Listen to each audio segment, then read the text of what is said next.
Okay. Hello, hello. Yeah, welcome everyone. I wasn't sure for a second. How are you, Miro? How's it going? Well, not so smooth on the technical side as you could have guessed, but yeah, here we are once again. Welcome to Berlin.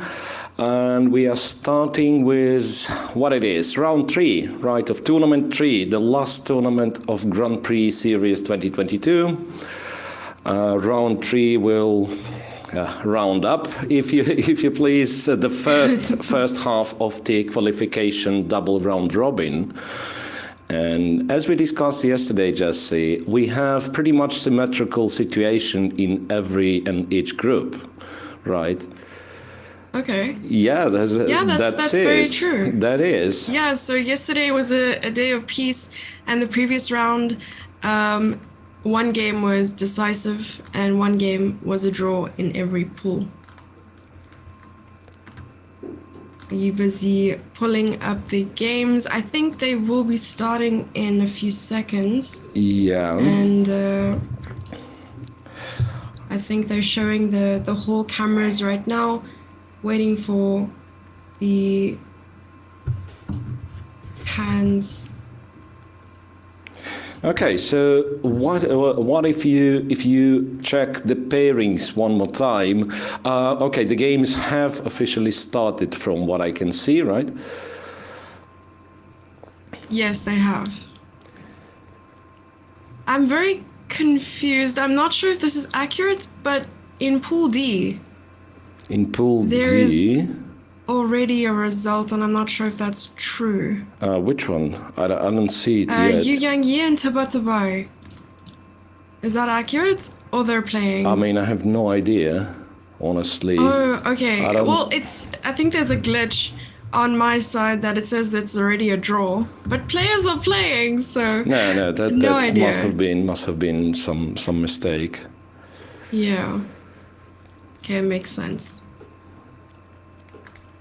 Okay, so when you're ready to take a look at a certain game, I'm happy to. So what are your predictions for today? I see that in Group A we have Operen versus Nakamura and Estipenko versus Aronian.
Hello.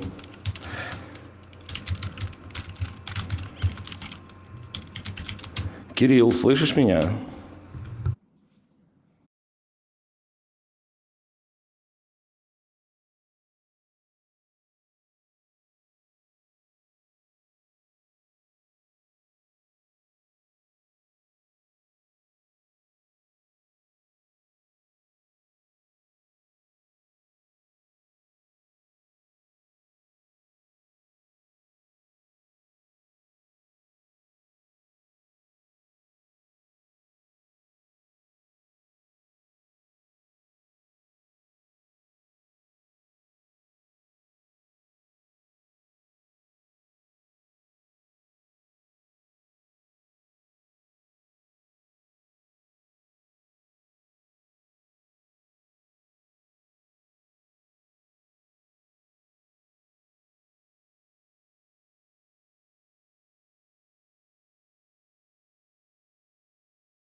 Okay. Okay, hopefully you can hear me now, Jesse.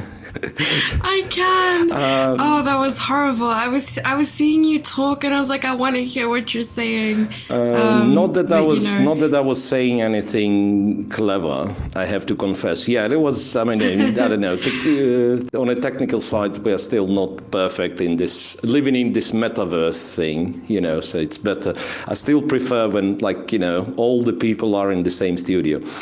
Anyway. Definitely. I almost thought I didn't put my hearing aid today. No, Yeah. it's not on your end for sure. Okay, so what we have here is who's that? Oparin and Nakamura, right? Yes. Is it- And Yesipenko and Aronian. Yeah. So is it the Kinzindian we have? Yeah, it looks like. It looks like it. It looks like we And have. is this not one of Nakamura's pet lines? You mean the Kinzindian itself? Well. Yes. Kind of yes and no, because he used to do this, but that, you know, that is related to the old Nakamura, kind of. So some 10 years back when you would describe him as a sharp attacking player and mostly the guy who's only playing for tactics and so on. And since then, I thought he kind of, you know, entirely switched to Queen's Gambit and stuff like that, so more solid lines. Okay. But not really, it turns out. It turns out not really. And once again, remembering the system of this tournament, so only one player going through, right? Yeah. It makes perfect sense. In his situation, being -1, having lost game 1 to Aronian, yeah, it makes sense for him to try to play something riskier, I want to say. Okay. I thought you were going to say the older you get, the more solid you'll have to play because you can't rely on tactics as much. But yeah, I like the way you're thinking. He's going for sharper lines and attacking chess. That's what we want to see. And not only that, I think it might be a bit of psychology as well, because for Oparin, he didn't have such a great first tournament, Oparin, right? So for him, even qualifying and even, like, I don't know in what case scenario, but winning the event still doesn't mean anything. It looks he's not qualifying for the candidates. Yeah, of course, it's nice to win the event. There is prize fund. There are kind of rating points to be won and so on, right? So in a sense, you could think, well, if you do something solid, Oparin might be settled for a draw. So basically, when you play the Kinzindian nowadays on top level, you kind of poking, you know, a bear. Okay, go get me, right? I'm playing the quote-unquote incorrect opening. Okay, it is considered to be, well, dubious at the very best, right? So, yeah, maybe it's this little kind of provocation element to this. But we shall see. Okay, we'd love to see it. Yeah, we shall see. So, well, I'm totally on board with Nakamura's today's choice, and I'm just curious to see how this is going to develop. So I love Kinzindian. I played a lot of Kinzindian. Like, if you ever ask me for, like, Miro, what's your best game? And the selection would be from the Kinzindian games for sure. I mean, maybe not the specific one, depending on, you know, on my mood, I might mention this game or that game, but it'd be, most of the time it'd be Kinzindian or Kinzindian structures, because I was also doing something relatively similar with the white pieces, like knight f3, g3, and stuff like that. Okay. So King's Indian attack, right? Yeah, sort of. Right, and the line Grigory Oparin has played actually does show that he's aggressive, right? It's, I mean, there is nothing too crazy about this h4 move. But it is. I mean, it is a sideline. It is an early surprise. You can see. Well, you'd expect Nakamura to know at least 6 moves of theory, right, in the King's King's Indian. Considering Yeah. that 5 moves are like basically any King's Indian starts with. You develop the king side, Okay. right, your castle, and you play d6. That's what defines King's Indian. So you would expect He's him... trying to find something useful in the FIDE online arena logo. I think he's staring at he was there. staring at there. Yeah. I do have a question though. What are your thoughts on the Samish, which I believe is F4 as well, or the 4 pawns? Oh no, the Samish is with F3. F3. I mean, anything Samish related is F3. You have the Samish system against what do you call it, the Nimtza, which is also F3 and then A3, or A3 provoke the capture on C3, then F3. Or in the King's Indian, you also... What are the thoughts? Okay, it is a system. I mean, it can be played. It hardly gives white an advantage, but then I'm a wrong guy to ask, because I think King's Indian is perfectly fine. Doesn't matter what white does. Yeah. So, and... And what about the 4 pawns? 4 pawns. Four pawns is interesting, because I can tell you, I mean, white's results in 4 pawns, in fact, are very good, simply because it's never been taken too seriously by black players. Oh. No, strangely, right? It's a very aggressive system, very straightforward. You give the center, take the center, right? I want just to smash you off the board. And yet... it has this, I think thanks to Bobby Fischer, like winning a couple of nice instructive games with black, and maybe some other games that can't really name it off the top of my head, but it has the image of not being that dangerous, or we did find the antidote with black. I mean, that's how it feels. And therefore, like, people do not take it seriously. And if you are a 4 pawns attack player, if you dig it deep enough, you can play with a very good results, I believe, simply because people kind of do not pay enough attention. So that's like on some...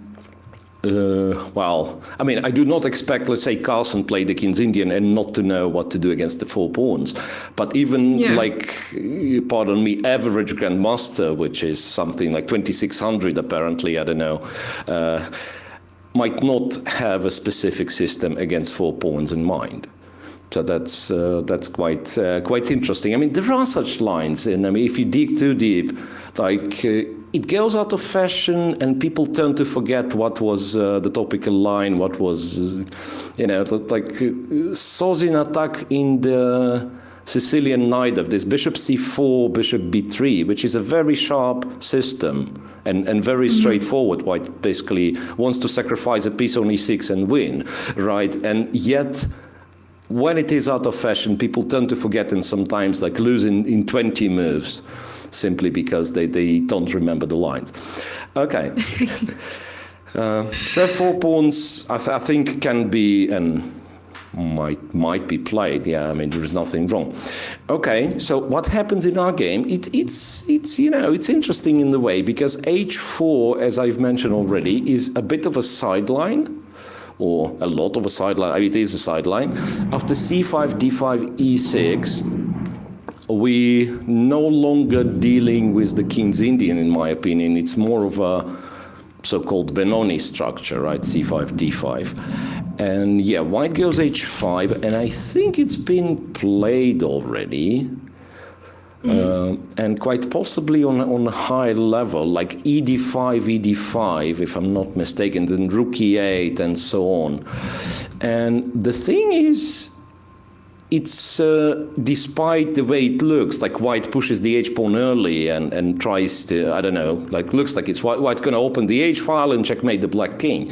No, it's actually a very subtle positional system, because if white goes too crazy, he never succeeds, and if black completely ignores the h-file threats, then he also kind of gets busted. So you have to be like really accurate. Oh, he captures on d5. He captures on d5, yeah, that's logical. And then, yeah, I do expect ed5 from white as well, because like cd5 would be a legit structure, so that it's kind of the proper Benoni structure. But for this, you'd prefer to have, he did capture with the e pawn. To take with the c pawn, you'd prefer, instead of moving your h pawn, to have knight f3 and castles played. So that's absolutely different. That's kind of you're banking on breaking through in the center later on with e5 and not going for kind of a flank attacks. So what is the point of taking with the e pawn With instead the of the c pawn here? well, that you keep the center relatively stable. So, I mean, that's basically, I mean, it's once again, it's interesting the way people learn chess, because you learn the rules, then the basic principles. Then at some point, when you get stronger, you feel like, okay, those basic principles, they are strange because there is such an awful lot of exceptions, right? And you were told, I don't know, the two bishops is an advantage, but then turns out, in this specific position, bishop and knight is better, and stuff like that. Or you shouldn't develop the queen early unless it's good, right? I mean, sometimes these things happen. And then when you get even stronger, you understand that those exceptions, they are kind of confirming the rules, right? And here, there is a rule, right? So that when your opponent tries to attack on one of the flanks, you should counter-strike in the center. I mean, that's, I don't know, with my clumsy wording. No, that's very well put. And then that's exactly what Black is trying to do, right? So he goes e6, he captures on d5. If you take with the c pawn, you'd allow a lot of counterplay against e4, like same rook e8, and all of a sudden e4 is hanging, so you, once again, and there won't be a comfortable way of defending e4, because f3, you should ask the g1 knight how it feels about f3 move, right? I mean, it'll have no good square. So ed5 looks logical. I was wondering here with the current move on the board, I played h6, but I wasn't sure if h6 was the move, because of course you have to deal with the fact that the knight is now threatening to take on h5. Do you capture on g6 to open up the file, or do you play h6 and just threaten the bishop? Yeah, I think h6 might be new as the move in the position, but as the concept, there's been a lot of engine games, like specifically AlphaZero games, where it pushes the h-pawn, right, and pushes it all the way to the 6th rank or 3rd rank if we are talking colors reversed, right? And the idea, it does not kind of belong to an engine. And there was, once again, a bit of advertisement. There was a Russian YouTube channel where Alexander Grishuk did a series of videos about kind of AlphaZero pawn before AlphaZero. That was how it was literally called. Because everyone refers to this push of the h pawn, of the 8 pawn, get it to h6, a6 is AlphaZero pawn, which isn't necessarily accurate. But the idea is that you gain space, and then you kind of postpone the trumps of this march of the h-pawn till the end game, right? Like imagine, like the less pieces there are, the more it felt that there'll be back rank threats, there'll be, I don't know, in some remote endgame like h7 is weak, because if you lose h7, all of a sudden h-pawn promotes and stuff like that, right? And kind of the short-term gains is that having the h6 pawn and then, I don't know, Black's h7 pawn blocked, you have unlimited access to g5 square. So bishop g5 is what he plays, and alternatively you could put a knight on g5.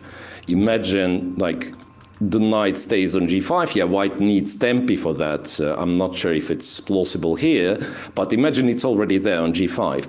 And then how do you get rid of it? It's like h pawn, you can't play h6, right? The pawn is blocked. playing. But how do you also like use of this knight on g5? Like, I mean, what it is just this it just stays there. Just stays there. It's just there. Yeah. Okay. You know, it's a little bit advanced concept, but it's not like it's not unheard of. So if you put your pieces on good squares near the opponent's camp, he'll find it very irritating. And yes, it's in the way. I mean, it's not threatening an awful lot immediately, but it certainly annoys black. And then, yeah, how do you get rid of the knight on g5? Like, you'll attack it with pieces, I'll protect it with pieces, and you can't really play h6 or f6 because one is impossible and the other one is terribly ugly, right? I mean, imagine playing f7, f6 in this position and just allowing knight e6 or something like that. Okay, so that was long but hopefully helpful explanation why pushing the pawn to h6 might be good in this position. I'm not sure if it's good. It's just that kind of the idea behind is that he wants to grab as much space as possible. Then perhaps we'll try to play the positional game. So just, you know, bishop g5, potentially something with queen d2, f2, f3, I may guess, just not to allow simplifications, because what black would enjoy here is knight e4, kind of trading a pair of knights with knight e4, I believe, what black wouldn't mind really. So knight e4, rook e4. Same, okay, knight g5 happens, you go back to e8, and then you bring the other knight to like e5 or f6. So essentially, over here, we can agree on white having space advantage, right? And once again, common 100%. Common knowledge with space advantage you try to avoid exchanges, right? You want to keep more pieces, so it's kind of less room for all the pieces for your opponent. If you are at space disadvantage, on contrary, you wouldn't mind trading some pieces, and specifically knights, right? The bishop on h8 might seem to be restricted, but still, when the diagonal gets open, it's an active bishop. It's a bishop on a long diagonal, right? With knights, it's a little bit trickier. So, okay, white goes bishop g5, pins the f6 knight, after which, I'm not sure, queen a5 is the move I'm looking at. Queen a5, so, queen a5. yes, I'm sidestepping the pinning the knight myself. Yeah, the knight on c3 is pinned now, right, like I'll be having some knight e4 ideas, to which white probably replies with queen d2. And then, I don't know. Then I don't know how to continue. Okay. Yeah, because... What about queen to b6 threatening the b2 pawn? Queen b6 instead of queen a5. Yeah, might be... In fact, might be a stronger move, because I thought same queen d2, but after queen a5, maybe? now you can play knight e4. That's the difference. Look, knight e4, knight takes e4. And with the queen on a5, now your queen would have been hanging, right? So you'd actually lose, because you would have to take on d2, knight takes back, kind of runs away from the attacked square, and white is a piece up. So your queen b6, in fact, is better. And to such an extent that I'm not sure if queen d2 is the right reply to it. It might be that white has to do something else. Yeah, I was looking at b3 or queen c1. I wasn't too sure. Yeah, but then, no, queen c1 it's the same. Bishop on e2 is quite, kind of allows the same knight e4. So ideally, you'd prefer not to allow knight e4 at all, which could be achieved seemingly with queen c2. But then bishop f5 happens, right? Yeah. So do you play queen b3? Yeah, but I was thinking, but that's the same thing, right? You trade perhaps, and you go knight e4, and then the bishop's hanging, the knight's hanging. Well, if you trade on e4, then the b2 pawn is... well, maybe, you know what? Maybe you trade on e4, and then what you do is castle. Oh my goodness. Yeah, I mean, in such a way, at least you protect the b2 pawn with the king and not with the rook. You don't want to be playing rook a2 or something, or rook b1, right? So maybe you castle. But yet again, then black, well, has maybe some difficulties concerning the space, right? But knight a6, knight b4, nice squares. b4 is a nice square for the knight, Knight a6, knight b4, and so on. So I'm yet to see the exact setup he wants. Yeah, queen b6 was played. So why I'm a little bit puzzled, so Aparin, as far as I know him, he's a solid player and he's also very, how to say, educated player. So he's not the guy who would just, you know, play the line out of curiosity. That means like if he played h6 quickly, he at least has to know the follow-ups. Right. And yeah, so you said h6 in this line is new or not common? Well, king f1 is what I think is the main move instead of h6. Okay. Yeah, so we'll see, of course. But yeah, so far seems to be very, very intriguing, this game. Shall we move on, or rather move back to Yesipenko-Aronian? I know this game was featured on this broadcast already, but I kept silent, right, because of some technical stuff. One more time, who's the Aronian is the leader in our group, right? Aronian is in the A group. Aronian is the leader. He has the black pieces against Yesipenko. Yeah. Yes, he's the only one on, is it +1? +1, no. Yeah. Won one game and yeah. hadn't lost any, so that makes it +1. Great. Okay. How do we switch to Aronian's game? Yeah, chat is also requesting some full screen footage of the players. I believe this is the only broadcast that does have player footage, so that's really quite nice. We get to see the players in their element and also get to, especially during the time travel phase, enjoy looking at the players and how they sort of frantically look at the clock and then the board again and so on, and get all hot and flustered.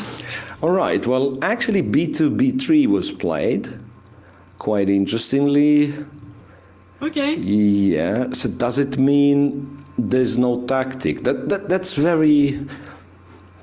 You know, now that this move is played, you realize it's possible and probably strong. But it's very hard to believe it's possible at all. Because you are taught, I mean, usually that, yeah, b3, the knight on c3 is unprotected, hanging in the air, that there is queen a5 to add to this, right, or any jump with this knight from f6. So I was scared even to look at b2, b3. I mean, I wasn't really sure it works. But apparently it does, yeah, and the justification could be that after knight e4, knight e4, I mean, first of all, you can't take the rook, right, because queen takes back and there is a threat of a checkmate on g7. So you take the knight, and I'm guessing white is free to say go king f1, not caring about a1 rook, because, yeah, I mean, you can take, but what do you do then? Queen g7 being a threat? Like rook e5, yes, stops the threat for now, but after knight f3, rook cannot go anywhere, so white wins the exchange back and quite likely wins the game. So basically, I would not dare to call it an exchange sacrifice even, this rook on a1, because, yeah, I mean, we are operating on a long diagonal, and bishops are known to be better pieces when we talk about diagonals, right? So bishop on h8 is simply stronger than the rook on a1 for the time being. So if black captures on a1, he blunders the bishop for the rook, and not vice versa. Okay, yeah, but anyway, I would like to try to switch to some other game, yeah, since Naka will be thinking after b3, I believe it's, yeah, sort of a, not necessarily a surprise move, but, yeah, something to spend your time on. Okay, so here, what happens is, whoa. It's a very strange game. I can see it already. I mean, it's a very strange... I'd like to know what the opening was here. Yeah, can you guess, without kind of moving back, just looking at the position, what would be your pick for the opening? I would have thought some sort of rejected Evans Gambit, or maybe the Gioco Piano, or even the Rilo Pairs. So these are the three. Well, those three The hit, yes. So you have it correct, but then can you kind of go back from there and try to eliminate the one? Because honestly, okay, probably shouldn't torture you anymore. I would think 100% that it was Gioco Piano, because it's very common. Okay. It's very common that black goes d5, white captures on d5, and then somehow tries to use the e4 square. This is what's happening after queen c2, knight e4 is one of the ideas, which probably will be played after rook d8. Yeah, so it looks very... I have a feeling it transposed, so I accidentally... Now I just took a look at the game. But it started as a rally pair. It started as the Rally Lopez, and the Berlin variation specifically with knight f6, d3, bishop c5, c3, d5, e takes, queen takes, but then bishop goes to c4, queen d6, and here we are. Yeah. Here we are. And it's hard to say, it's really hard to say if white or black lost/won a tempo.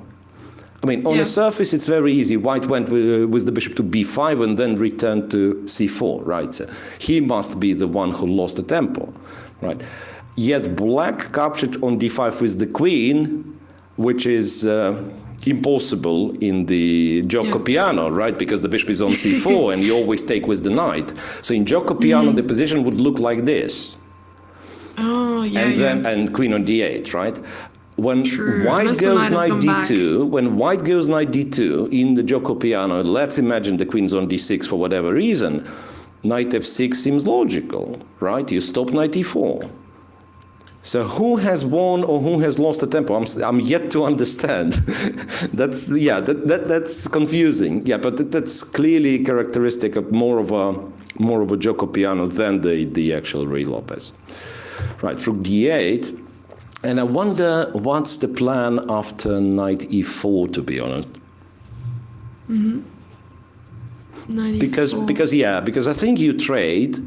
You can't really go queen e7 because bishop g5, and you'll have to trade anyway, but with the bishop rather than knight, yeah? So you probably capture here, pawn takes, and then who knows? Maybe keeping the pressure? Maybe bishop g4, right? Oh, well, bishop g6 is also an option. Wait a second, something happens all the time. I'm not too sure. Yeah, knight e4, what that was. I think knight takes, pawn takes, and then, like bishop g6 would allow white. I mean, white is kind of undeveloped quite a bit, right? But look, I mean, the f7 pawn's pinned, therefore I can play bishop g5 with the tempo. Right, attack rook on d8, there is no f6, then possibly one of the rooks to d1, I'm yet not sure which one. No, wait a second. It's even more than that, because after bishop g5 and black moving the rook, whatever he does it, a rook d1 happens to trap the queen. Okay, and we are back to reality. Anyway, so the point is, like, knight takes, pawn takes, there is no bishop g6 at all. He'll have to go bishop g4 or something. Yeah, and I can see some potential in Yesipenko's position, because the pieces on the queen side, specifically the knight on c6. Okay, bishop on b6, it's arguable. I mean, it can run under some pawns avalanche if a4, a5, happens. But for the time being, at least it targets f2. The knight on c6 does absolutely nothing, I'm afraid, for the time being. Yeah, it's like being fully restricted with the c3, b4 pawns formation. So, I mean, it kind of protects e5, okay, yeah, it's not, not that it doesn't do anything, but nothing in terms of kind of active play. And once again, very common maneuver in in the Italian, the knight ends up being on g6 and sometimes jumps to f4, right? But I'm afraid black might not have enough time to do that. I mean, like currently the queen's attacked. If you don't want to give your opponents a bishop pair, which will be taking on e4 with the bishop, which might be the move, by the way. I just don't know. But if you don't want to do this, if you don't want to give your opponent a bishop pair, you'll have to take with the knight, which will mean you'll have to spend one more tempo. So probably, now that I'm thinking, probably you play bishop e6, just simple, trying to exchange. And then I'm not sure really. I mean, yeah, bishop e6 also kind of unpins the f7 pawn, so bishop g5 can be met with f6 now. Yeah, I think that's a logical follow-up. And then the question is what white's move in this position, because I mean, you can simply trade, but it's not that appealing to me. I'm thinking it would have been nice if white could play something like knight d2, planning to capture on c4 with the knight, but maybe it's too artificial, still having half of your pieces undeveloped. So it's already kind of a conflict, because I want to say after the exchange on e4, white will be somewhat better structurally, right? So he kind of advanced further on the queen side. In terms of pawn pushes, white clearly has the initiative on the queen side, but black is better developed. So, and it's always, you know, this finding this balance between kind of structure and the dynamic factors. It's an interesting game. I mean, okay, to sum it up, it's an interesting game, unlike many Jokopianos or, you know, Ruy Lopez's, which I find to be, maybe very complex, but not that entertaining to watch. Okay. I'm sitting here like a sponge, just absorbing everything. Yeah, okay. Thanks for listening to me, at least. I mean, so, you know, that these old guys, as myself, I mean, we like to talk if we feel that someone's listening. I mean, we like to talk anyway, but yeah, that makes it more delightful, kind of. Of course. No, I'm glad. Well, that's exactly what happened. He ended up playing knight to e4, and then, of course, trading on e4. And then, so now perhaps it's kind of the real question if black tries anything, I don't know, should I call it more aggressive with bishop g4? I'm not even sure that after bishop g4 you are threatening to take. Strangely. He does play bishop g4. Queen to g6, and then you're threatening to take, or even bishop to h3. That's obvious, but queen g6, then you're threatening to take. But usually you would say, bishop f3, gf3. Let's say white goes king h1. Usually you would say this exchange on f3 kind of ruins white's structure. And white ruins white's structure because of f4 square, so black will get some piece on f4, but black's both bishop and the knight for the time being are awfully far away from f4. So that makes sense. Black might be, I mean, it's not that black has any problems there. Black's probably fine, and king h1 isn't the clever move. Just to illustrate that even bishop takes f3 might not be that big of a threat. Okay, and the open file and so on. But I would assume then before taking on f3 that maybe knight e7 would be a good idea, because I mean there is a path for playing knight e7, knight g6, knight f4. Yeah, that's one thing. The other thing could be a debate if you want or do not want to play a5 first. Like a5 very likely will provoke b5, right? And then you might go knight e7 and say, okay, now I have an extra access to c5 square. So once again, seriously, that's a very interesting position, despite, like, at first glance you'd say, okay, that's just equal. Maybe it is, but still it's quite intriguing. Okay, queen e2, by the way. He does give black an option of going for the double pawns, because if black plays queen f6 now, black plays queen f6, white has no way of protecting f3, right? Yeah. I mean, protecting with the piece so that you are not ending up capturing g f3.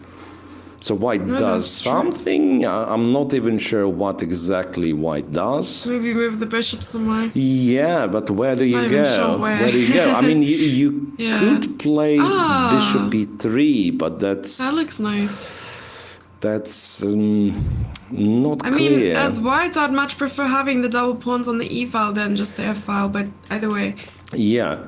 So this, and I'm not even sure if you take with the f-pawn, strangely, because it looks nice. Yeah, I agree, it looks nice, but then if black manages to sort of play queen e7, and then obviously black's not capturing on f3, but does something else, once again, all of my analysis gone.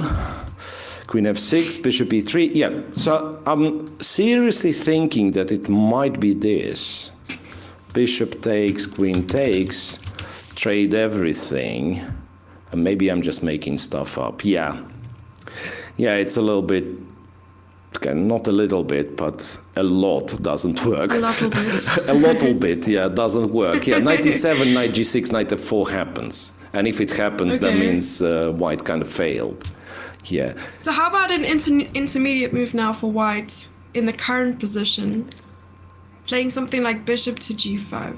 Just because f6 is not really allowed. No, but he did go queen e2, yes, so queen f6, true. And then you can't really play bishop g5, yeah, because this. So instead of queen e2, what are your thoughts on bishop to g5? Yeah, that's an interesting and valid question. I think it kind of fails tactically because of this. Otherwise, it would be very clever, in fact, to go bishop g5, then to, well, even come back to your queen e2 idea, but first disturb the rook, right? You can't take the rook? Yeah, I'm afraid not, because queen g6 intermediate, g2 is hanging, you have to play g3, and then black takes, and it's 2 minor pieces for the rook, and black winning, because also he's going after the king relatively quickly. Yeah. No, I think that's very rude. So. Okay, let me see.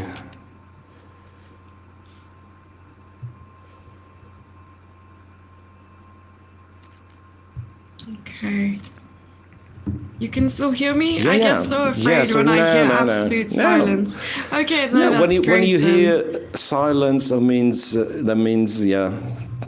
Tell us something. The cogs are turning. Tell us something. That's brilliant. Tell us something. Yeah, well, in fact, there was a question in the chat, and I even read it, but forgotten completely because I'm too carried away with the games. Yeah, could you please? You have the chat open, or no? It was on screen. The one that was on screen. Okay, yes, I did pass over one comment that was made.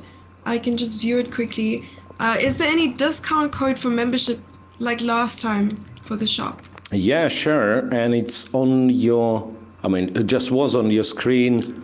Surprisingly, it's one of the name of one of the players of Grand Prix who is not playing in Berlin.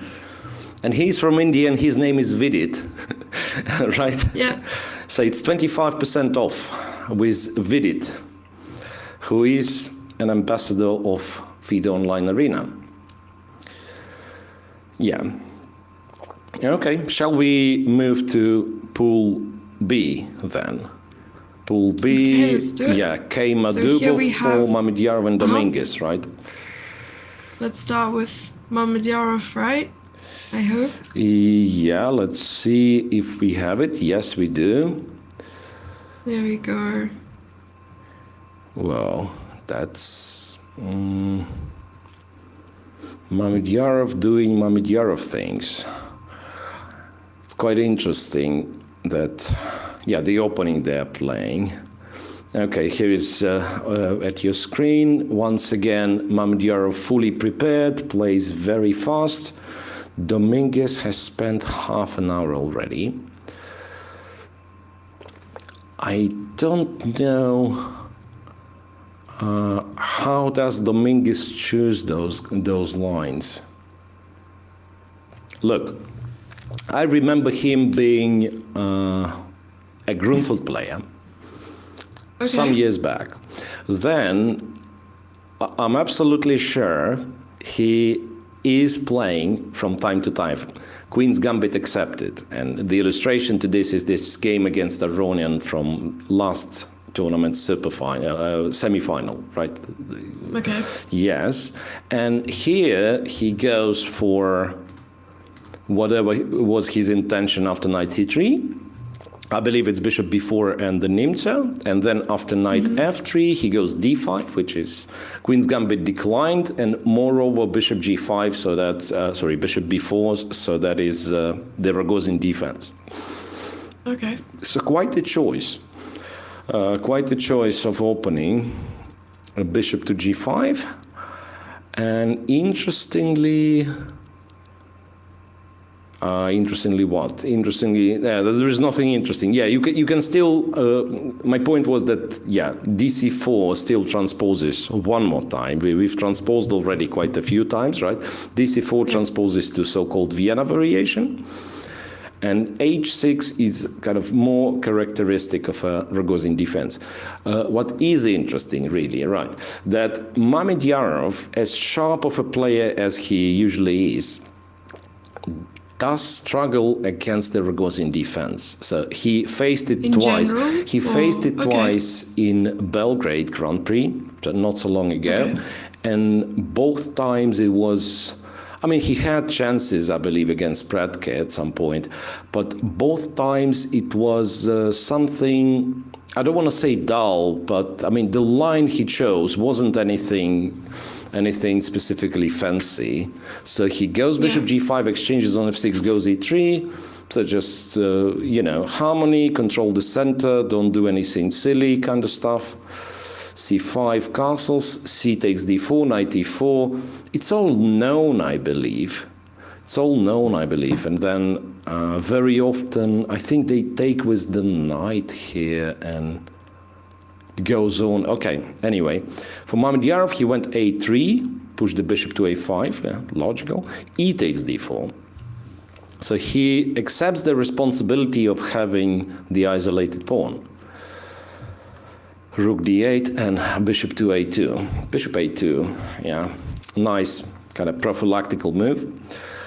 That seems at first, yeah, I'm opening the rook, I'm moving the bishop away from I don't know what, maybe potential a6, b5. Yeah.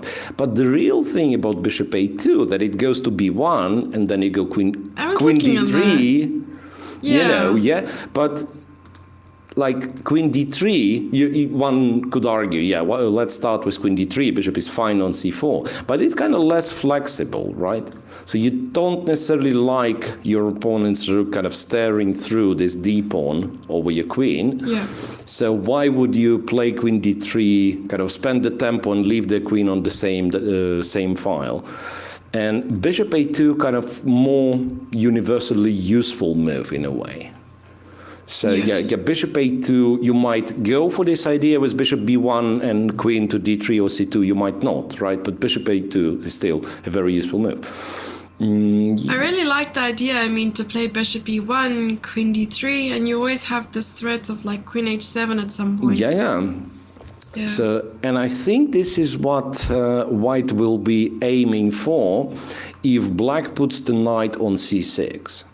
Then, then something like that white will be looking for a chance to execute. Black has an alternative of going knight d7, and then he can put the knight on f8, so h7 is guarded, right? But that means less pressure on d4 pawn, and then white has some other ideas. So, interesting what will be black's reaction here. And once again, that's only my speculation, but if you're Linier here, you do not enjoy things very much. Move 14, your opponent is on 1 hour 30, so obviously analyzed everything.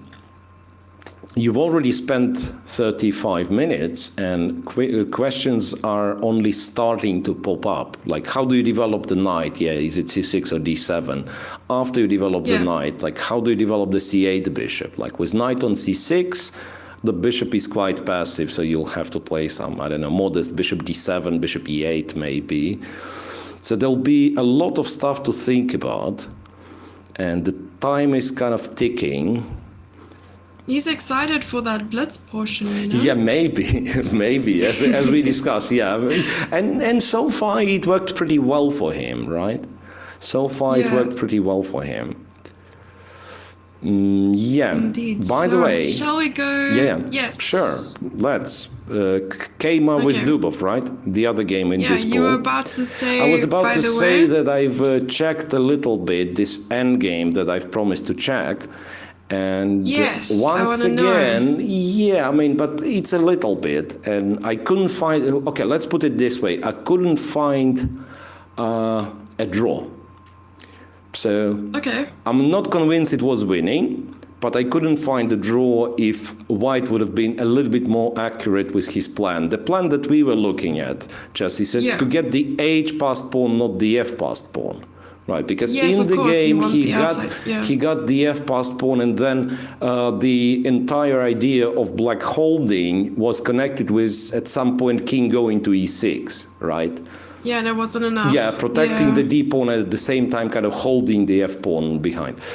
Yeah, anyway, that game is finished. It's a draw, as we all know, 8 draws yesterday. Hopefully not 8 draws today. I mean, I do want to see some results. And someone in chat has turned your surname into a song. Really? You know the song "I Need a Hero." So now they're like, "I need a mirror. Oh, whoa. I'm holding out a mirror till the end of the night." Whoa, that's touching.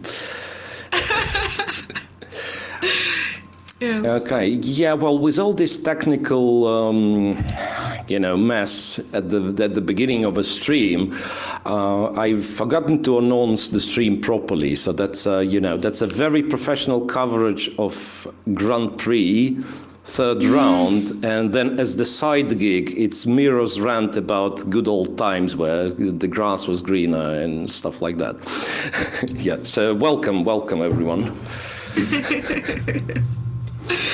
Yeah, no, the grass is still green, guys. Don't worry. It's an early spring where I am, so no grass yet. I'm very excited for winter. So yeah, we're in yeah, the okay. southern hemisphere, and we're going into winter. So I'm very, very happy. Okay. So here we have Queen B8. Yeah, Queen B8 is the last move. I don't think it's... oh, wait, I actually don't think at all. I don't know. No, yeah. I'm very curious about this opening, though. Yeah, the opening, you- once again, yeah, that's DC4, which is what? Which is... I'm not even sure. It's supposed to be a Vienna variation if after E4, black plays bishop b4, and then it kind of overlaps with Dominguez's game, right? Remember, I've mentioned that black could have captured on c4, and then e4 would be the move, and so on. Right, and that's kind of a... I don't know if can be called the sideline, because it probably is played nowadays even more often than... It's like a hybrid. More often than the Vienna variation itself. But yeah, b5, plain and simple, trying to protect c4. If you take b5, I'm very happy. I'm taking your central pawn, right? So in order to progress, white plays e5, attacks the knight, and then he captures the pawn. So now white gets back the pawn, and potentially c4 pawn is weak, but in return, black has a fantastic outpost on d5. Which he leaves immediately, by the way, to protect the c4 pawn. Yeah, but we'll come back to this. Yeah, bishop e3. So this happens, knight c3 controlling d5, and then black plays queen. Yeah, by the way, it's kind of little notes from the computer that knight c6 would deserve some attention as well, opting for knight b4 and then potentially this knight to d5. So he went knight d7. I've never seen this b5 line, so I'm very, really? very intrigued. Yeah, there've been games. There've been games for sure on, like, I think Fabiano played it possibly. I mean, I remember some high-profile games. Don't remember the players, but like up to. I mean, I'm guessing if it was played in Berlin Candidates in 2018. I won't be surprised if it was. So queen b8, basically preparing c7, c5. That's all about. So, you have this X-ray, right, of rook on d1, and through the pieces it looks at the queen, right? So you can't play c5, for instance, because white just takes. therefore queen b8, and now if you castle, which you probably do sooner or later, I'm not sure, but yeah, but let's say castle, natural move, whatever, and then c5 can be played, and it actually did happen, yeah, castle and c5. When I said not sure, I meant that there is also this move as an alternative, the alpha zero, whatever, pawn. And it's not with the idea to push the pawn all the way to h6, but rather to support the knight on g5. Because one could say you can go knight g5 immediately, right? Threaten the checkmate in one, and if black takes, you take back, and black can't even take on g2 because it seems too dangerous after rook g1. Yeah, but might as well be that black doesn't really care about this bishop, strangely. So having d5 square, so once again, black would do something like that. Just go c5.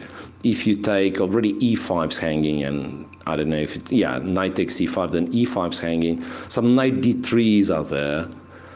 So you can't really make use of this g5 bishop. And therefore I thought maybe h4 with the idea that I go to g5, and when it captured, or if it captured, I take with the pawn, opening the h file and trying to go for an attack. So that would have been, I mean, I'm not sure if it's, you know, if it's a legit alternative in this position, but kind of looking at the structure, that's one of the very common ideas. So white castled, black went c5, I guess. Not much to be done now. Black should be equalizing relatively comfortably. So c5, and even some slight inconveniences for white potentially, because like if all this happens, right, then one would argue that e5 might be a weakness rather than, you know, so it's like far advanced pawn. It has its benefits, obviously, right? With the knight on d6, we'd be talking about like a fantastic outpost for this knight and blah, blah. But for the time being, the knight is not yet there, and you might as well lose the e5 pawn if you are not careful. So, yeah. So after c5, I believe the position should, the chances should be close to equal, if not equal already. I still prefer white's position just because of all the space on the king side that white has. And of course there aren't any defenders. And I like the h4 idea that you suggested as well. I mean, I'd much prefer to just sort of chuck all my pieces in that direction and see what happens. Yeah, fair enough. But in those positions, they're actually all about that, I believe. That white... I mean, the structure itself suggests, right? I mean, you have space advantage on one of the sides, and in this case, white obviously has the space advantage on the king side, and then you try to push there to attack them, especially if you have such a target as the king, right? I mean, so all those positions, they are about this, white trying to succeed on a king side, and black balancing it, like trying not to get checkmated, and at the same time create some counterplay in the center. So far, Vincent spends quite a lot of time in this opening line. So I wonder if he was caught off guard by Dubov's opening choice, which is not that hard to do, I have to say. Dubov, in my opinion, is still one of the most creative players nowadays. So that is why he drew yesterday, because he's an artist? He drew, yes. You mean the short draw against Mamedyarov? This I don't know. Maybe the opening idea didn't really work. Yeah, I mean, he seems to be very, what's the word, moody, you know, so like if you are satisfied, I mean, there is this type of player that if you are satisfied with the way the game's going, then you're a genius and you can play a fantastic masterpiece and so on. But if something is off, and even the position remains playable, but you don't feel right, and then you, okay, let's just make a draw, let's play another game tomorrow. I think one of examples of the former times would be Vasily Ivanchuk, in fact, who had like a plethora of genius games, really, but sometimes would be kind of colorless draw or whatnot, a loss in like 20 moves if he's not on the right foot. Uh-huh. That makes a lot more sense. Yeah, I was just putting out a pun over there, talking about being an artist and drawing. So what did you draw? I'm not sure. I think you drew a very beautiful chess picture. Ah, beautiful. Yeah. Okay, so shall we move to Pool C, where we have two American grandmasters having white pieces, Shankland against Predke, or I think it's more kind of has to be considered more intriguing. I wanted to say Wesley So against MVL, but it's such a drawish position that I want to go back. Yeah, Shankland against Predke. Yeah, brilliant. By the way, well, I mean, we have for those of you wondering, in the Wesley So Maxime Vachier-Lagrave game, they literally have 5 pawns each, both rooks and one pair of knights. Yeah, that's very, very simplified and very likely a draw quite soon. Yeah, and here it's much more lively, kind of board full of pieces. Queen's Gambit and specifically, specifically the Carlsbad, right, as they say, the Carlsbad structure. Yeah. Bishop to e7. And okay. Anyway, it wants me to talk about the current position, which I'm absolutely fine with. What's in the current position? It's actually sort of tricky a little bit, because maybe I still insist on going a little bit back and try to talk about general plans in those positions, because White basically has two plans in this structure, and especially with knight on e2. You have the minority b4, b5 kind of exchange on c6, create a weakness, so-called minority attack, right? Or you have f3 followed by e4, break in the center, and to I'm more familiar with this one, but yeah, I've been on the receiving end of both of these, and it's not pleasant at all. Yeah, well, especially I wish there was a way to just shut it down. What's interesting, like the b4, b5 plan, it's kind of purely positional, and even if, say, executed to perfection, black still can fight, right? Okay, you get the weakness, you guard the weakness, and basically that's life. I mean, a bit of suffering and going through darker times. Yeah, but f3, e4, when it works, I mean, it works to such an extent that you better not let your opponent do it. It's been a lot of games where like if this happens, then e5, f4, and everything just goes, and it's basically it's really bad. Okay, and what I wanted to say that, again, good old times, nobody would play a5 and touch the queen side at all. I mean, maybe I'm stretching it a little bit, but I believe like you'd be criticized as the kid in Soviet chess school for like touching those pawns. I mean, why do you need to touch those pawns on the queen side? You only create yourself weaknesses, right? But now that they've kind of reassessed it, and what black does considered to be reasonable, exchanging the line square bishop makes a lot of sense. And then to illustrate what black does nowadays, like What? Knight g1? Seriously? Stop moving your pieces at random, guys. Guys, what's that? Knight g1. But would you say, I do have a question. Yeah. So when it comes to pawn structures, of course you have some sort of pawn chain going for white it would be f2, e3, d4, and they would sort of be facing in one direction, which would be the queen side. Would that be like a natural suggestion as to where you should be attacking, or where you should be sort of focusing your forces? I was always sort of told as a beginner player that your pawn structure will tell you a lot about where you're meant to focus your attack. Yeah, but it's it's a little bit more complex. I mean, in this case, because if that be a pawn chain, so pawns blocked. Kind of imagine this pawn on this pawn on e4, right? And then bishop's obviously gone, exchanged. And then we can say that the black has more space on a king side and he's supposed to press there, and white has potentially a target on d5. Yeah, in this structure. Once again, we are talking bishops being exchanged on a6.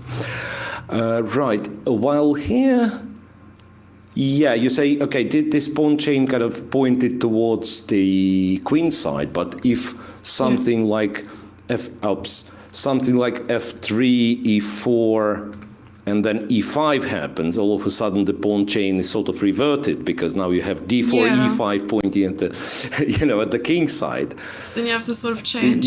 So it's a little bit more flexible, sort of. As long as the pawn structure, the pawn formation is not fixed, you have to be more flexible. Right. Ideally, kind of keeping in mind both scenarios. If my opponent does this, I have some promising plan on the queen side. Otherwise, I'll break in the center, or maybe I'll go, I'll go g4 and checkmate him.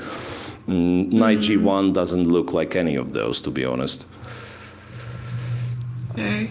Knight g1 maybe is a special idea. Yeah. With something like f4, knight f3, knight e5. You wanna f4. Well, interesting. I mean, I actually didn't think of it, but it might be clever. It might actually be clever. No, because usually, it's not very common, strangely. Like, you would have either the knight on f3, and then you'd put it on e5, and then to play f4 supporting the knight on e5 is very common, right? And we've seen it in Naka's game against Yesipenko, for instance. Yeah. So either this, you'd have the knight on f3 already, it'd go to e5, then f4, or with the knight on e2, seems like nobody in his right mind will play f4 simply because the knight is not getting to e5, right? But with white's last couple of moves, with knight king h1, knight g1 maneuver, it might as well be. And there is more to this, because knight on e6, I would not say unheard of, but not very common. So usually the knight would be on d7, f8. So black has easy access to e file, and then the moment you play f4, your e3 pawn is sort of weak, right? But here we have e file blocked by kind of clogged by black pieces, and therefore you might have the time to go f4, to go knight f3, and then indeed if you install the knight on e5, it's a beautiful installation. So perhaps that's the reasoning behind knight g1, because otherwise, we used to joke. It was a silly joke, of course, but as kids, like if someone would play such a move and then you're planning to resign and you're preparing the pieces for the next game, when you go backward, it was a little bit mean, but that's wonderful. Now I love it. But such scenarios, like especially if things already go wrong and you are forced. Like your opponent has pawns on, like third rank, and you have to move like knight e2 to g1, and you realize, probably I have to resign, and at least I'm preparing the pieces for the next game, so they'll be in order. So knight g1, and that's still a question what black should do. Apparently trade on d3 at some point, but how do you continue? That's actually quite a confusing move, this knight g1, because you think it shouldn't be good. White basically burned a couple of tempi, right? Like going to e2, then going back, right? And even more to this, that white. I'm not sure if it's white or black, but people are kind of fighting for this knight to go to f3 immediately, and it's considered to be kind of less dangerous for black. Like, for instance, a lot of players, they actually play, and Dominguez, for instance, in today's game, they play knight f6. implying that do not go knight c3, I'll play the Nimzo, and it's scary, right? And after knight f3, they play d5, so they accept the queen's gambit, sort of, right? So accept playing the queen's gambit declined. Okay, sorry.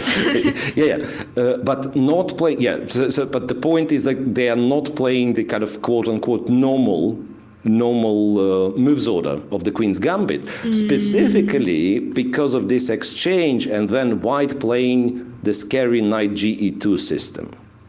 Okay? And now we have the scary knight ge2 system in which white says, no, let's rewind it, let's go knight g1 and then go knight f3. But that's of course a lot of speculation, but apparently black did something that is kind of works very well against f3 e4 plan, but might not be that good if white, even at the cost of 2 tempi, just moves the knight back to f3, and this is what Sam Shankland will try to prove. Anyway, looks interesting. I mean, it doesn't appeal at first glance, but the more I look at it, I realize that it's not that black has an easy reply to it. Like, what do you do? Knight g1, okay, I'm pushing my pawns. No, it doesn't work like that. There is no c5 anytime soon. There is no obvious, like, I trade this, you trade that, and we agree a draw line. So, yeah, I'm wondering what's going on here. And it is quite entertaining. Could be... So someone is saying that it's either Carlsbad or Carlsbad. Carlsbad, yeah. Bishop d3. Okay. Well, I believe queen takes, and one of the ideas, interestingly, could be, as say black, I don't know, does something. One of the ideas could be just voluntarily trade, and coming back to our discussion, knight or the bishop from yesterday, right? So we both agreed on preferring the bishops, but once again, it really depends on the position. Point being very simple, not even like having anything specific in mind, sort of claiming that after this exchange, black's counterplay is very limited, because in terms of structure, black apparently wants c5. Yeah, I mean that's a kind of obvious pawn break. I mean, what else do you do? I mean, you can push the b pawn, but it doesn't go anywhere. So in terms of like changing something in the center, it's clearly c6, c5. And after this exchange, d5 will never be kind of guarded enough for c5. So c5 always answered in the same way. I take on c5, I take on d5. Yeah. So this might be an idea. Apparently, Karpov was really good at returning his pieces to the back rank and then winning his game. Who said that? Is it from the chat or? It is from chat. It's from YouTube chat. Karpov, yeah, and I know what they're talking about. There is I don't remember who was his opponent. The famous knight b1 move, and it was. More or less the same situation on a queen side, but I think it was knight c3 to b1 in order to go to d2. And in our case, it's sort of vice versa, right? The knight goes to g1 and then to f3. Yeah. Well, this is the current position, so maybe we'll get this queen takes d3, and we'll see if white decides to play this bishop takes f6 and trying to pose the question to black, do you have enough counterplay? And maybe he'll play rook c8, maybe we'll see what black plays now, because now takes, the ball's in black's court. I think like rook c8 is sort of a little bit blunt. It's not like it doesn't spoil anything, but it also doesn't really improve black's position. So if I was to think about something clever, it could be knight g5, strangely. It could be knight g5. It's an awkward placement for the knight, but I mean, first of all, I'm kind of fighting with your idea, Jesse, because now we have 4 knight e4, we probably can agree that it doesn't look very appealing, right? playing f4 in this position. Then if you capture, well, I take back, I'm not that unhappy, I believe, because g6, king g7 later on, and black might even have some sort of an attack on the h-file. So it might be that I just put this knight here, and it stands there for a considerable amount of time. And yeah, it fights against kind of e4 ideas, it fights against f4 idea for the, yeah. Also, knight f3, I will happily trade on f3. So it could be this. I just saw that that FIDE actually quoted you, and while we were analyzing the position, we saw the live position changed and knight g1 was on the board, and you're like, what? Knight to g1? Seriously, stop moving your pieces at random, guys. Okay.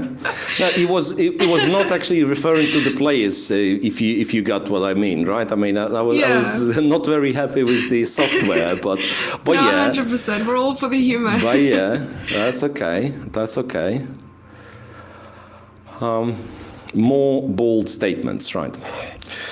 Okay, shall we really check the other game of this pool, or just let it be? Let's do it. Wesley Saw and Vachier-Lagrave. I'm not even sure if it's getting less. We can take a small look. Yeah, it's kind of less and less pieces on the board, and so on. Yeah. Maybe we'll be excited to know how this position derived Yeah. and how pieces were traded so quickly. I think we just had a Grunfeld. Yeah, it's a Grunfeld, up- and it's MVL with black, and usually that means that he knows everything. And who am I not to trust him on this one? We gotta trust his judgments. So if you want to learn about the Grunfeld, guys, just follow all of MVL's games. Knight e4, castles. Okay, I mean, it doesn't look that usual. I mean, so something apparently is already a bit of a surprise, but I honestly don't know it very. I think bishop f5 is not very. It's kind of not very common move. It might be. I think knight takes c3. Oh, sorry, knight takes c3, pawn takes, and then queen d5 is what I've seen for sure. Yeah. Is what I've seen for sure. Or maybe even like trading on d4 first and then queen d5. Yeah, so it might be that this bishop f5 is sort of a bit of a new line. Then quite quickly they've traded a bunch of pieces. They ended up being there.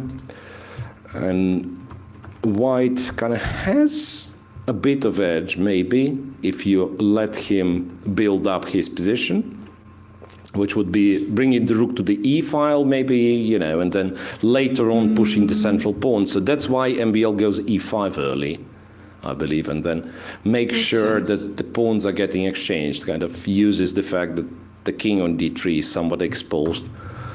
Rook e1. There is a question from chat. Do you think that drawing all the remaining games will be enough for any current leader? Probably of the pool, right? Yeah. So I'm assuming that all of those players with +1 at the moment then do have a solid chance. I'm not sure if winning just one game is enough and drawing the rest. It turned to be enough for MVL in Pool D in Belgrade. Mm-hmm. So it's hard to say who are the leaders, like Aronian, Dominguez. So there's Aronian. Predke. I'm trying to Predke and Vidigov, right? Yes, nice. Honestly, I would be surprised if it'd be enough for the clear first. I mean, to tie for the first, that's another story.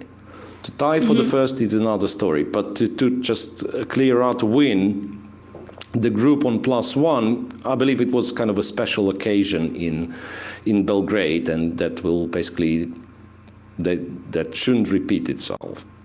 But yeah, that's once again, I'm still kind of a romantic, and I believe you can play aggressively and you can win games at chess, which I think some of the players here think otherwise. I mean, being kind of ultra solid, Of course. Well, it's better to be solid than try something risky and lose. But also, where's the fun and creativity in that? Maybe. I mean, there are often times where I feel like my opponent would play so solidly, and wouldn't give a chance at all, and it would end up being drawish. We'd trade a bunch of pieces, and I'm like, where's the fun in this? I wanted tactics. I wanted excitement. So it does sort of, it's a give and take. Maybe some days, you're just tired and you want to play like a quick game, and you're just like repeating moves or exchanging pieces. Then it makes sense. Yeah, and well, and if you're on a receiving end of it, and you want to kind of make it funny, whatever it takes, yeah, and this is where they're getting you. So they are playing the kind of quote-unquote boring game, keeping in mind that if you start being aggressive, that okay, let's play, but on my terms then, and Okay. I've got punished quite a few times for this. But like my opponent tries to to be solid, to trade the pieces. I'm thinking, okay, how can I unbalance the game? And the more solid he's trying to be, the more risk I'm willing to take. And then all of a sudden, it turns out he never wanted this draw. He wanted to play in such a, and then you consider, okay, maybe draw wasn't a bad result, but it's already too late. It's too late. Yeah. But maybe that's sort of your opponent playing on the fact that you like exciting chess. Yeah. You want to push for an advantage, and they know the moment you do that, it's like they lick their lips. Yes, now let's go. Yeah, So absolutely. makes sense. That's maybe not a very fun way of approaching the game, but that's an absolutely valid way. So kind of lose rarely and try to punish your over-aggressive opponents. That's kind of a perfect strategy for the round-robin events if they do not have qualification character. Right. Mm-hmm. So, I mean, once again, imagine like a simple round robin with high prices, and then the Magnus Carlsen is involved, and then you think, okay, Carlsen's going to take first, but if I'm reasonable, if I'm making draws and maybe win a couple of games, then I can finish in top 3, top 4. And that's, why not? But it's not a lot of fun, I have to say. Yeah, I can imagine. And Chad is asking, I wonder if we can persuade Miro to dab. And I have to let you guys know Once that again, in the first leg of the Grand Prix, you did. Yeah, you can watch a replay. Right. Yeah. I mean, I should probably. I'm not sure if kind of come back on Twitch, but can we? We clearly can make an emote of me dubbing, but I'm thinking about like animated, like kind of GIF file or whatever.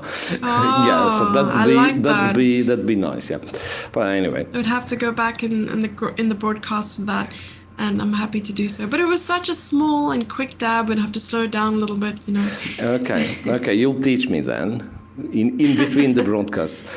Yes. Okay, this bishop c5, bishop a7 line that Vityugov played against Giri, I'm not even sure what's the current opinion on this. I mean, for modern theory. So one more time. So there was bishop d3, bishop c5, disturbing the knight on d4, and then, I mean, a lot of guys would just go bishop e7 here and claim that the knight on b3 is misplaced. But yeah, bishop a7 is known, and it's kind of an independent, I want to say a healthy system.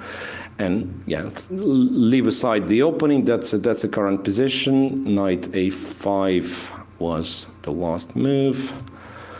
It's a strange position. I think I'm assessing most of today's positions as strange. Why it's strange? Because even though it's a Sicilian with opposite castles, which undoubtedly it is, no one seems to be making any progress in getting to opponent's king, right? White, for the time being, seems nowhere near checkmating the black king, right? I mean, you have to have your pawns on like g5, h5 by then if you're serious about attacking the king. I mean, to me, it really seems too late for white to start pushing the king side. And for black, kind of the same. Maybe black has a bit more chances with potential b5, b4, but still the pieces are set in such a strange way. So I'd actually expect black to, to try to simplify, maybe to try to kind of find harmony between the pieces. Like ideally, now if white takes on a5, you take back, and then your rook goes to c7, maybe, you're looking at b5, b4. But still, it doesn't look like you're attacking the king, right? You would have done, in fact, you would have done absolutely the same and maybe happier with white being castled short, so that you are free not to worry about your wrong king. Both kings are castled the same way, right? And your push is still on the queen side. Doesn't matter if there is white king or there isn't. So it's more of a positional game, interestingly enough. Even though, like at first glance, you see opposite castles, you immediately get excited. Okay, let's find the checkmate. Not yet. Not yet. Mm-hmm. No, I definitely prefer white pieces, even though black has some tries on the queen side. I think it's kind of scary for white, although I'm feeling pretty confident with the knights on b3 and c3. Yeah, I think you're safe. It's just a matter of, I think, finding the right way of reacting to b4. Because I don't think you are very happy going to a4 in such positions, and ideally you'd rather go to e4. So maybe one needs to spend the tempo on moving this bishop. But yeah, we'll see. Indeed. We'll see. Okay, so there is one more game I think we haven't taken a look at, and that's Yu Yang Yi versus Tabatabai. Absolutely, the one that is already a draw, as you said. Right, there was a glitch, as far as I understand, right, in the transmission, and it was kind of stating that it's a draw by that point, which isn't.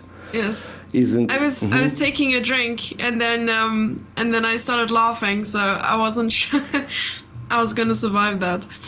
Yeah. All right. And what's going on? I mean, actually, both guys spent quite some time here. Mm-hmm. So we had an English opening. Yeah, which quickly turned into the Queen's Gambit. Mm-hmm. Right, so it started as c4, e6, right, and then d5 was played. On a second, but by the way, for someone who's playing the Queen's Gambit, right? Mm-hmm. If you guys at home, if you enjoy playing Queen's Gambit with black, you find it solid, you find it, complex enough to try to play for the win, then 1 e6 is a perfect, in my opinion, it's a perfect system against the English opening. I mean, why would you care? You go e6, you go d5, and white can't do anything smarter than transpose to either Queen's Gambit or the Catalan, right? I mean, you can go d4, d5, and then knight f3, g3, and play the Catalan, but same you can do starting with 1 d4. So it's not like black is unhappy. So it doesn't make, in my opinion, it doesn't make that much sense trying to study like a separate system against the English if you are still fine playing the Queen's Gambit. And this seems to be the case here, right? Knight f3, h6, b6 system, bishop e2, bishop to b7, and then, yeah, that's an interesting one, I believe. So to some, it might be a surprise that white all of a sudden decides to capture on f6. Now, it's not how chess works. I mean, I don't know. But by that point, I don't know what was the program. Bishop takes f6 was the move in the game. And it seems illogical, right? Your bishop was attacked like a move ago, and you went to h4. And after 2 more moves, all of a sudden you are capturing, even though the bishop is no longer attacked, right? But the point is, you trade on d5, that's your plan. And once again, we are talking something very close to be a Carlsbad structure, right? So cd5, e5 exchange, where bishop is clearly misplaced on b7. It should be on g4 instead? Yeah, I mean, or? probably on e6, if E6. in this specific position, right, like if b7, b6 is not played, then you can go c6 and play the kind of the real consort, right? If it's played, Yeah. it kind of weakens you, softens your queen side a little bit, but at the same time, it does give you the possibility to go c5. But the thing is, you want c5 with the bishop on e6, not with the bishop on b7, because what do you do then? Like with the bishop on b7, yeah, the bishop is not very good. Like you exchange on d4, white takes with the knight, plays bishop f3. You go c4, white starts this knight e5, bishop f3 nonsense. In all of those positions, the bishop is not very good on b7. And that's why white actually makes it specifically in such a way. So he plays bishop e2 first, is waiting for bishop b7, right? Because if you take here, play bishop e2, why black wouldn't go bishop b7, he'd play bishop e6. Right, Yeah. so you're waiting, and then why you do it here, not on the next move? Because if you castle, for instance, black goes knight d7, and now he's ready to take on d5 with the knight, on f6 with the knight, yeah? So now if you postpone this exchange one move later, then knight takes, of course, and if c d5, knight takes d5. So basically that's, yeah, so it might seem strange, but in fact it's very logical. And yeah, and last bit, that exchanging here allows black to play different system and not b7, b6, obviously. Right, so let's say you've exchanged here, you want bishop e2, and black says, okay, I don't care, I just go c6, I go knight d7, I mean, I do all the typical Kasbah things.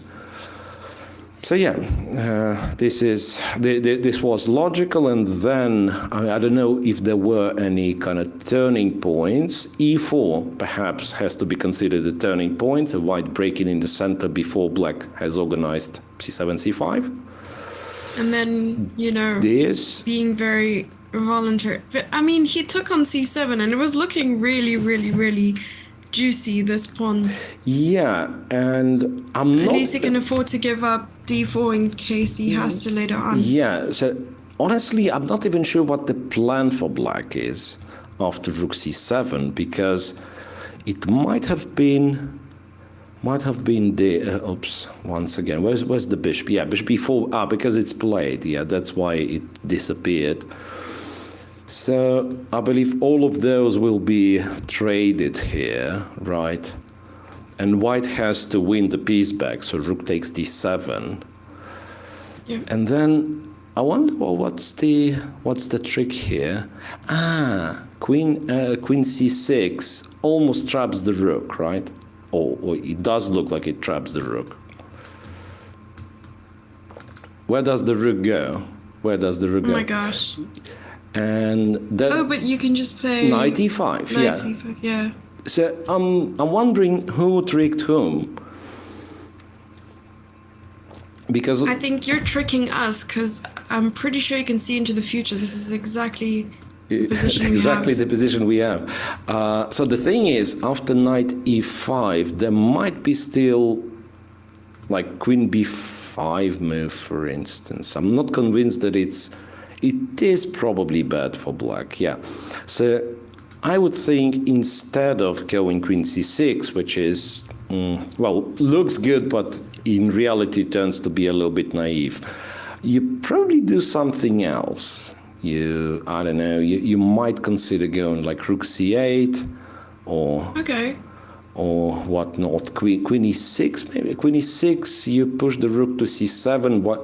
Actually, queen e6 attacks the rook and the a2 pawn. So maybe queen e6 rather.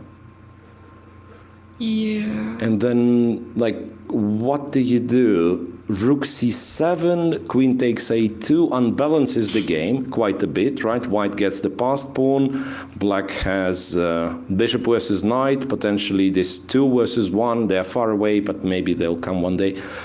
So that's rather unbalanced. And Yeah. rook b7 is simply bad because of queen c6, because now the rook is trapped for real. So I would not be shocked if, if the game ends like knight here, bishop takes, pawn takes, queen takes, and, absolutely equal position. Some checks, maybe. I mean, queen f3, you have rook f8 to protect f7. I was just looking at rook d8. Rook d8, yeah, but then you mean you're winning a pawn this way, right? I didn't realize you're winning a pawn. Hang on a second.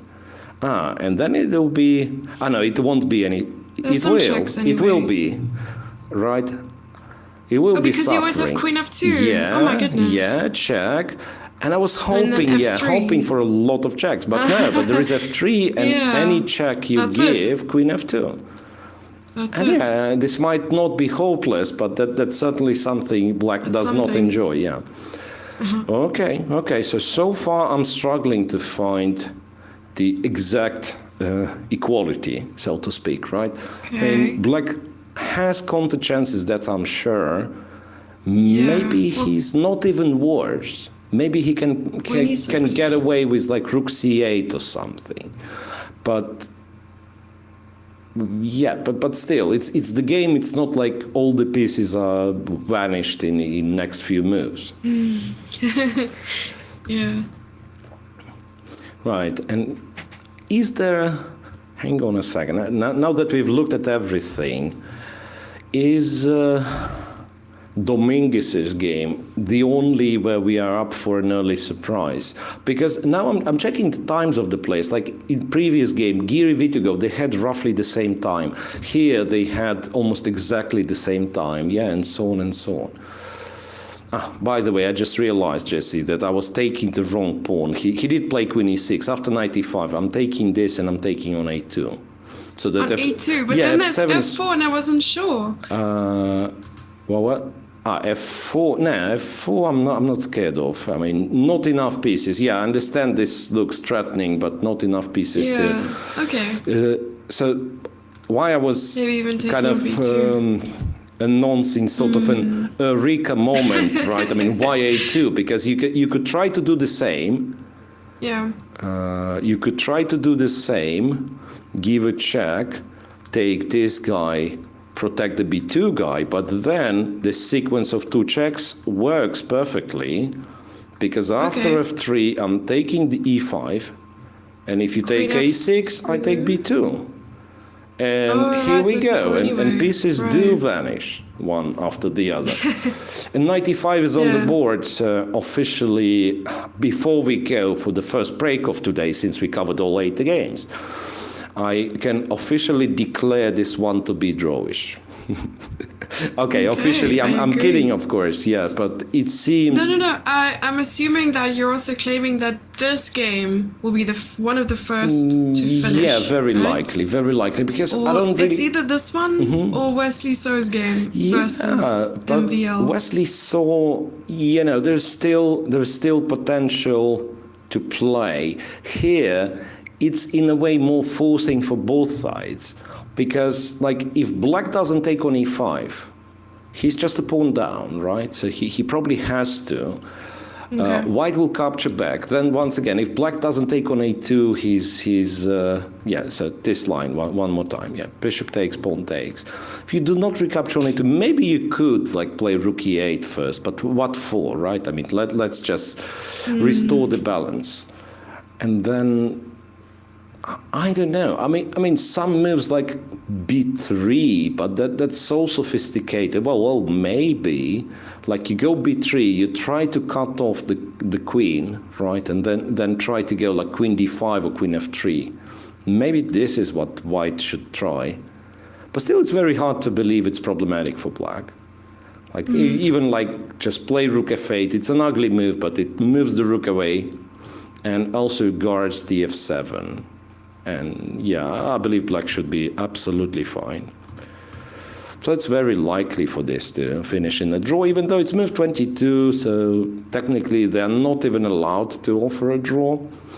So. No, that's true. I mean, Tabatabai was just like crossing his legs. He was like leaning off to the side. He was like, I'm fine. And Yu Yang Li is sitting with his hands on his head, and he's like, what is going on? Yeah. So I'm sure he's just coming to terms with maybe he just needs to do his final calculations and realization that this will be probably a queen and pawn ending if he captures on e5. Yeah, but With the rook. once again, yeah, it's not that easy to find a way not to capture, right? Like queen, rook f8, yeah. Maybe the kind of last bit of illustration, because f7. F7 is not hanging now that I realize, right? I mean, imagine white's to move here. You can't really take on f7, because if you take with the knight, the rook's hanging. If you take with the rook, then bishop takes e5 and the rook is hanging again, right? Yeah. So maybe black can play some sort of rook c8 and so on. Okay, anyway, we'll figure it out after a first break, right? I think it took us a little bit longer to get through the 8 games today. But sounds good. Yeah, Shall we sounds go good. on our first break? Yeah, so we will take a short break. You guys enjoy the breaks, enjoy me not talking, which is rare on this channel. Oh and my gosh. Yeah, and I'll try to pick up the conversation and after the break. We'll be back after some ads and possibly some footage from the playing hall. Yeah. Sounds good.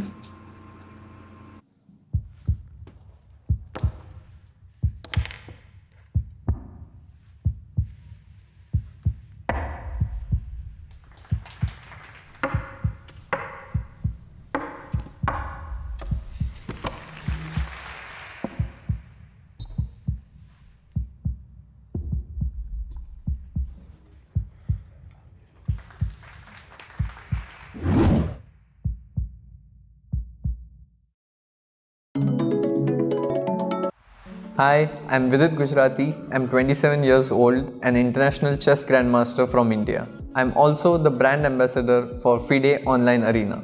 It's a place where you can play for online rating and online titles which can be recognized by FIDE officially. I feel chess is a sport which can be definitely played online, which other sports don't enjoy the luxury of. And the most important thing is that you can play from the comfort of your home, be it any time, against strong players all around the globe. And since the past 2 years, we have seen a boom in online chess. And be it for professional players or for people who have just started, I think it provides a great opportunity. In the next few months, I'll be streaming and playing games on the FIDE Online Arena. So be a part of it, and who knows, maybe we'll end up playing a game with each other. See you soon on the FIDE Online Arena.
Okay, seems that we are back. I believe so. Yeah, back with Yesipenko-Aronian game. So we are back all the way to Pool A. Yeah, for those who just joined us, it's round 3 of stage 3 of FIDE Grand Prix in Berlin. Yeah, pretty exciting things happening in this game, in fact. Yesipenko, first of all, Yesipenko being down to less than half an hour at move 19 in such a sharp position. I have to state it's a sharp position. It's already something. And I would like to kind of look at the last few moves, because they've been, I mean, we left it, remember, after Queen E2. To this Queen E2 move, we've left it, and there've been a lot of stuff happening. So Queen to G6 was played rather than... If I may, before we take a look at the next few moves, for those of you who missed the video during the ad break, Vidit Gujarati, who is a Grandmaster from India, a Grand Prix series participant and second highest ranked player in his country, recently became the FIDE Online Arena Ambassador. So there is a nice little video that we do play during the ad break. And he now regularly streams, plays, and is ready to inspire arena players to do the same. So don't forget to catch him on the FIDE Online Arena platform, and yeah, follow them on social media. Okay, so that was more of a Vidit ad than... yeah, I mean... Apologies. No, yeah. Sorry. Yeah, should have warned that's you. cool. That's cool. So Yeah. now I don't know about Arena, but I'm certainly subscribing for Vidit. Yeah. Okay, no, but just look, I mean, I think we didn't look at it at all, and yet, yeah, A4, A6, I don't quite understand what's going on. H3, can you imagine? H3, like almost as if Grandmaster would blunder a pawn. H3, bishop takes H3, I mean. No, it's fine. Of course, it was calculated. He went bishop G5. And an interesting thing is that apparently Black had a very strong move here, which he, I don't know, missed or decided not to play. And the move was King H8, not an obvious move. King H8. Yeah, because, well, white threatening the rook is an illusion, basically, right? White can't take the rook because Queen G2 is a checkmate. And by going King H8, you are making sure that after G H3, you have F6. And then you'll take with the F pawn and you'll open the F file. And this is supposedly very good for Black. Because what happened in the game was H6 immediately, after which, yeah, logical things happening. White takes the bishop, Black takes the bishop. King goes to H2. And now, yeah, Black is still a pawn up, but White has those ideas like go to G1, take the G5 pawn, maybe even double on the G file. And, you know, the F pawn is pinned, therefore you can't really protect the G5 pawn. Or at least it would seem so. So I'm really wondering, at least, yeah, the engine, as I said, there is the engine which puts comments into the game text. I have no influence on this whatsoever. And it is claiming that King H8 was much stronger and then Black would be better. And now it's equal somehow. I actually kind of like White here, but yeah, maybe it's not as simple. Yeah, you have Queen F6, Queen F4 ideas. Aronian is thinking... Seems complicated. Yeah, it's very complicated, and it can actually turn either way, I believe. It's like... Yeah, give me a couple of moves, like imagine Rook G1, Rook G5 played, and I dare to claim that White has like close to decisive attack, right? Because the other Rook joins, and then F7, G7, everything's hanging. But who would give White to Tempe for free, right? I mean, Black's not playing Bishop A7, Bishop B6 in this position. He's perfectly aware of this Rook G1 threat. So you could try to really protect the g5 pawn by doing this. Okay. But that's a little bit, I mean, looks a little bit too loose, to be honest. I mean, all the light squares. Do you think a plan would be to try to get the black rooks to the h file and try to But attack how that do you way? how do you get it? I mean, Yeah, do you play something like King e7 would be a Ooh. very good move in this regard. It's the pity it's If it's only the king illegal. could move Yeah, like a knight. it's illegal. Yeah. Yeah. So no, I was debating basically two things. Like either you try to protect g5, and then king h8 and f6 seems to be the only way. And to be honest, I don't like it. I don't know, like rook g4, king g2, you know, h4 at some point, even rook h1. Yeah, so black is solid for now, but how does he turn the tables? It's not clear, right? The knight's not getting to f4. That would be a desirable change in the position, but knight's not getting there anytime soon. Right, so that was one line, and the other line would be to sacrifice or to give back the g5 pawn, but to try to, you know, to opt for some new squares, like go queen f6, for instance, go queen f4 with a check next move, and maybe go from there. And yeah, and by moving the queen from g6, we can actually try to come back to your idea, Jesse, like go g6, go king g7, and then maybe one day rook h8 will materialize. Yeah, I'm really enjoying the questions from chats. Keep them coming. Those who are watching on Twitch and YouTube, feel free to submit some questions. We'll show it on stream, and we will try our best to answer them accurately. Although there's a funny one that I want to add to the queue, and I'm gonna read it out loud as well. Yeah. If Nakamura loses, is the King's Indian, should it be banned? But why to ban? No, I mean, I think nowadays we struggle that much in getting the game after the opening, right? That you should be banning something which leads to a draw quickly. I mean, if someone loses or wins, it's a great opening. It should be advertised, not banned. I mean, that would be my take. Yeah. I mean, ban Berlin defense, ban the Petrov. I mean, leave King's Indian B.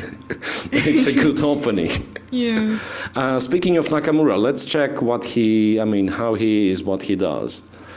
Let's do it. I'm very, very interested to know what's going on in that game. And as soon as the board appears on screen, I have a very, very important question. Yeah, for Nakamura's game, yeah.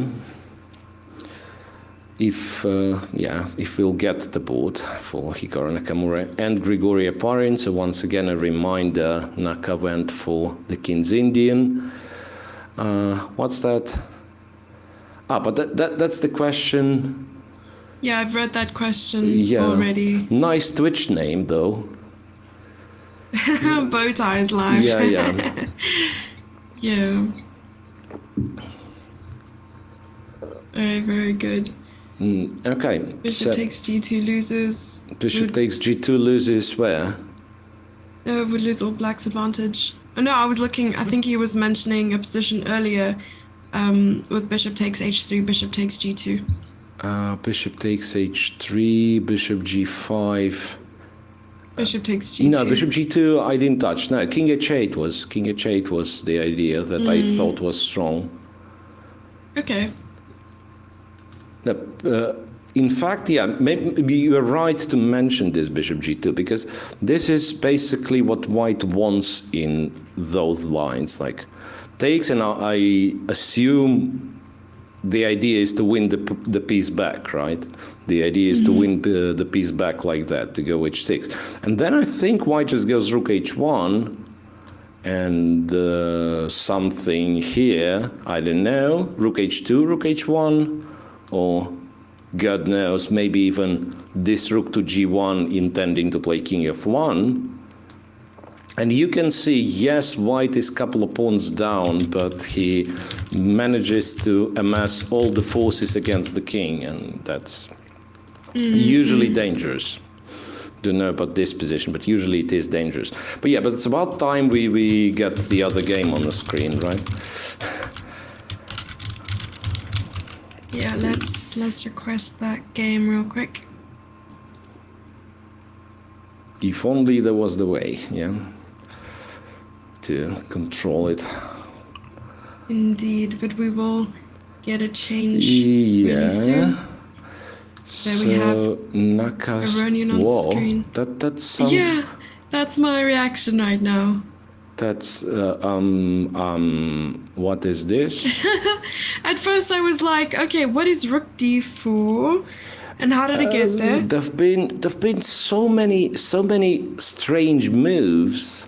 There've been so many strange moves, and then this is what we wanted, no, Miro? yeah, absolutely. And the current position, I think Naka just blundered badly.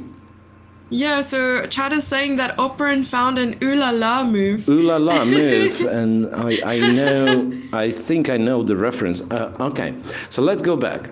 Knight e4. Yeah, we've seen b3, I guess. Yeah, we've seen b3, knight e4, Yeah. and I think I even suggested this king f1 thing. Yes, So basically, you did. leave the rook, don't care about it. Black goes knight to a6, and you'd be surprised, but only this happens to be a novelty. So there was a Okay. game, according to this little notes, there was a game played by Etienne Bacro as white and Gavin Jones as black in Malmö Okay. 2021, so last year. Wow. There was a game where black went rook to e8 and then knight to d7. I need to get that. I think I need to get that setting in the software that you're using right now. Knight to d7 and Predecessor. then knight to e5 and blah blah and so on. Okay, Yeah. so instead knight a6 and bishop d3 attacks the rook. Hikaru, he started the entire thing, I believe, by going bishop g4. So he gets, like, forces his opponent to get involved into some tactical sequence, right? f3, Yeah. or maybe not forces, you could move the queen as white, yeah, like queen d2 doesn't seem to drop any material, but you don't like to. Yeah, of course, f3 is very tempting, you attack both pieces. Rook Yeah. d4, white goes queen e2, because if he captures the bishop, knight b4 would happen. And then, yeah, he loses the bishop on d3. So queen e2, Right. and yeah, bishop d7, rook e1, and now black. I don't understand. You don't understand the. The next one, next move. Sorry. You mean knight Continue. b4 or After knight white's b4? move? White's move. Bishop White's takes g6. move. Yeah, I mean, but he simply blundered, I believe. Point being. H takes. Yeah, H takes. Oh, I that's think impossible. loses It's mate. quite easily, right? Because check, and then in some order, don't know, bishop h6, queen e7. Yeah, that's a checkmate. So I'm more curious about fg6. Would you play queen e7 here immediately? Yeah, well, I can't think of anything else, to be honest. So Okay, I so G guess takes. it's got to be queen e7. It's got I to be. kind of want to know what Hikaru's facial expression is right now. Yeah, well, we do have like a small window on a screen, right? But it still, I mean, he Okay. hides his facial expression because he's not very happy, I believe. Yeah, queen I'm gonna have to go e7 zoom in. attacks the bishop, and the other thing it does, it wins the game for white after bishop f6. I think it's as simple as that. Hikaru actually did play a move, which was knight takes d5. So he's trying to outsmart Operin in tactics. Oh, Yeah, knight takes d5, obviously hoping for c takes and then bishop b5, pinning the Okay. queen. But yeah, but white's not forced by any means to take the knight. what is your evaluation of this position right now? I don't know, have to think. I mean, I suspect white is like, I don't know, 8, should I give, like, white should be winning completely. Like, the question is, what's the move and not what's the evaluation. I believe, like, it's a huge advantage for white, must be a huge advantage for white. And now you can tell me what's the reality if you have the engine running. I was going to, but I wasn't sure if giving you numbers right now would be the best for this position, because it is +7. +7, so I was not too far off with +8 No, or it's something, huge. yeah? It but is the move huge, yeah. I mean, what's the move then? Bishop as back, well. yeah, bishop back maybe.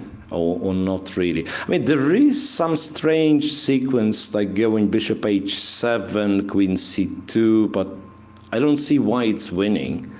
Like, there is this thing, queen c2. Oops. Come on. It's getting impossible. Yeah, takes as a check. And first of all, I'm not convinced king g8 loses, but it probably does. Probably does, yeah. But there is also f5, and when I take, I do threaten rook e7, but it doesn't seem to be kind of +8 threat. I don't think black is doing all that bad. So it must be something else. Oh my goodness. Tell there are me. two moves that are relatively good. And So the best apparently is bishop f5. bishop threatening mate in f5, two. beautiful. Yeah, bishop f5 kind of distracting the bishop, and if it's taken, then queen e8, the queen sacrifice. That's beautiful. Yeah, Chad is adamant that this bishop f5 wins completely, and someone says it's even +8. Oh my goodness gracious. Yeah. No, but those big pluses, we shouldn't really care much, honestly, Not because at all. it depends on what depth computer is, and for us No, mere true. mortals, it has to be equal. Like +5's winning, +8's winning. Yeah. Why should we care? Yeah, just bishop f5. It's good to know. Yeah, bishop f5 is a nice move, really. Well, the engine I'm using is online, so it's not good at all, unfortunately. So those of you in chat who do have something better can, of course, let us know what you think. And if you have something better than depth 20. For this position, strangely, I mean, depth 20 might be enough. Yeah, okay, so let's illustrate this once again. Bishop f5, kind of blundering. Oopsie, I've blundered the bishop, and if the bishop is taken, queen e8, and then rook takes e8, checkmate. That's a nice line, yeah. Obviously, black's not forced, so he'll try to do something else, but what kind of something else can you do? I believe you can't really move the knight, yeah? Like knight c3, queen e7 just loses immediately, I would think.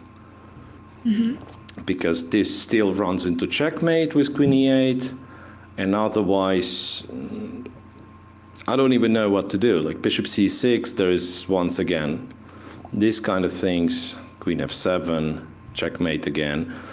Yeah, so that means you can't move the knight, you can't take on f5.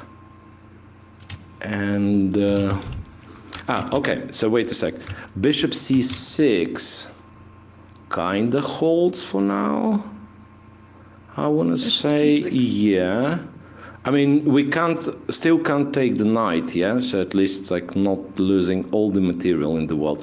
Yeah, but maybe now it all breaks down to the question, oops, no, not b2. Oopsie. Come on, yeah, queen c2 check.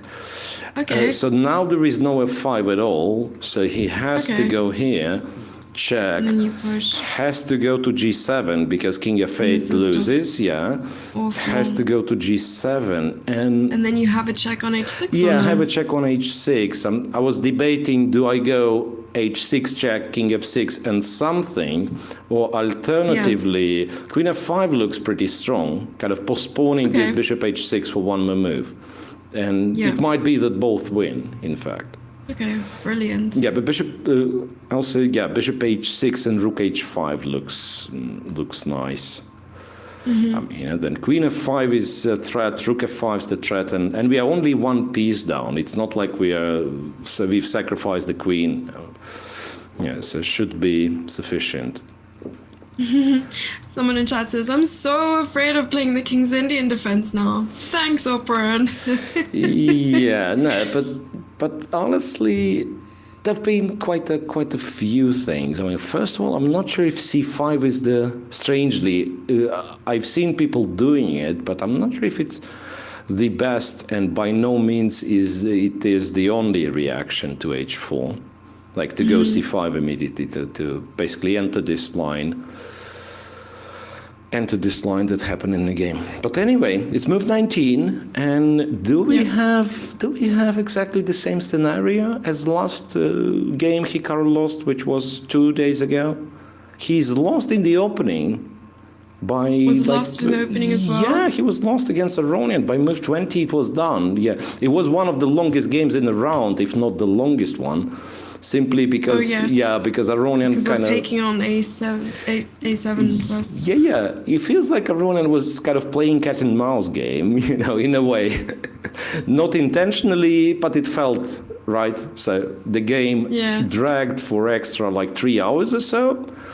And that's very true. The advantage started picking up on move 19, actually. And if I look correctly, the deciding move was after move 23. So it is like roughly around the same time in the game that something happened. Yeah. And then in Aronian's game, right? I mean, he dragged it unnecessarily for like, I don't know, 40 more moves, 50 more moves.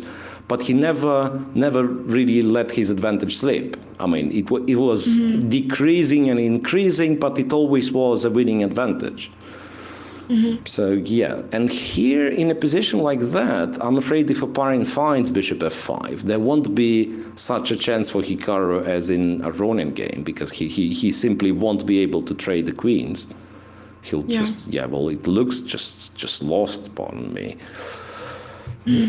Okay, so one more line I could possibly think. No, never mind. I thought knight f6. What were you looking at? I thought knight f6 after bishop f5, and then at first I was looking at something. Were you looking at queen e8? Yeah. Of course, queen e8 and this and this. Does it work? And then playing bishop. Not sure, because bishop g7. Bishop g7. Yeah, bishop g7. It works. Apparently, because apparently it works, Apparently, check. No! We've brought him over to the dark side. This is amazing. And GG. then you give a check, and then actually might be still a checkmate, right? So it's a check over here, and then some knight h3 with a check. So it might work. In fact, it might work, unless I'm missing something simple, but. Not really, right? I mean, you have a check. I'll go king e2. I was even looking at just, rook to h5 or rook to h4, depending. With white at because some point, after bishop g7. After bishop g7, like rook h5 to go rook g5, but that's a little bit slow. Yeah, it's probably a bit slow. Yeah, but the thing is, even if this wouldn't work, bishop f6 does. I mean, bishop f6, bishop d7. Okay, you did not checkmate your opponent, but you're a piece up by move 22, which should be enough for a 2700 player, I guess. So Hikaru's position is terribly bad, and after bishop f5, I'm not even sure what represents kind of the best chance for black. Really unexpected development, what can I say? And that means Oparin, wait a second, he gets on +1. Yeah, Hikaru will be sent to -2, and his chances of qualifying. Okay, I mean. And it's between Aronian and Oparin.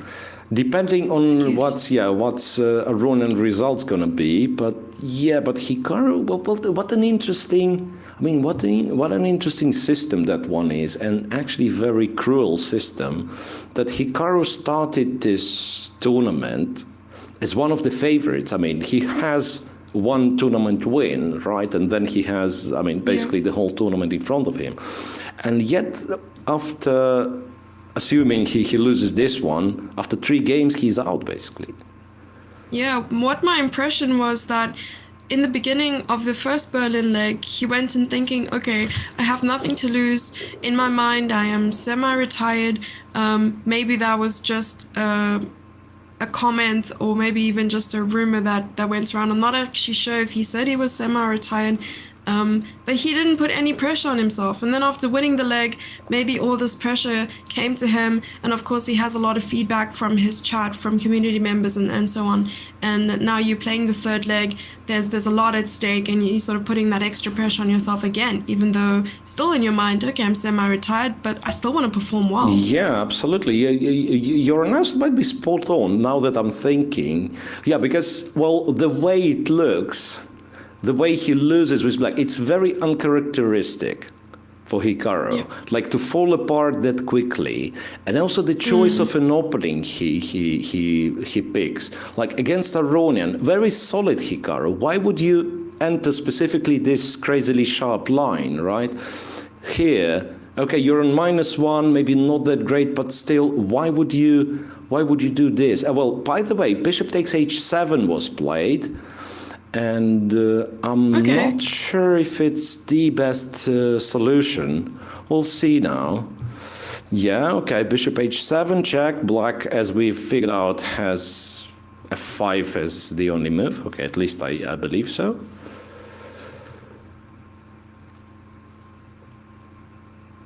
Well, in this position, however, it might be that black can get away with this and going king g7 and, yeah, I mean, going king g8 and after h7 going king g7. But still, for the time being, refuting f5 is not that obvious. Yeah, bishop f5 instead of what opponent did was much stronger, I'm sure.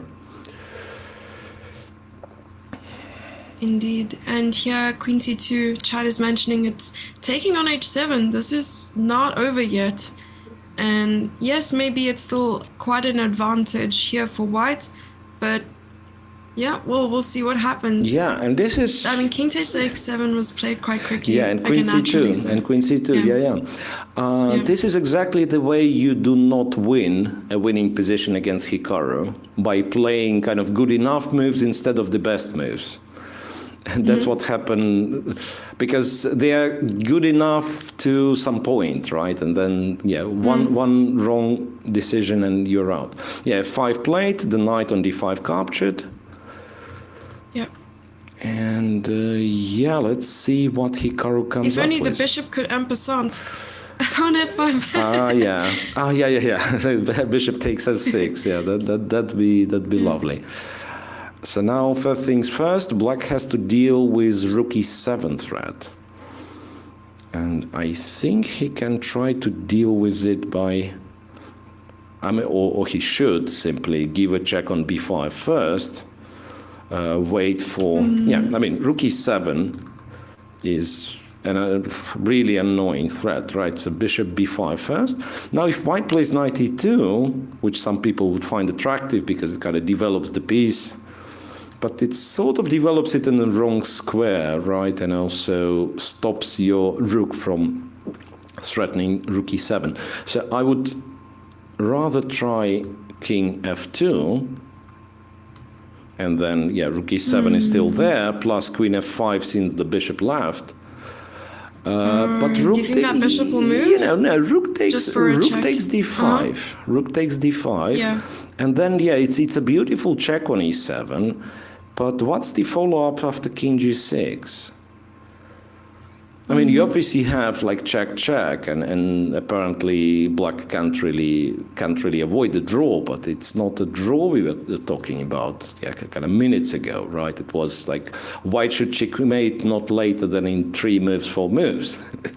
And now, yeah, I mean, probably the game should continue like knight h3. After this check, you go to g3, and then you try to knead some sort of a mating net with knight f4 and so on.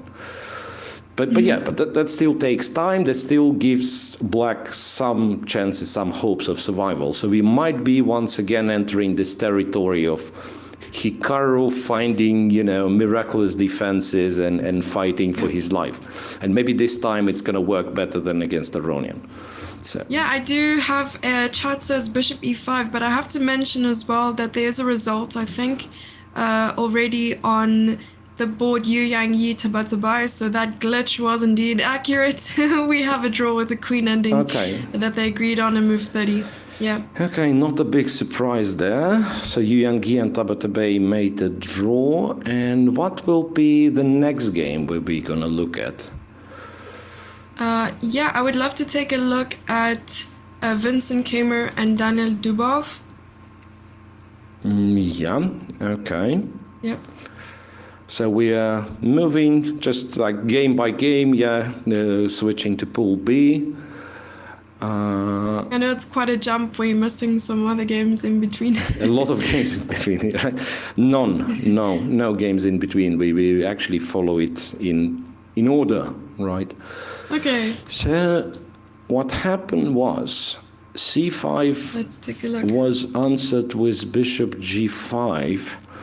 And I should probably reassess it and accept that I was wrong. Yeah, after bishop g5, it's unpleasant. It's unpleasant for black. Yeah. Yeah, because now if the bishops are traded, like bishop g5, knight g5, white actually achieves the goal of going to g5 and provoking g6. It's all about like black having to play g6 or having any other move, right? So after bishop g5, what's that? That's the current position, sorry. After bishop g5, he had to go queen e8. Yeah. And then rook c8, and then, yeah, maybe it's not so bad. Maybe it's not I was so wondering here, after knight to d3, why did he not take it? Is there something I'm missing? Why didn't he take on d3 twice, you mean? Yes. Well, I can't really provide you with some sort of specific explanation, but I think the reason is that it's kind of fine for black after something like that. So black would be a pawn down, but with two very strong bishops in this case, right? And also the bishop on g3 is sort of passive for now. So I would think that would be an answer. And to continue it, just one more move. Imagine white moving the knight from d4, like knight b5, for instance, then hoping for knight d6, right? Looks logical, but it loses to queen c6, and it loses badly because all of a sudden you can't protect g2. You have two pawns pinned, and there's absolutely no way. I mean, you could play queen f3, but then the knight is captured. Okay. Yeah, so it's not like black is immediately better or anything, but I believe he has enough compensation after such line, after bishop takes c5.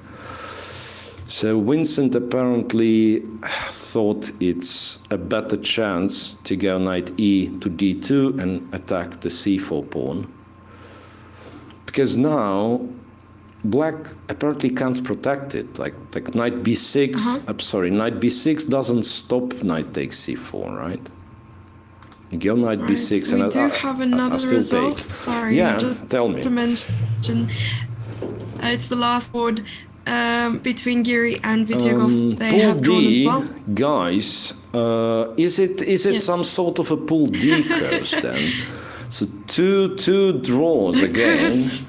And this time relatively quickly. Vityugov and wait a second, Giri and Vityugov. But that was quite an interesting Sicilian, I thought. So they must have found some way to repeat the moves. I mean, otherwise, I don't know how would you make a draw so quickly. Anyway, so back to this game. Bishop takes f3 played by Daniel Dubov. And interestingly, Kamer is thinking still. I wonder what's the deal here? Because, I mean, kind of both moves seem to be quite good. Bishop f3, I don't see a problem with. Knight f3, kind of keeping the bishop on e2 so that the knight on d3 is attacked. It also very attractive. But yeah. spending so much time. Does it mean that even G takes should be considered? Looks ugly, but there is, once again, there is a certain point to it. After CD4, white takes this guy. Don't you think there are too many minor pieces on the board? It would scare me so much. Yeah, well, it is a bit confusing, but that's exactly what I'm trying to fix here by trading some pieces. Okay, and wouldn't let me. So GF3 apparently wasn't very clever. Knight takes played by Vincent. I take with the knight. Yeah, Okay. takes with the knight, threatens to take on D3. I suppose it's just renewing the threat. That's why I didn't take earlier. And even after taking on D4, you can take the knight on D3. Yeah, I think that's what you do. You take D3 twice. Because otherwise there's the other knight going to C5, and I don't know how to feel about that. You take D3 twice. You could actually try to calculate knight D4, knight C5 okay. and B4, but maybe there is no need. Maybe you just take here and yeah, black can't really protect D4 pawn, right? And I'm not sure, once again, queen takes might be a decent alternative, but I thought, yeah, rook takes is also good enough. Yeah, I think Vincent is much better. I think he's much better. So for Dubov, seems to be a struggle. He didn't win a single game in Berlin, right? Or did he? No, he did win against Vincent with white in the last round, yeah, but he lost to Vidit. Yeah. So that's rough. What can I say? This is rough. Oh yes, Berlin. This is rough. You're referring to Dubov? to first Berlin tournament, and then now he has lost with white against Dominguez in round 1, and now he's struggling against Keima. So for Dubov, that's kind of a rough tournament. Speaking of Dominguez and his chances against Mamedyarov, shall we check? Yeah, because at some point it was the only game where there was clear disproportion, if you will, in time spending. Remember, Mamedyarov having like 1:30 in some almost middle game position, 1 hour 30 on the clock, while Dominguez was on 50 minutes or so, and that was quite some time ago, so I'm willing to find out what, yeah, but nothing changed, right? Dominguez is spending time thinking. Well, I said nothing has changed, but in fact, like a lot of stuff has changed. Exchanged, that is.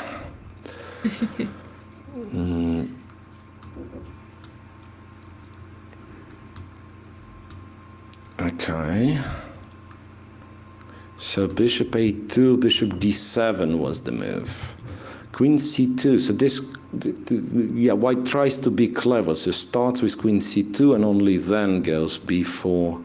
And he never got to play bishop b1, strangely. So he does this, okay, I no longer understand what's all about.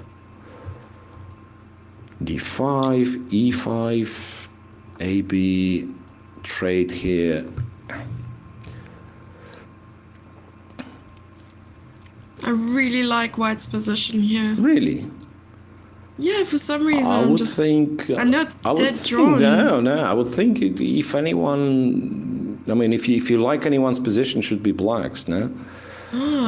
Like taking... I mean, it's probably a draw, but I think the responsibility is on white, because I can kind of take h4, and bishop b1, I have g6 as an answer to bishop b1, so bishop b1 is not such a big deal. And I'm not even sure what the plan is. I mean, maybe d6 is what he wants. They're kind of trying to make it like super sharp, and that would be typical Dubov. d6, so opening the a2 bishop. Pawn cannot be taken because back rank, right? Rook e8. And the other pawn cannot be taken with the rook because same back rank. And white also threatens d7. So would you take on b4? White Or also defend d6. no, it's white. It's black to move, but still, Black but to still. Oh, wait, yes, yeah, they I just did went pawn. d6. It's just the problem for black. I can even with black to move, I can't really find.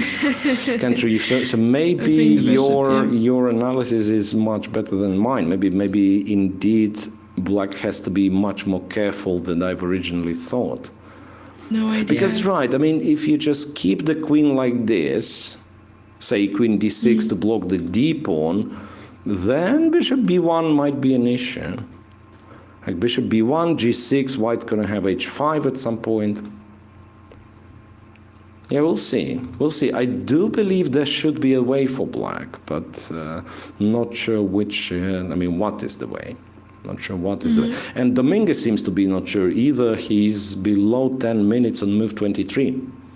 Yeah, he's like 17 moves to go to get to time control. I mean, 17 moves with 9 minutes is not a lot of time, but I mean, Dominguez has proven to use his time quite efficiently, given the whole, like, low on time situation. Yeah. So, well, we'll see what happens. Yeah, he has been in a time trouble in both previous games, right? He won against Dubov, and at some point he was, I'm ready to claim it, he was winning, or at the very least, much, much better against Kema. Miro, you will not believe it. There is another result. And it's a draw, no? It's a draw. It's between Wesley So and Maxime. Wesley So and MVL, yeah, but I don't even think we have to check it throughoutly. I mean, it was this end game, right? It was this end game with even pawns, even pieces, everything equal. Yeah, it was a rook and knight. Yeah, but whenever one of the games in the group in the pool finishes in a draw, I'm really inclined to jump to the other game. Because, just to see, in the other game we have Alexander Predke, the leader of the tournament, of his group, right? And to see if he has a chance to extend his lead, or maybe, on contrary, maybe Sam is outplaying him, and maybe Sam will take the lead after the first half. And also, quite conveniently, it's the last game remaining. Jesse, I mean, we go in order, right? So Pool A, Pool B, now Pool D is done. Pool C, Wesley So finished, so that's the last game that we have to look at. Sure. I mean, if you would like, we can take a quick look at Operin versus Nakamura, and maybe take a short ad break as well. Yeah, that'd be nice. First things first, just quickly, let's try to understand what goes on here. Let's accept the fact that we cannot understand. Okay, I cannot. I don't know about you. So, the changes. I can try to think of this position, but how we, starting at point A, how we ended up at point B in 8 moves. I can imagine, but I cannot justify. Let me put it this way. And by the way, after A4, B4, this was kind of last 2 moves. White went A4 and black replied with B4. I guess, oddly enough, the move might be knight B1. Remember, there was a knight G1 move in this game. There might be knight B1 in order to... I kind of want to see what happened to that knight. I have to go back. Okay, so it did make its way to E5. It went to... Yeah. It went here. It went to E5. And then it went to D3 finally, right?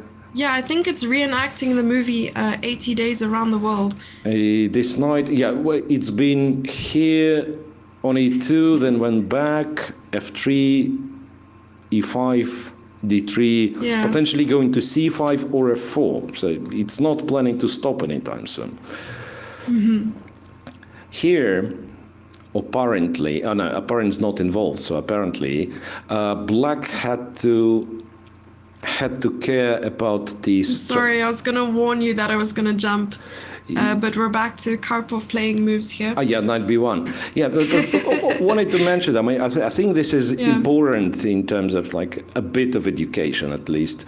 That black first had to cement the structure, and it's actually very very common for this setup. So that you go a4 first, and then you put the knight on c4, which blocks the c file, and it jumps all the time. Yeah, okay, now once again, kind of ruined the position entirely. And he started with knight c4, which might seem the same. Yeah, I'll play a4 on the next move. But now white goes a4, and then white will have a chance to go b3 later.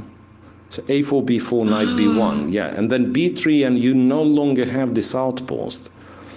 Well, do you think black will play b3, or that just allow the knight to come back to This c3 is, and you b3 know, will be a weakness? That'd be a good move if it works tactically, because yeah, like obviously both sides getting targets after b3. Like you go, well, perhaps you go rook c3. I mean, I'm not even sure. Like rook c3 is a very committal move. You basically claim that you'll win the b3 pawn, otherwise you just block your knight's only available square, right? You leave the knight on b1, then you go rook c3. Also looks odd. Yeah, but b3, it might be, once again, it's like, you know, sometimes, Jess, it's like a choice between two moves. One is clearly... after one of those, your position is clearly worse, but is possible to play. And that would be basically any other move allowing white to play b3. I would claim that, yeah, white is better, but the position is still playable. And b3 from black, it is kind of an honest fight. So I don't want to accept the worst position. I want real fight, but it might be worse than anything else. So sometimes it happens like this. So if you allow b3 for white, just a bad structure and white's better, right? But if you play b3 yourself, it might turn out to be kind of a bit too much of responsibility. Well, we shall see. We shall see. Yeah, but Sam really impresses us with knight g1 and knight b1 retreats in the same game, which is not very common. It might be, in fact, you know, some sort of a record, I want to say. And also, it's you know, on a span of 9 moves only. So it was 16 knight g1, and 9 moves later, 25th knight b1. This almost surely has to be a record. Also, Pretke is going down on the clock, 6 minutes left. So what did we say? Check Nakamura to make sure he won't lose that quickly, and then maybe go for a short break, right? Let's do it. Yeah, we have 5 games, and in terms of like dragging today's round for 5 and more hours, what's the most dangerous one? What do you think? I would probably say, I'm gonna say Vincent's game. Vincent's game against Dubov, yeah, could be this, Yes. and also Sam's game. This Sam's one, game. yeah, I mean, those queen's gambits, I mean, even if white gets a better position, usually to convert it, it takes an awful lot of effort. Unless, Very of true. course, Pretke doesn't make it through the time control, which might be the case. Okay, we are shown... Oh, yes. I guess this is also the case for, what's his name? Dominguez? Yes. For Lenier, yeah, Lenier Yes. Dominguez. We are shown what? We are shown Keima and Dubov. Dubov. Yeah. While we switch to Nako's game versus Opera. Yeah, I mean, I'm trying to wrap my head around this first. What's the trick? Because I'm really confused. Everything's hanging. The compy really favors white for whatever reason. Yeah, it's something like +3. I might be wrong. And yeah, and +3 is a lot, we have to agree. Yes. But how is it +3? Because there is kind of an obvious line. Take on f4, play, say, bishop d3. Trade here and claim that you're a pawn up, but it's nowhere near +3, I believe. I mean, if you go for a simple line. So I'm guessing this must be something like extremely clever, where white actually wins material. Like take on, I don't know, I mean, is it +3 though? Doesn't look like +3 at all. He does play bishop d3, okay. Bishop d3, yeah, fair, no, it's not fair enough. It's not, no. Knight d3, maybe rook d3 is the answer. Or once again, I want something silly. Maybe rook d3 is the answer. No, I mean, my point is that, let's say if you play some move, you're pawn up, and white is better, maybe much better, but once again, knowing computer's evaluation +3 is a little bit too much. So you'd suspect that there is something more, which I can't find. And therefore, I'm fantasizing about some really sharp lines, which might not be the case. Maybe this extra pawn, maybe it is +3. Who knows? Computer knows, but not us. Oparin and a break. How about this plan? Sounds like a plan. Yeah, Oparin, did he beat Naka already? And somehow today we are totally off, like we were supposed to have those results during the break, not instead of a break, right? I mean, those draws that they're making. Usually we are much better at this, like leaving at the critical moment. I mean, that's. I thought that was something we didn't want to happen, to not have results during the break. It's an art. It's an art. Just to leave. I mean, okay, you cover all the boring stuff and then miss all the action. Okay, so we really need the Oparin and Nakamura game to appear, right? Because we think Oparin, I mean, we know Oparin was winning, and now I don't know if he's still winning. I don't think he is, honestly. I don't think he is. In fact, it seems with his last few moves, he sort of misplayed it, and quite possibly misplayed it completely. Apparently, missing queen d3. Could this be right? So bishop e5, knight e2 was played. Bishop e5, knight e2 was played. Perhaps knight h3 could have been better, but you never know. Knight e2, but knight e2 seemed to win an exchange or force this rook to b4 where it's stranded, right? Knight e2 was answered with queen a6, pinning the knight, and after king f2, queen d3, the move that you could miss, I believe, because you think knight takes e5 is there, knight takes d4 is there. You win an exchange, you protect your queen, but then, bishop takes d4 in return, and then you lose the queen for free. So I think that's... it's not necessarily that you could miss it when the position's on the board, but from afar, like say, choosing between knight e2 or knight h3, and maybe, that's my speculation, of course. Yeah, anyway, now let's look at Naka's... I have to know. Yeah.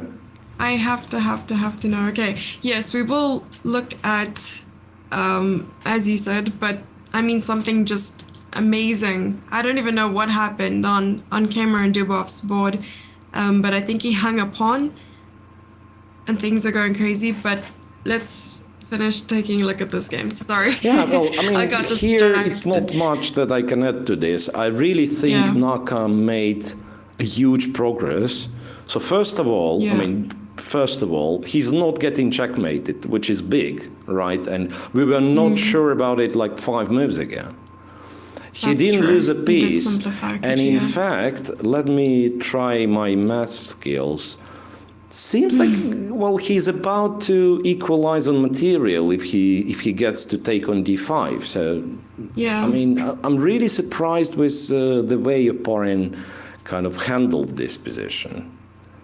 And even if he doesn't, I mean, even if Naka doesn't equal on material, because I think like a move like knight a4 might be still problematic to win the pawn back. after knight Yeah, f4. we'll have to dub Nakamura the new Minister of Defense. Yeah, and then knight f4. There is a check on d2 and so on. Right, so he's getting chances.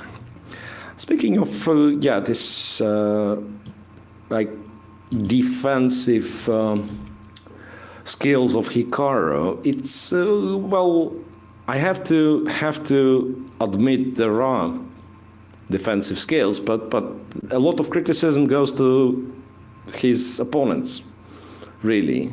Like in a Ronin game especially, like I think Levon just at some point just switched the brain off and thought, okay, I'll win. Just let's not hang it, a major piece with a check, and I'll win. Yeah, and then it dragged the game unnecessarily. But at least Levon was always in control of the evaluation, and here White had an absolutely winning position 5 moves ago. He had much better position a couple of moves ago, and now who knows? Maybe it's closer to equal.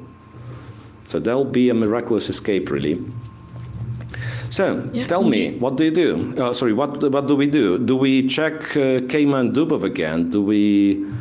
For maybe 2 minutes, and then we go on a break. Sure. Yeah, sounds Keima good. and Dubov. We request the game that we just been at. Right? Yes. Wait a second. What was there? There was this knight on f4 and some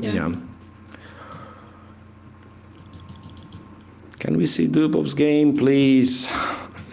Yeah, here we are. Here we go.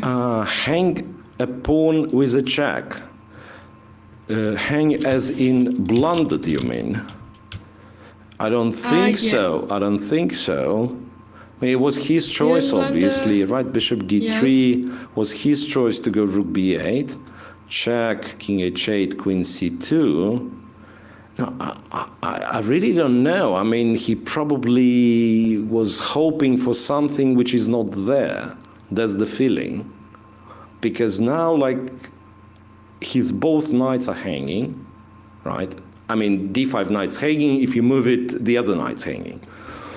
Knight b4 attacks the queen, but after queen e4, once again, this knight's hanging. I don't think you ever trap the h7 bishop. Maybe I'm wrong.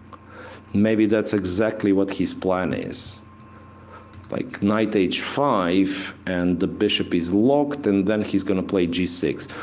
So perhaps White should be clever and go queen d2, not to block the diagonal for the bishop. So bishop will run away now.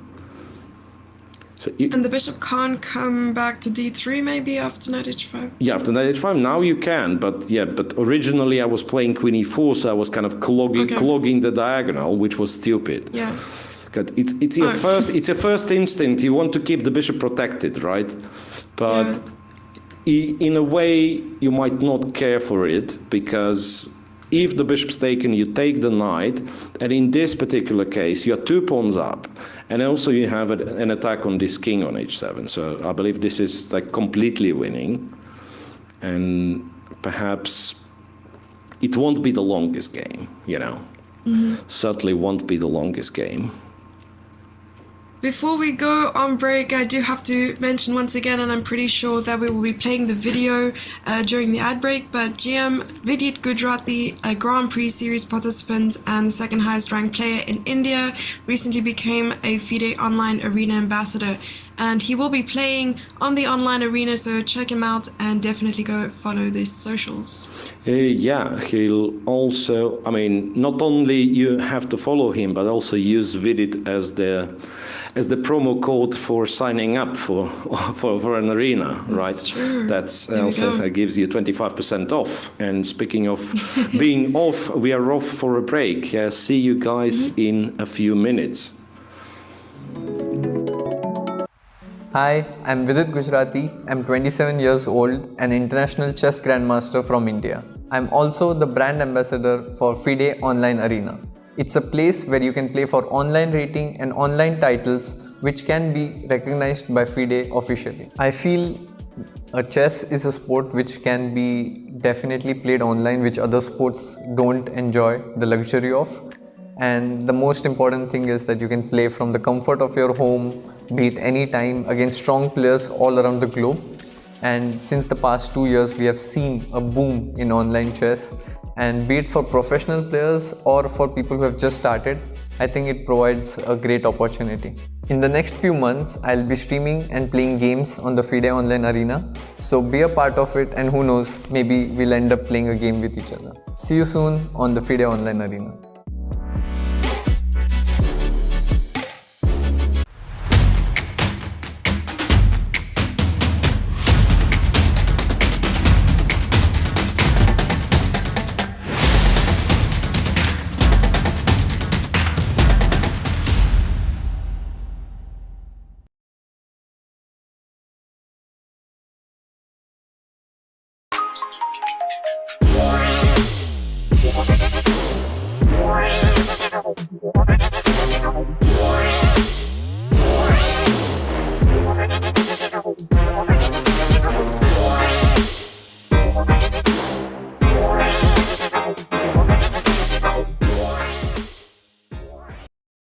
Anish, Nikita, the game finished in a draw. Your comments, how was it today?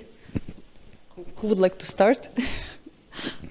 I mean, in our last game in Belgrade, I got -2 out of the opening, so almost lost position. And this time I just tried to surprise Stanish with some, maybe objectively poor line, but I have some experience there and had some ideas, and well, it worked out.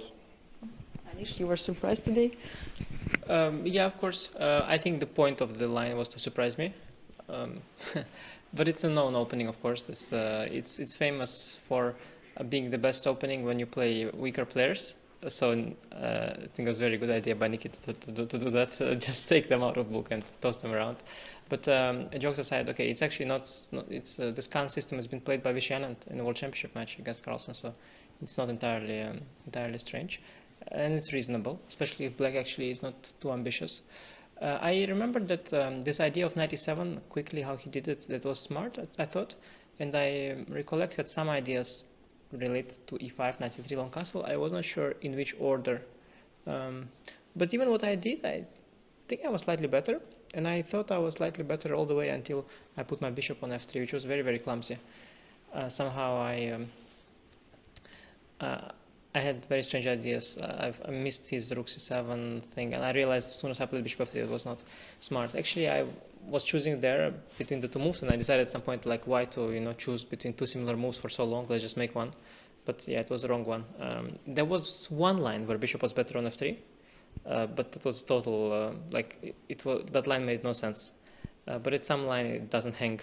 One knight comes via e2 to d4. And like somewhere it wasn't hanging, but it was very stupid variation. And how he played, I think he had a lot of play, and I felt that Black deserves to have at least equality there, probably nothing more, but I don't think I can stop perpetual. Okay, it's always like this, yes, if you have a choice, you always choose something wrong. I mean, I don't know how it happens. I mean, if you have two moves to choose, and especially with rooks, did it happen to you before? That I chose wrong moves all the time, yeah. No, it's difficult because every move is actually an opportunity to go wrong in chess, so it's really hard. But yes, it's difficult. Like, you have to be a bit lucky, and also sometimes you trust your intuition, and sometimes you don't, and sometimes it's good to do it. Sometimes, like today, after f5, bishop g2 was my initial thought, so I should have done that. But sometimes my initial thought is the wrong one, so it's kind of hard. So yeah. But I think still position was not so bad for Black, probably. Just that it was very stupid of me to do it. And after that, I think I have no chances to play for advantage. At least I didn't see anything.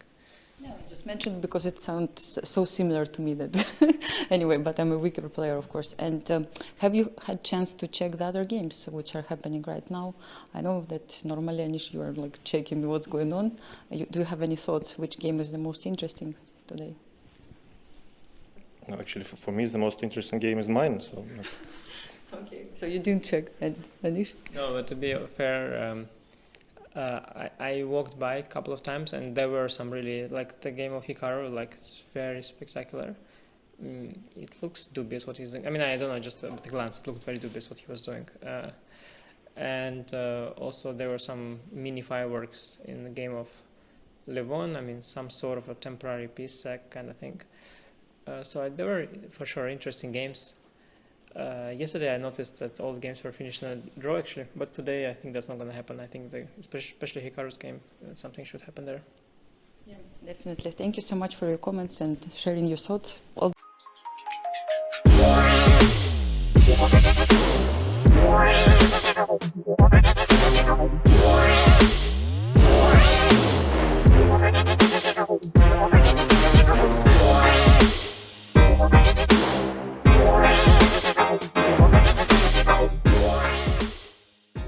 I mean, the game finished in a draw today. Were you happy with the opening, how it went today? Yeah, it was fine. Since I'm black, he decided to go for quite a strategic line, and there was just one critical moment where he had e4, and I had to calculate towards the end, and I think always black was more or less fine. How did it go for you? Yeah, today I think it's a normal game. Yeah, maybe my opponent Queen F4. I think is the best move. Yeah, equal position. Yeah, after Queen F4. Yeah. So there was nothing much happening today, let's say. You managed to equalize equally and happy about the result? Yeah, of course. EU is obviously a very difficult opponent, and of course drawing with black is completely fine. Did you manage to check the other games in the hall, especially the game, I think the most interesting now is Hikaru Nakamura or Andrei's? I didn't see Hikaru's game, it was King's Indian, but I didn't pay so much attention, but Andrei's game was very interesting. He came up with a genius idea, like g4, g5 and sacrifice the pawn. I think that game is just way more interesting than our game. So how is it going so far? It's like the first part of this group tournament is over. So what is your shape? How do you feel? I think I played quite decent, except the first round, which I was surprised by my opponent's prep. But against Anish and also today, I think I played quite decent. So I'm looking forward for the next 2 rounds. I hope I can play better in those rounds. Okay, and what about you? How is it going for you, the tournament after 3 rounds? Yeah, I think maybe it's normal. Yeah, because now I 3 draws. Yeah, I hope the last 3 round I have my good results. Yeah. Okay. Thank you so much and for your comments.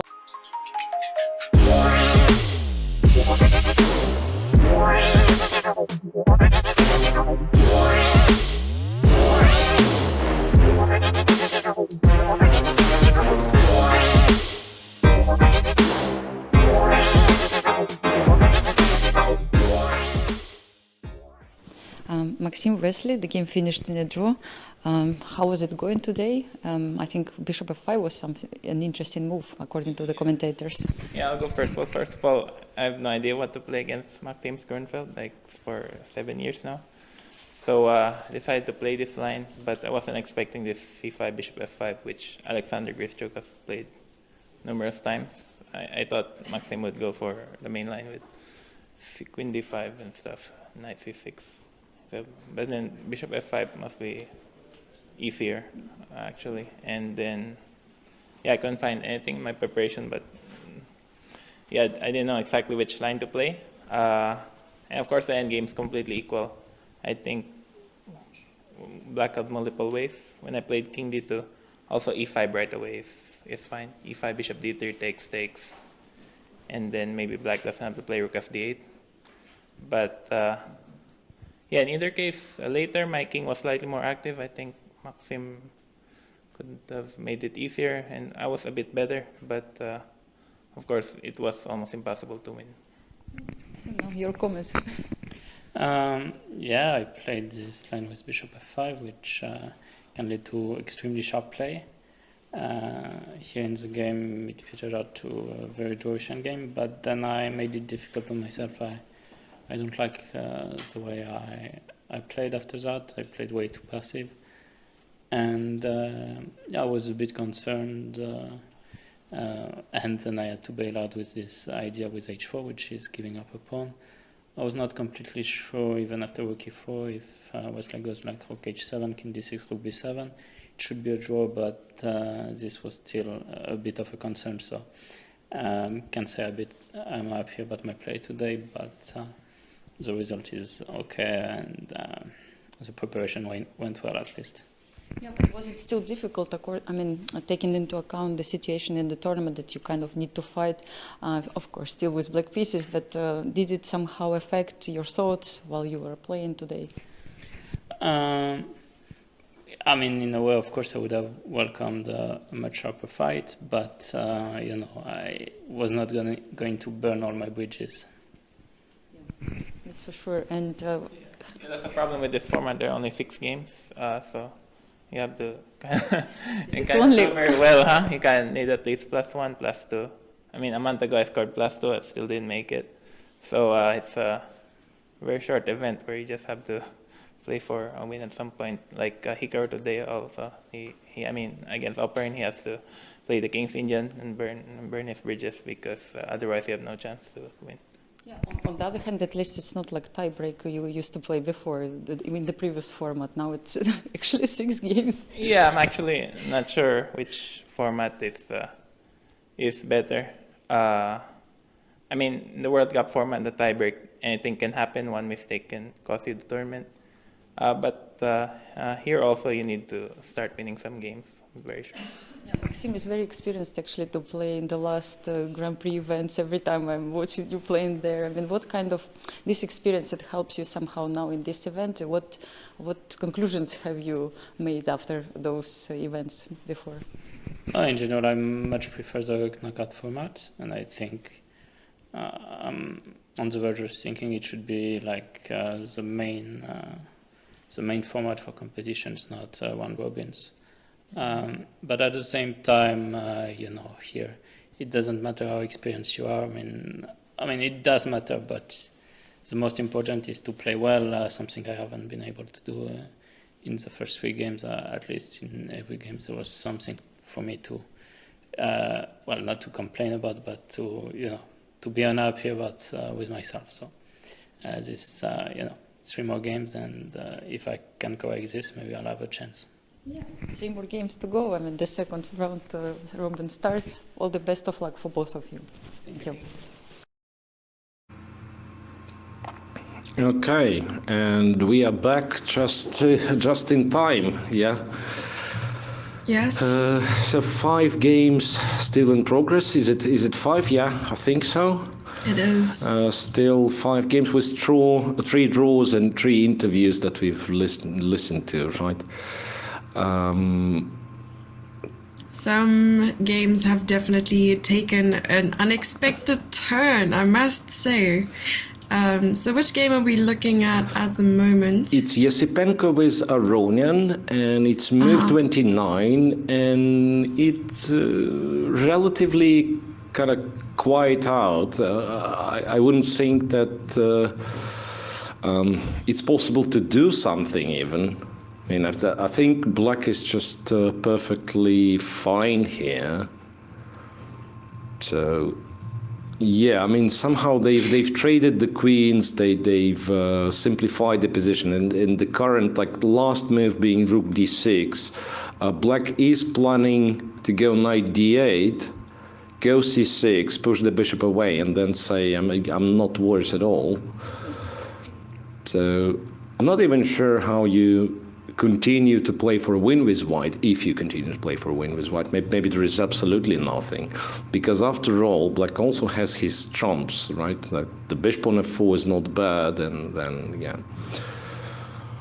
rook controls the d file. I think, yeah, black should not be worse, and probably cannot be better. So this is how I would put it, Shouldn't be worse and can't be better, so draw seems like a fair result. That should be a song, I think.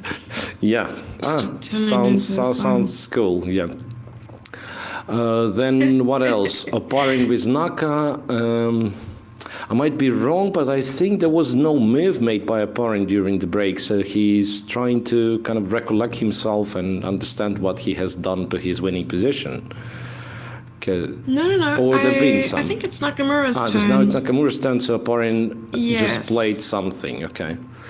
Well, they're both sitting on roughly, I would say, average of 10 minutes. Nakamura has 12 minutes and opponent has 7 minutes to make 12 moves. Yeah.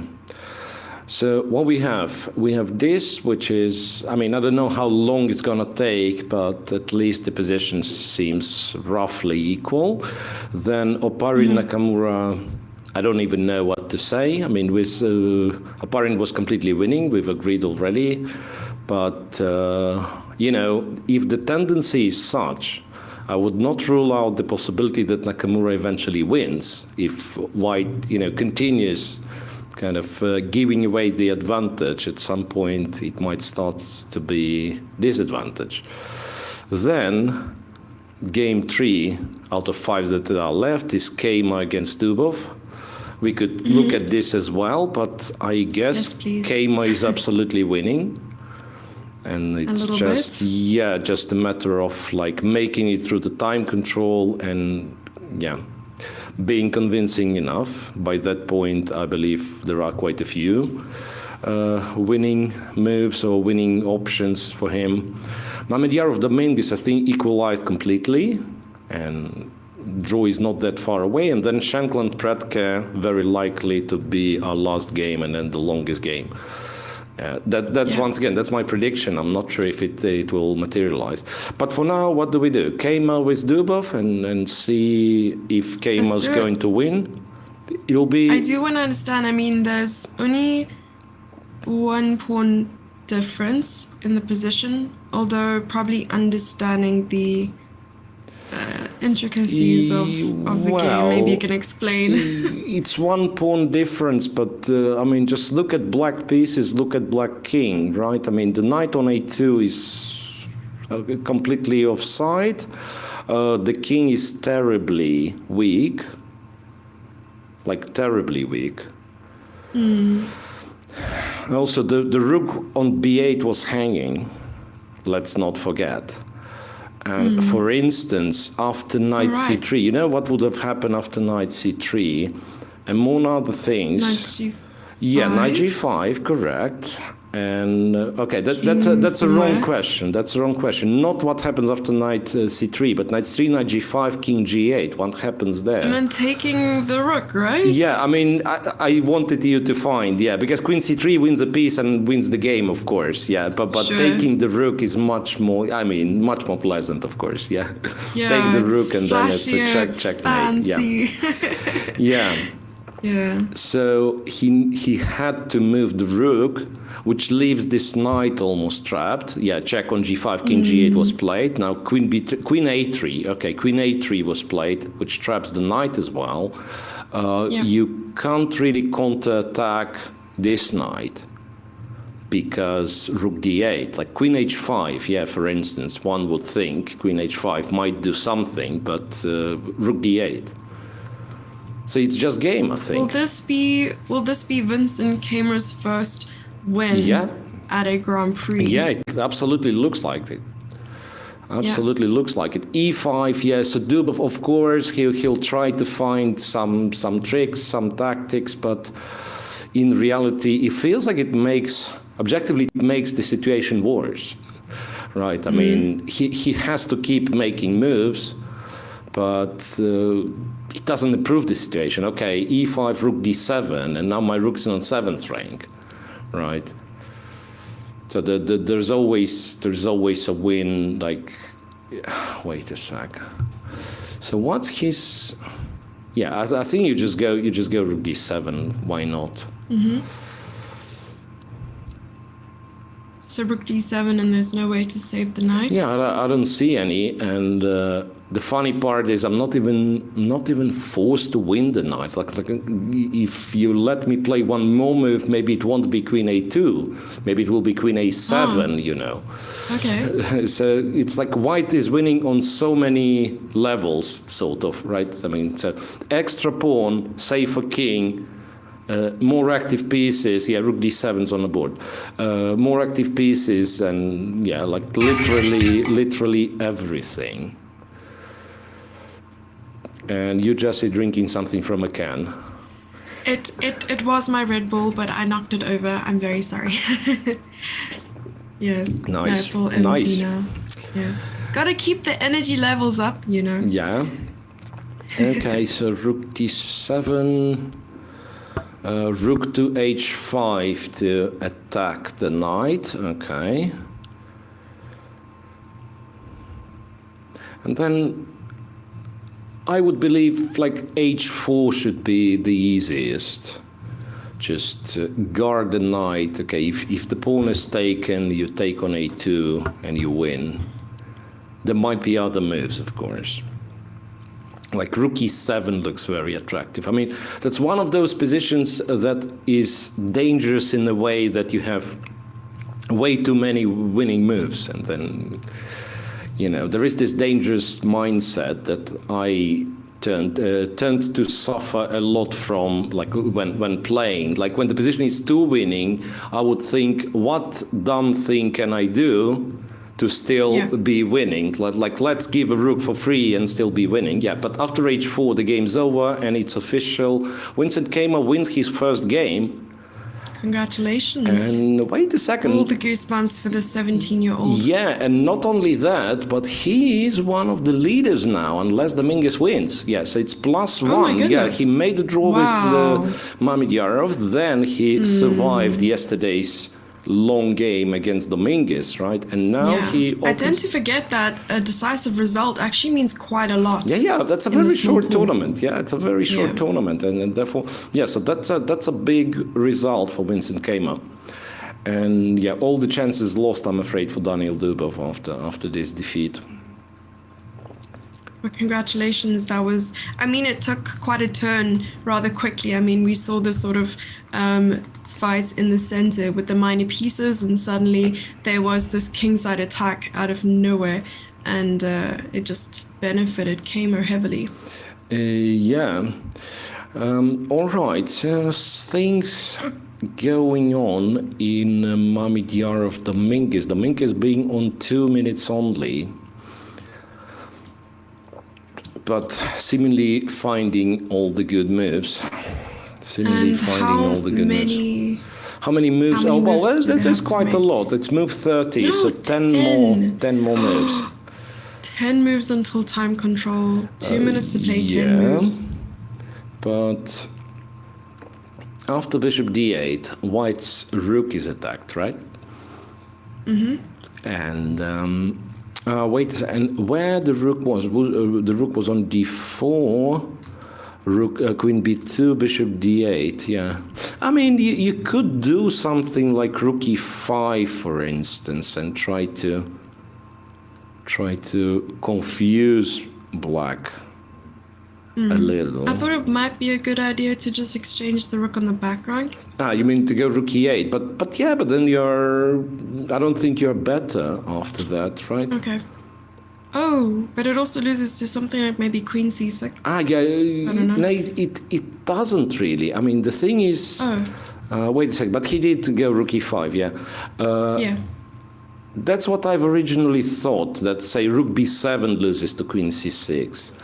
Well, it doesn't, because the rook on d4 is also hanging, right? Oh, So it's a check, king g1, and okay, maybe you go bishop f6 now, and it's awfully awkward, right? So the rook is hanging, and there is also like all the sorts of rook d1 and stuff, rook h4, discovered attacks.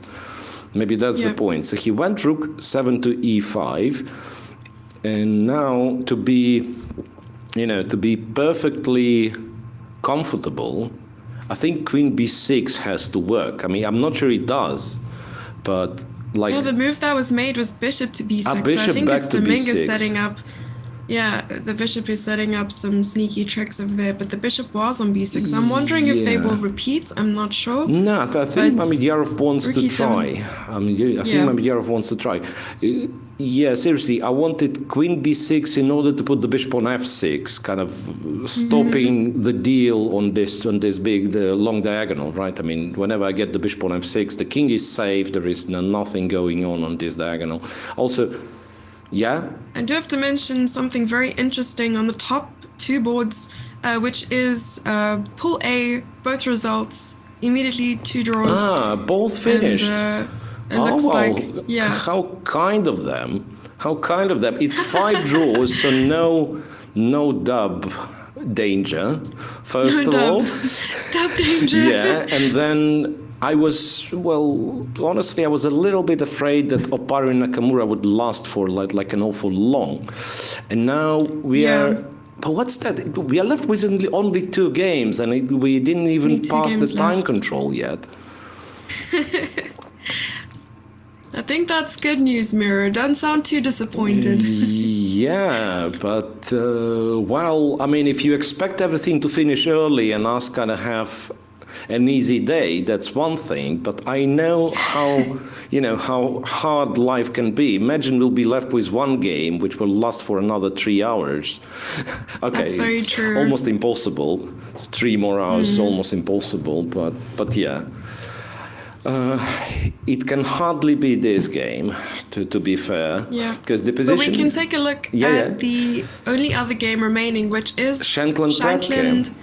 Yes, and I think maybe our analysis was a little bit premature. I mean, Shankland is a pawn up. Yeah. And I don't know what you think of this rook ending here. Wait a second. It's not the only game that is like the only other game. It's the only game, period, because here they've agreed to draw as well. It's so good that we stayed on this game, actually. Wait a second. So 6 draws came up beating Dubov and 1 game running.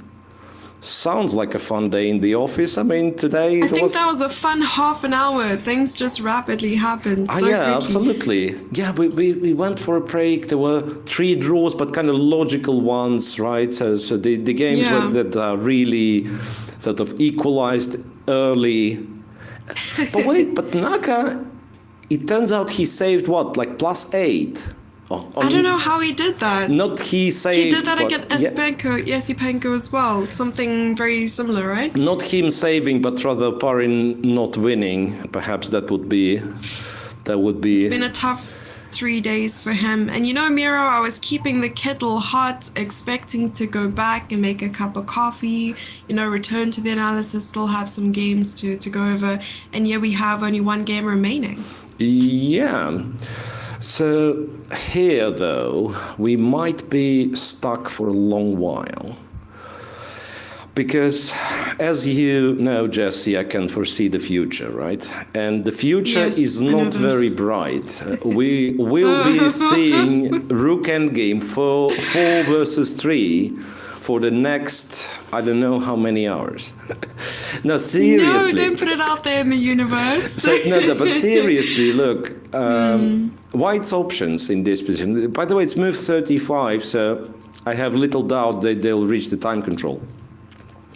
White's options in this position, I mean, you could try to attack the B pawn, but then Rook C4 is there,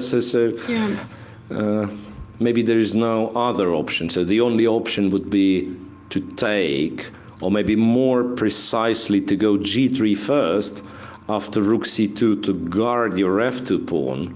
And then, when black takes this, you take that. And this is almost forced, right? And black is just on time to play H5. And this is a theoretical draw. And white has all the rights to try it over. Yeah, this is exactly what we have on the board. No, wait a second. He went Rook B5, but I don't quite understand it. Isn't Rook C4 a move? Or maybe C4. You're trying to say it's the same. Aha. No, maybe that's better than, actually that's much better. No, Sam is right. But you're taking the A pawn, maybe? Sam is much, he went with much better move, because I've originally got scared of Rook C4, but then what you do, you play H5, I'm guessing, and then Black is left with not such a pleasant choice, perhaps. Because if you take a4, I first captured this guy. That's what I thought. I first captured this guy. And then, you know what? And then I'm scared of rook a1 and a4. Maybe for a reason, because rook a2 and... Okay, that's very confusing. Anyway, maybe it's better to just wait and see what's going to happen. Black should be able to still make it like 4 versus 3. I don't think there is a problem with that. But nice find by Sam Shankland, at least trying to confuse Predke on what to do after rook b5. And yeah, I think when this game passes the time control, by the way, rook c2 played relatively quickly. When this game passes the time control, I think what we will have to do is ask our chat to provide us with as many questions as they have. My favorite portion of the stream, where we ask you guys to spam amazing, interesting, and very funny questions in chat, so we could discuss, so that we can interview Miro and get to find out his deepest, darkest secrets. Darkest That's exactly secrets. What we're here to do. Okay. I mean, it wouldn't fit in one 5-hour stream. I mean, it's too short, obviously. It's too short Luckily, of a this stream. is not the only round of the week. That's fair enough. Yeah. Okay. So what we have. In fact, I mean, the game developed in far less sophisticated way than I've originally thought. So Black just went rook c2, sacrificed the b3 pawn, captured on f2. So apparently Black thinks it's a draw. Predke thinks it's a draw. It's actually a lot of draws today, surprisingly. We've started in such a, I wanted to say good way, in such a brave way, with 4 wins, right, in round 1. But then it all sort of, petered out a little bit. Kind of, everyone all of a sudden got a look at the results of the first round and got scared. I mean, what's going on? Will we really beat each other every round? No, let's be reasonable. Let's make more draws. Yeah. Let's be reasonable. Okay, so we have the first question. Are you ready, Miro? Yeah, sure. Okay, which one of the participants would you most like to have dinner with? That's a rough one. It's a good question. That's it's a rough question. I'm trying to recall whom I had dinner with. Okay. Quite a few from the list. I pick Aronian, and there is not a lot of mystery. I think we are closest at age, so same age category, most of the time same beliefs, same cultural background. So it won't be like, I'm going for a dinner with some celebrity that I'll be asking millions of questions. But at least we could have a dialogue and understand each other. So it'd be Aronian in this case. Yeah, I was actually going to say the same if I were to answer the question myself, just based on interviews. I mean, I don't know any of the participants personally, unfortunately, but it would be probably between Aronian and MVL. Oh, okay. So French cuisine, what do you think? Yeah, I actually happened to, I think it was just in the eating hall, happened to be, dining in the same table as MVL during the Riga Grand Swiss. So I had that privilege, but honestly, it would probably be one of my top choices once again. Okay, that's interesting. Yeah, Maxime, we've been at dinners, kind of in the same place, and I even talked some. Yeah, I mean, sometimes he has very interesting views, but like as someone who talks a lot about chess during the broadcasts, I mean, I would prefer kind of other topic for a dinner dialogue, and therefore I'm looking for Aronian who's can. Yeah. Okay. Anyway, that's one.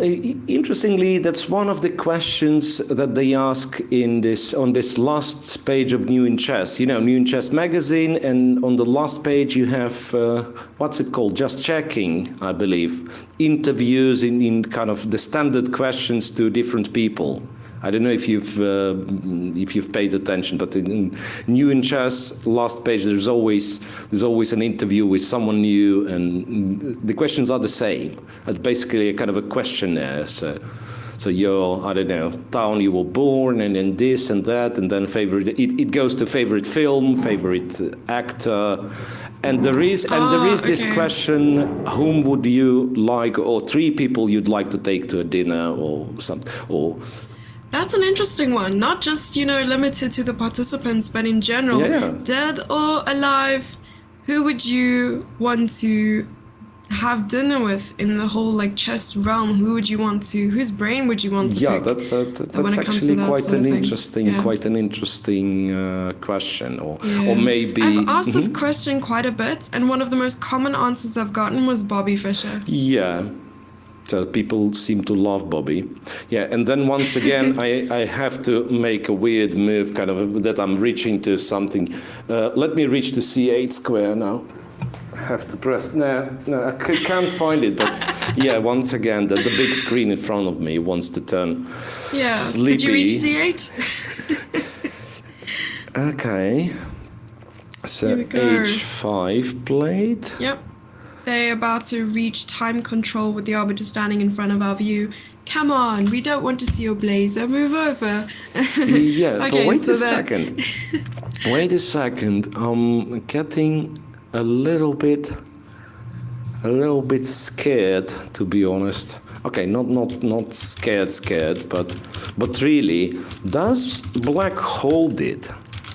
So after h5, what happens if white simply goes king f1, attacks the rook, so that if you take, it's rook a5, and what I mean, white gets 2 connected passed pawns in this case.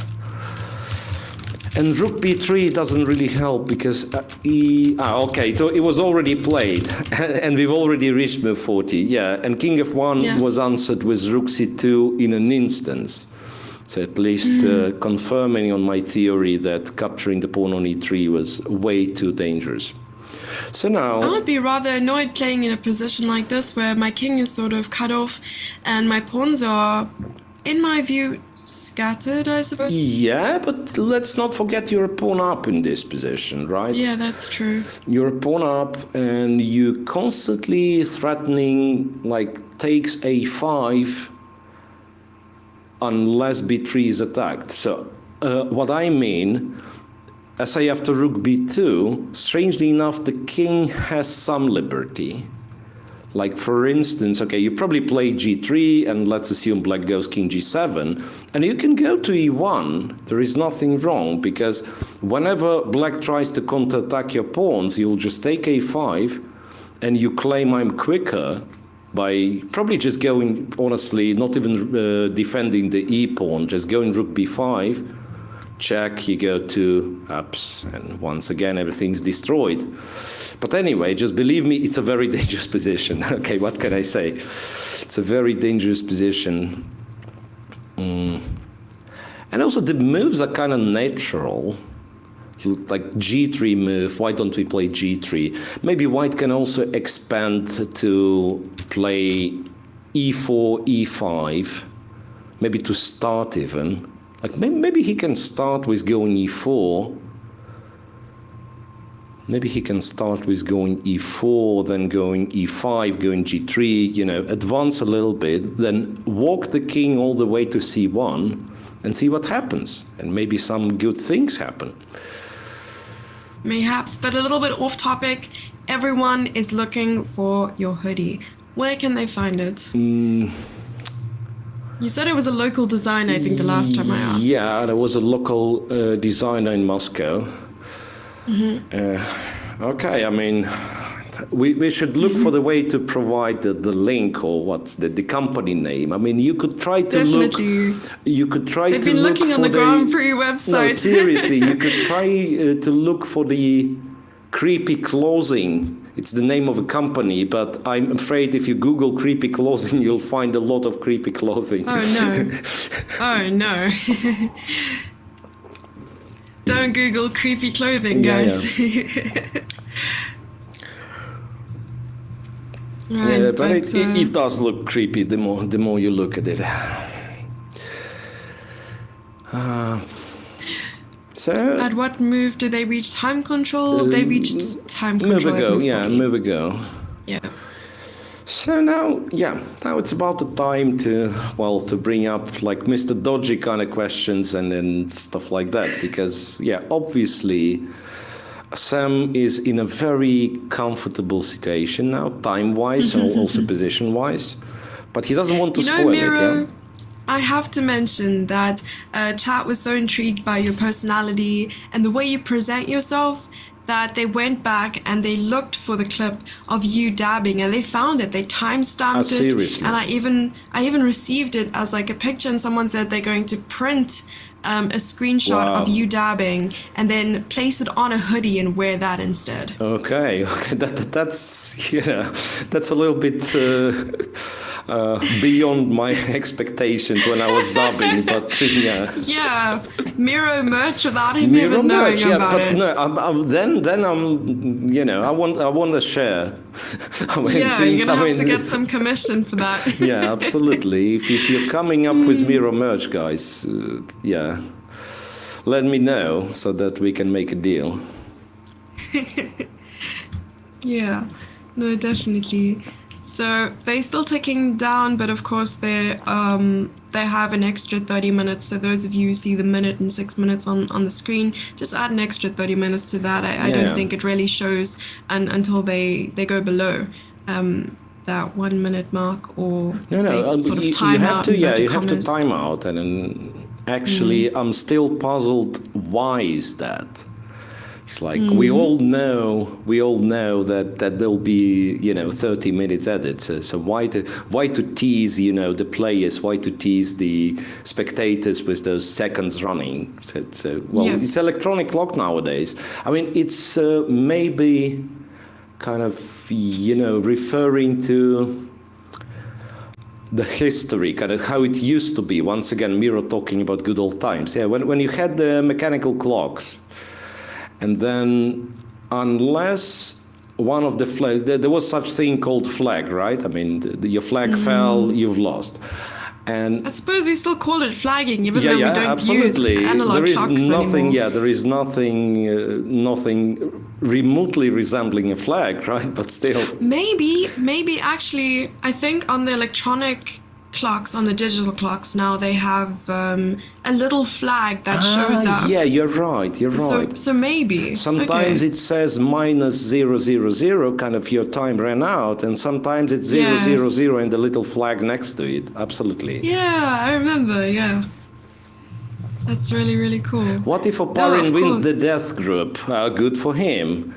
It's just that, I'm afraid this question kind of implied that the Oparin would have won today, which I honestly thought was the case. What if Kama wins the death group, the other death group? This question was actually asked when he had that huge advantage. Absolutely. But what happens if Kama wins? Does that make any difference? Does Miro stream? He used to. You should again.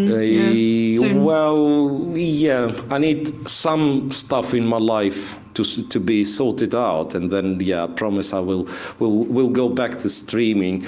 I mean, I've never streamed for kind of to make it a professional stream, but obviously I like to talk a lot, right? And that's what streaming's for. That's what I thought.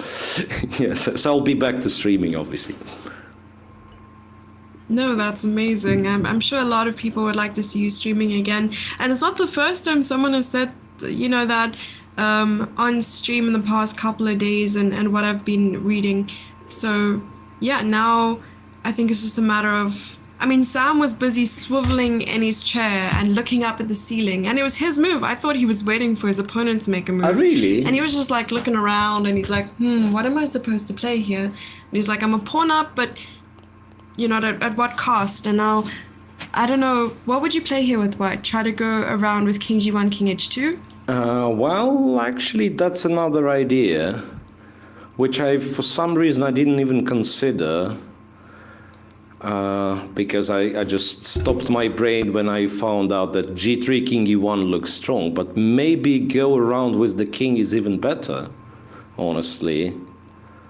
Yeah, just go king g1. I really like your idea, Jesse. So we could try to do the same, because kind of my idea was g3 and then crawl with the king on the first rank, right? To somewhere here, give your g pawn, take black's a5 pawn, and let's the race begin, right? But maybe you can do it in a better way by sort of swinging over here, right? I won't even move, but swing over here, get to f3, then play g3, and then run with the king like e4, d4. Right, so the moment black goes after the g-pawn, your king is much more active. It's not kind of cut off on the last rank. And there might be no race at all. White might be just winning.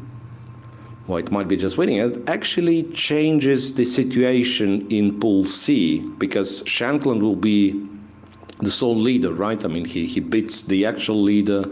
So out of 4 games that we had, where leaders of the group would play with the black pieces against someone who is half a point behind, it's only Shankland and Predke left, and Shankland might be kind of the hero of today's round by beating Predke.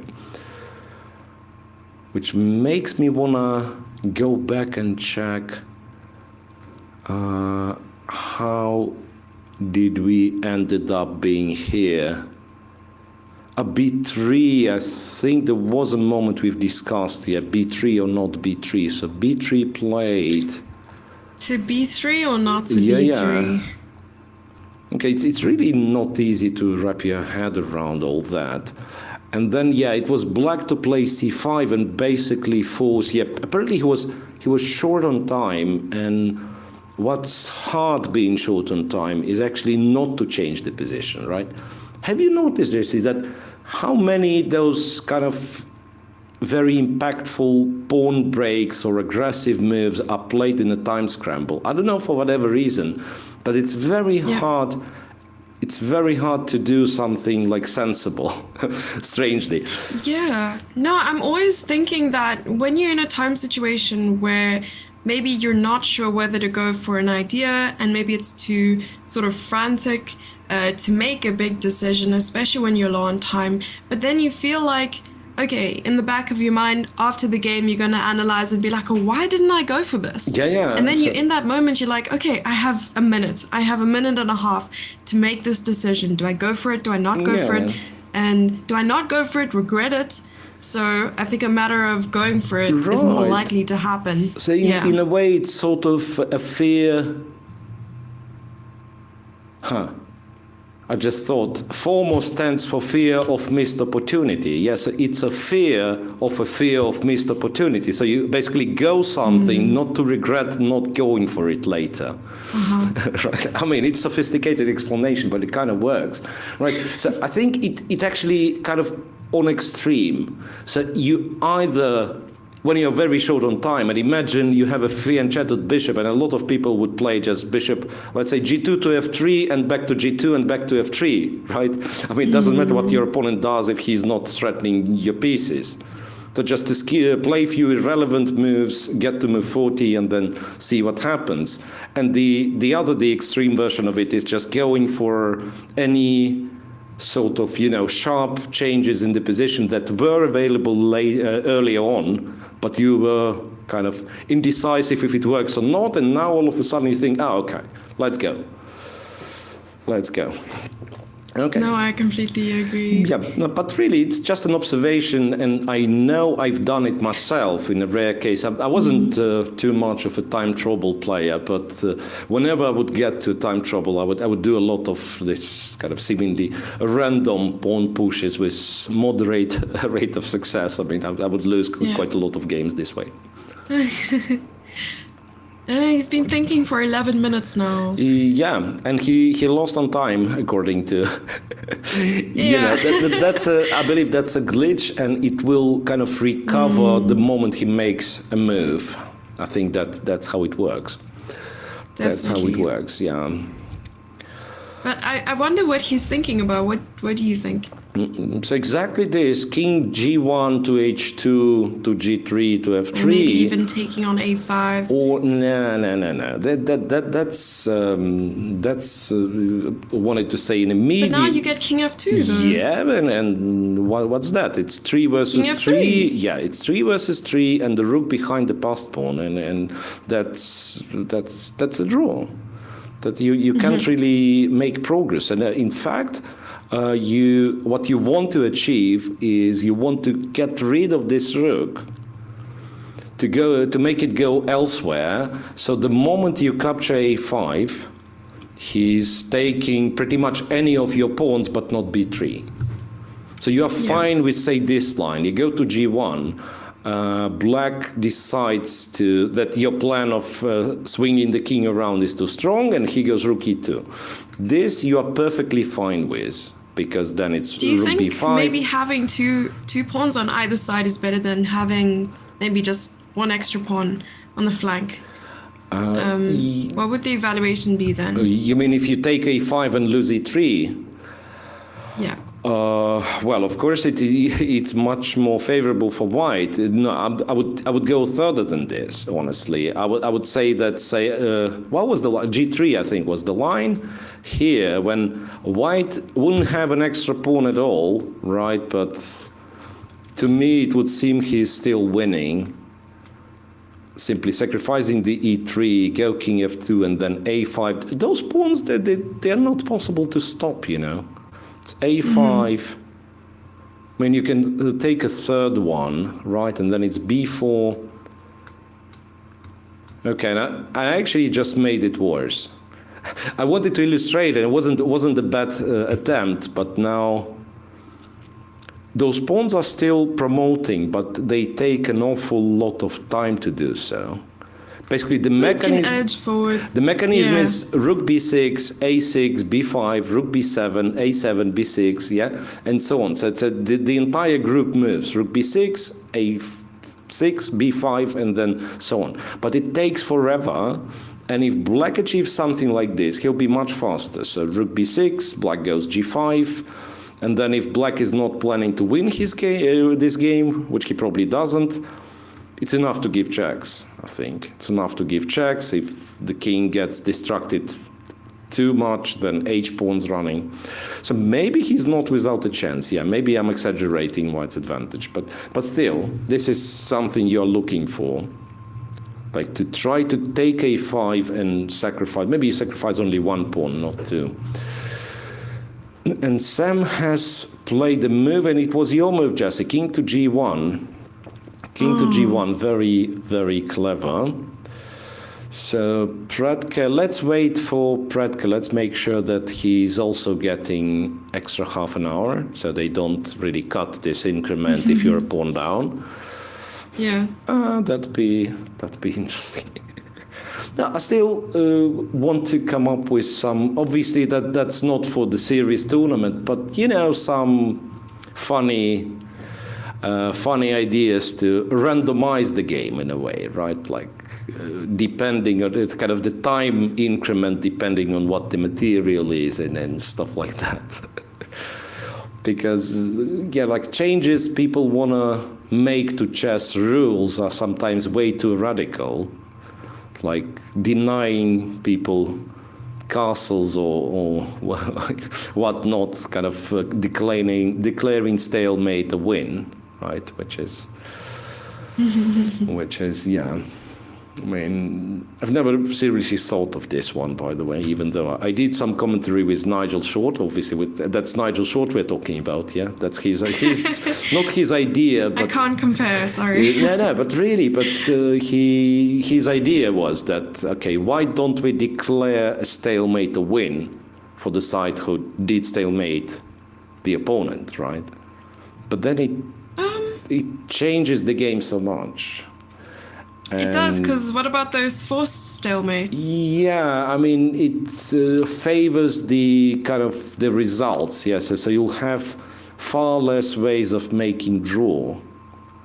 Far less ways of making a draw, but I think it will actually kind of damage the game pretty much, I mean, quite a lot, but who knows? Who knows? Maybe I just don't want chess to change too much. I mean, it's still a fun game. Yeah. Alrighty, so King G1 played, and to be perfectly honest, I'm not even sure what Black is supposed to do. Offer a draw? It won't be accepted. Oh. It won't be accepted because offer a draw, and even to offer a draw, you need to play the move alongside with the draw offer, right? That's true. So I'm kind of curious. So what happens after? Okay, there's maybe maybe the king goes to G7, King H2,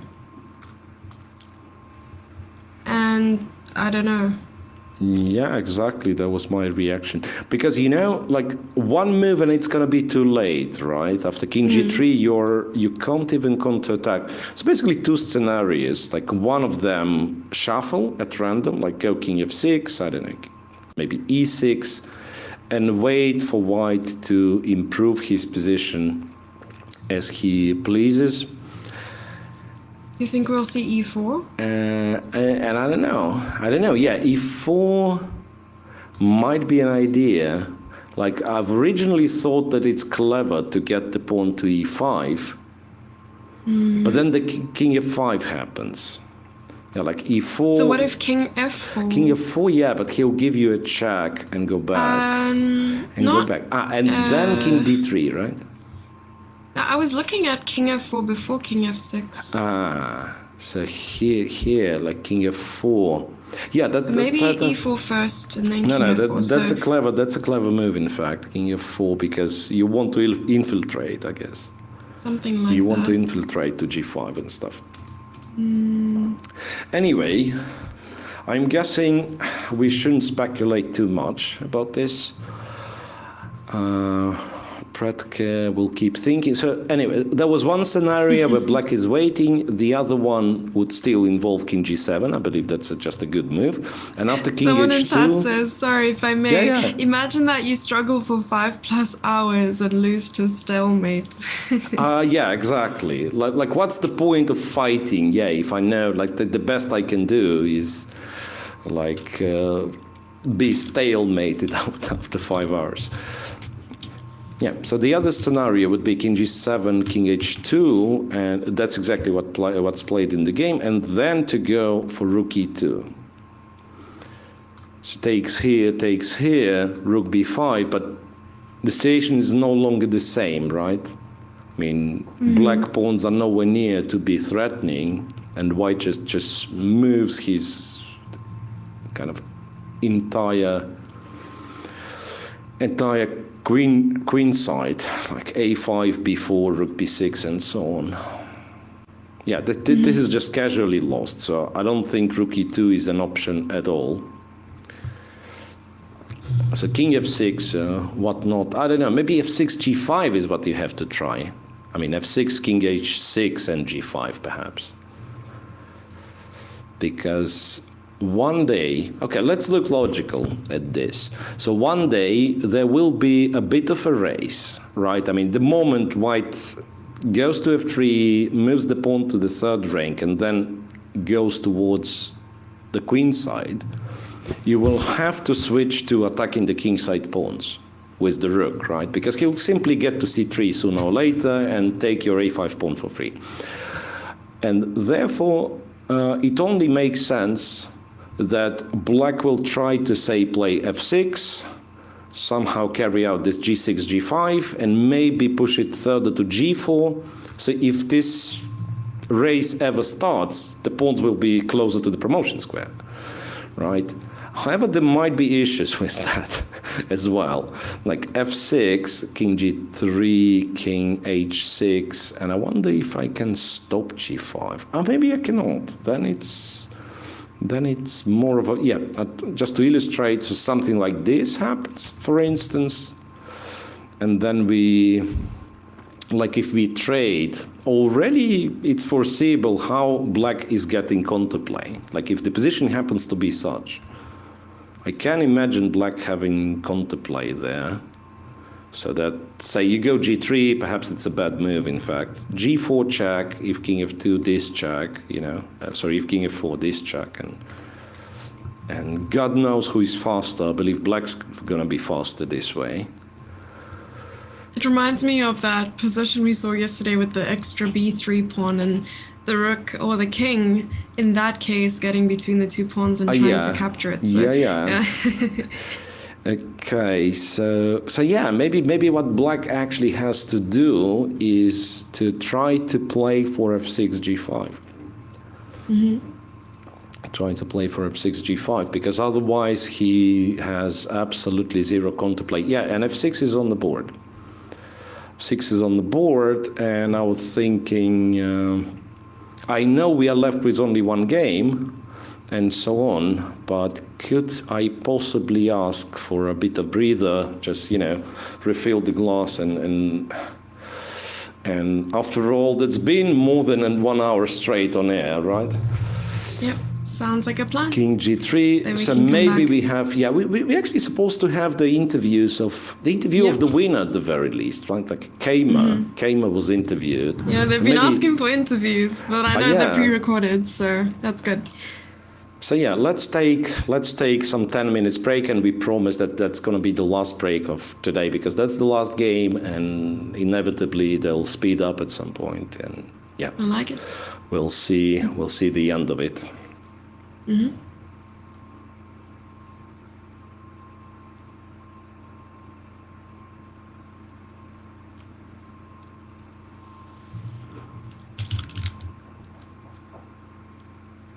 I think we're still. Yeah, we're live. Yeah, we're live, of course. Yeah, so Hi, I wonder if someone's listening to us. Yeah. I mean, not the guys at home who are watching the broadcast, but you know, our producer. Yeah, hope he's not taking a nap. Absolutely, yeah. Yeah. It's not the most boring position that we had, honestly. Not at By all. no And I really means, enjoyed listening to it, because honestly, the thing that scares me the most, and I think this is something I mentioned as well, is the rook and pawn endings. And I was just absorbing everything he was saying. I was like, okay, yeah, that's really nice. That's cool. That's interesting. Okay, so let's go on a break. Yeah, so let's go on a break. Let's come back in some 10 minutes, and yeah, there'll be a kind of hopefully final hour on air, and not more than that.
Vincent, I think you play this line also for black and for white. How was it? More often, I think, for black. So how is it to play today? Yeah, I mean, usually that's a line I would play in Rapid or something, because I would consider it not to be like one of the best lines, but of course it's interesting. It's very complicated strategic kind of position, and yeah, I think Daniel found this, or more or less played this new idea with putting the knight from b8 to d7. I mean, usually it's like more or less automatic to put the knight on c6, and yeah, then this c5 idea, and I don't know, somehow I was starting to like my position after he had to put his queen on e8, and then somehow this whole harmony wasn't really there anymore, and then yeah, I think it's hard to play for black. Yeah, I mean, can just make stabilizing moves, and it's hard to even make any kind of good moves for black. Yeah. I also noticed this maneuver with bishop. Like bishop went to g5 from f4, then g3. I mean, there was like dance of bishop here in the game. So like you could afford those moves, it seems like. Yeah, I think it was because of the queen on e8. I mean, the problem of the c5 is that I need to somehow deal with this concrete problem of having this weak pawn on e5. And after bishop g5, queen e8, if I get bishop f4, I mean cd4 I can always take with the rook and have mating ideas, or also take knight fd4 and then go knight to b5. So I think then it's already not that much of concrete threats for me, and that's why I can afford to like lose more or less some tempo there. Daniel, where do you think you lost the track of the game? No, I think I just blundered the piece. Yeah, I don't know. Maybe like I misevaluated it all, but in general, I think like playing bishop g5 to e4 to g3 cannot be like fighting for advantage. I thought I'm fine in billion ways, but I thought it's sort of must win. I tried to complicate, and then I blundered the piece. Yeah, which is clearly way more important than any kind of maneuvering. Yeah, I mean, it is what it is. I don't really care anymore, to be honest. Yeah. Okay. So I think anything to add? Thank you so much for.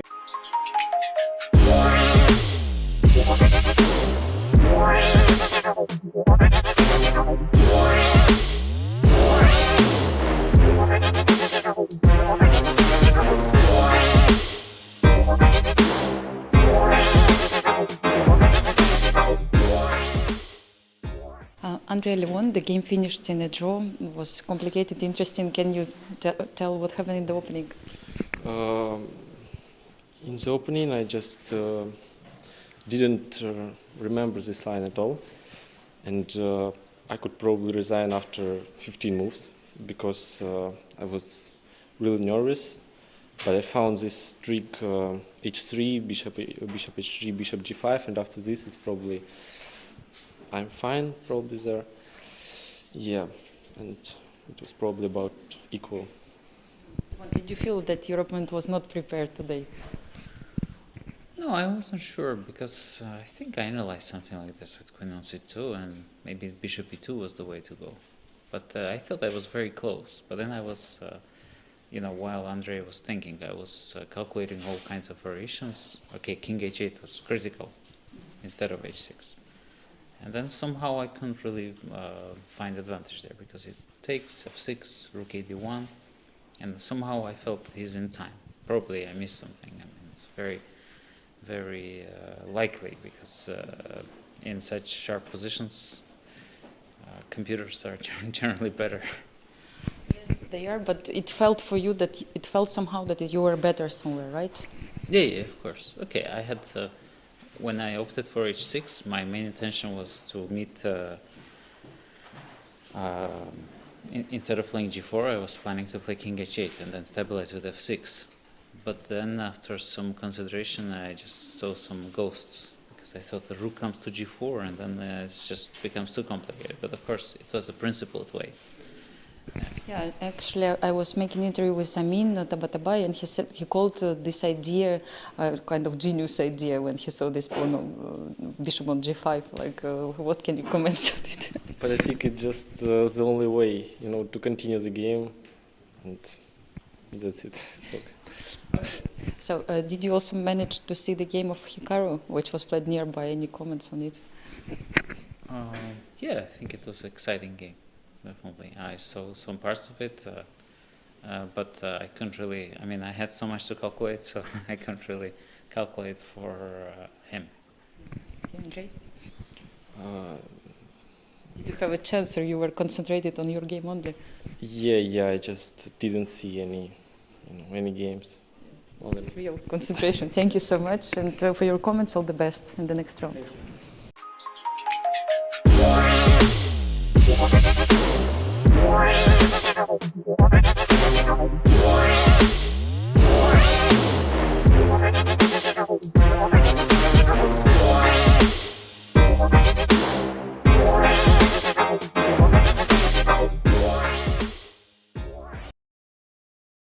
Grigory, what a game. Actually, today was really interesting. I mean, everybody was very excited about the opening, and how was it going for you?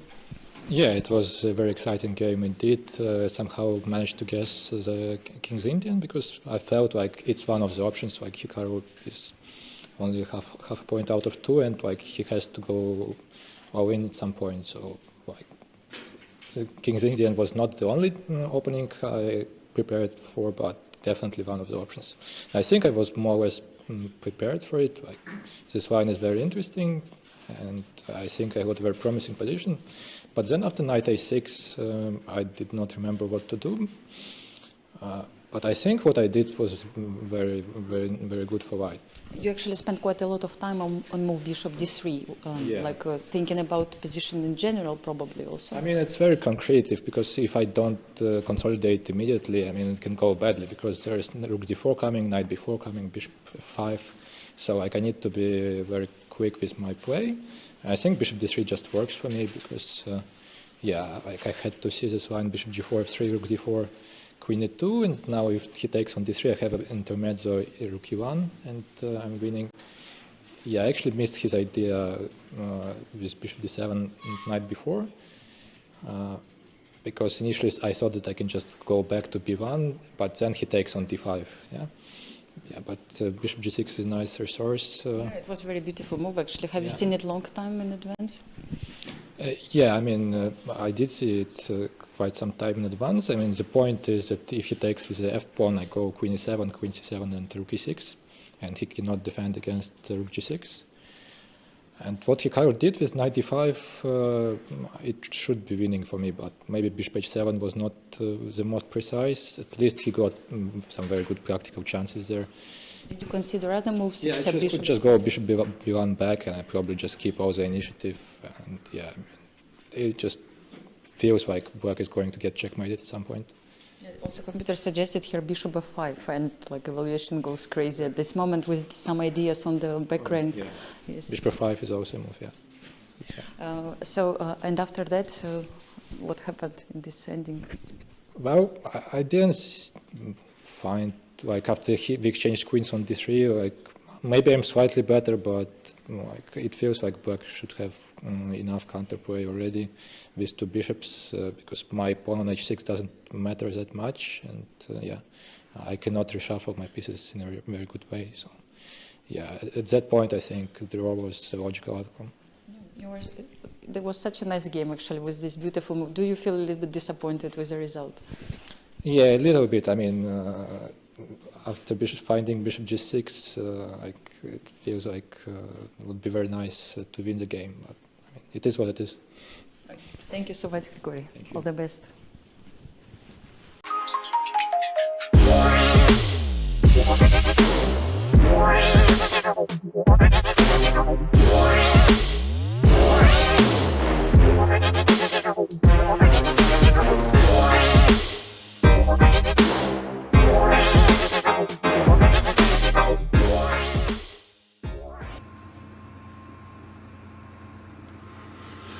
Okay, welcome back everybody, and we still have one game. Yep. Is this exactly what you had predicted? No. I think it was something similar, but he No. had taken the g3 pawn. No, look, Something else. I mean, it's a little bit different because I've seen, I was talking about g5, and that's what happened, and then g5, yeah. And Sam came up with this g4 move, which is apparently very clever. Okay. Yeah, point being gh4, well, perhaps just rook takes h5, yeah? gh4, rook takes h5, king g6, and then white takes the h4 pawn, surprisingly, and then gets back and takes the a5 pawn as well, and will be 2 pawns up, which is apparently winning. So Okay. after g4, there was an exchange here, and well, basically, once again, if these pawns are getting exchanged, that white sort of stabilizes even further, and then can perhaps start walking towards the b pawn. So black's objective is to avoid such trade and try to force white to trade on g5. So at least black will get a passed pawn. This kind of keeps him hopeful of surviving this, and I think it just So at some happened, right? point, It so at just some happened. point, white will sacrifice the rook for the pawn if needed. But he'll You have to take on mean a5. like I'm not sure. to run fast and then to no, but it probably doesn't add up. Yeah, I think I understand what you're talking about. Like to take on a5. Somehow with king being on b3. with king being on c4, let's say, be on time to sack the rook for the g pawn and win with 2 pawns against the rook, right? But I'm afraid white is not in time with this one. I'm actually wondering what white's in time with at all. I mean, how do you go from there? Okay, white exchanged on g5, but what do you do? You could try, now that the pawns are swapped, you could try to go to f5. So after this check, you go to say, I don't even know, like e6 doesn't make all that much sense. e4, but you could have gone to e4 immediately. It's awkward. It's awkward. So it's, I think it was a very clever decision by Predke to go g5. And I wonder if white actually missed something. Strange. Because it's not clear. Yeah, it's not clear if... Yeah, check. And rook b2 takes. But now what? Now I don't know. There might be kind of a brutal way. Okay, so Sam is going after a very interesting option. Look. So he captures the a5 pawn, something that I wouldn't expect him doing. And gives b3, goes rook a8. So now the plan is different. The plan is if black puts the rook behind the passed pawn and just sits and waits, he loses. Because now you can push the pawn Yeah, and you there'll go always to be a check. a7 and then you move the king, you move the e pawn, and we probably know. Yeah, okay. Let's just show how it happens, right? So let's say. But as soon as black plays a move like king h5, you go here. what do you do? Do you check? No, you go to a7, and now the king strictly has to go to g7 or h7. Because otherwise it's check on the last rank and promotion, right? Fair enough. And then what you do... Now you can move the king. Yeah, but... Not, you can go king g4. King g4, yeah, rook a5, and then you push the e pawn. So basically, you don't even care for the g5 pawn. I mean, you could take it, but let's say I don't take it for whatever reason. King g3. I mean, you can force me to take by giving checks, but yeah, basically the mechanism of what's happening is, whenever the pawn's taken, you move the rook and promote next move. And then you get to e6, and then you distract the king, right? And after king f6, because e7 is a threat. And after king f6, you always have this check. You always have this check. And obviously, like, black can't really hope to stop the pawn, because whenever you go king f7, it's this known trick. Rook h8, threatening to promote, rook takes, and rook h7 check. Kind of winning the rook like this. I don't know. I mean, I didn't pay attention that I was analyzing the analysis board wasn't shown. Sorry for that. Anyway, let's go back to the game. I'm actually so surprised they are so quick. I didn't expect them to be so quick, to be honest. So speaking of king h5, maybe you're right, Jesse. Maybe what he needs to do is to try king h5 even immediately. say a5, and then, I don't know how to do it, to be honest, because g4 doesn't really help, right? Go here.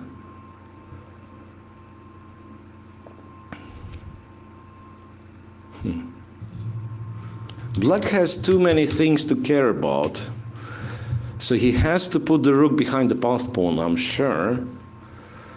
And then a6, and then let's say g3 takes, check, king goes.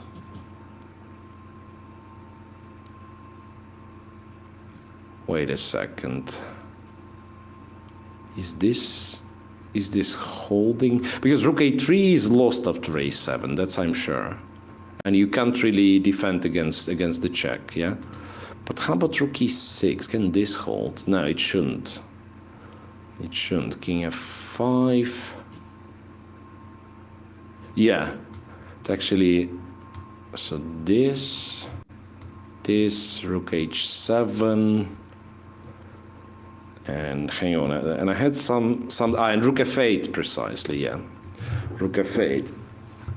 So there is no intermediate check on f7. I'm threatening to promote the queen, and if rook takes, then rook h8. It's a weird line. I don't think it's accurate, but it kind of gives the idea of White's winning plan. All right, so Sam actually spent some time and seemingly found the winning sequence. Yeah, I'm hoping that it does work out for him, and I'm wondering if Black will respond correctly here. Because I mean, the rook is on b3 now, so we'll see. Yeah, I mean, what you could try to do is say to go rook b4. Maybe that is what you have to do. Rook b4, g4, and somehow your objective is to be on time to trade those two pawns, g pawn for e pawn, and not to lose to this pawn advancing to a7. So like if it's on a6, somehow it should be a draw. If it's on a7, you're not on time to come back to g7, not to be checked on the last rank, then it's bad. g4 was not, no, it's not the position. So I was thinking maybe this is what you do, and then you give a check and hope for this to somehow work. I doubt it will. Yeah, I think Sam found the way. So there'll be two results, right? Keima equaling the score with Dominguez by beating Dubov, sending Dubov on -2 on clear last place. And it will be most likely Sam Shankland kind of overtaking the leader and taking the lead himself after the first half of the qualification. I'm wondering if there's still a chance here for Black Fredked to get a draw. There should be, but I can't really find it. Wait a second. Since I was talking about exchanging the g pawn for an e pawn, why don't we just go g4 immediately? G4 immediately, and after king f4, which I suppose is the move, maybe G3? Yeah, or even check first as an option, and then if e4, then g3. I was kind of hoping for it to work. But it's weird, because you know what, to add to this, that this is a winning position with the king cut. So also the king on h6 is very bad, because this is a winning position. Black is not on time to set up the best defense, which is kind of frontal attack. It's called frontal attack. When you give such checks, and if king goes to e3, you put the rook on e8, stopping the pawn. Yeah. But even then, it's a loss because it's the edge of the board.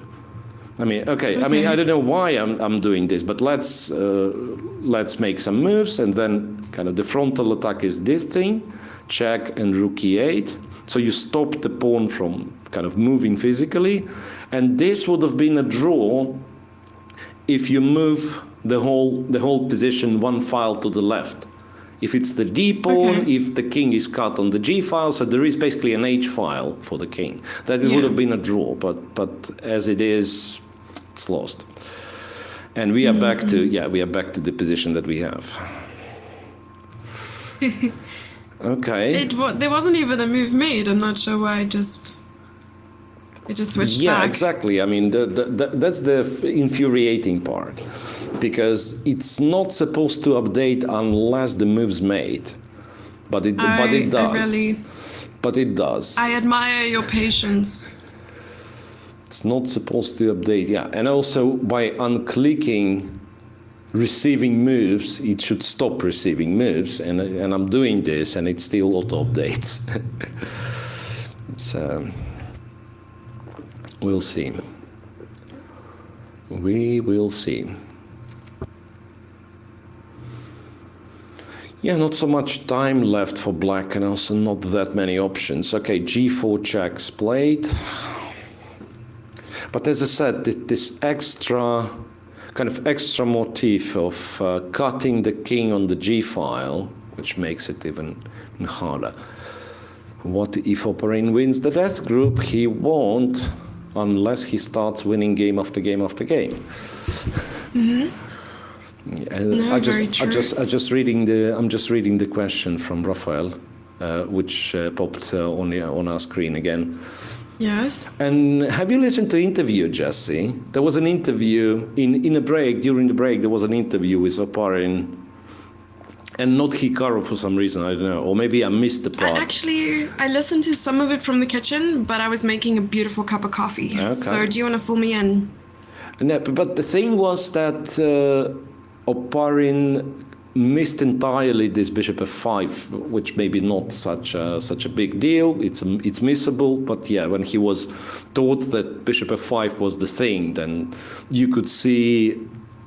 Sometimes it's the case that you were thinking in this position, you were looking for the move, you couldn't spot it, but the moment someone mentions there was this, and you immediately realize how it was working and how strong it was. Yeah.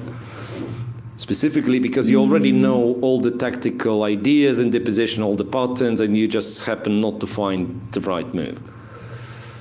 Okay, so let's see what Sam does now.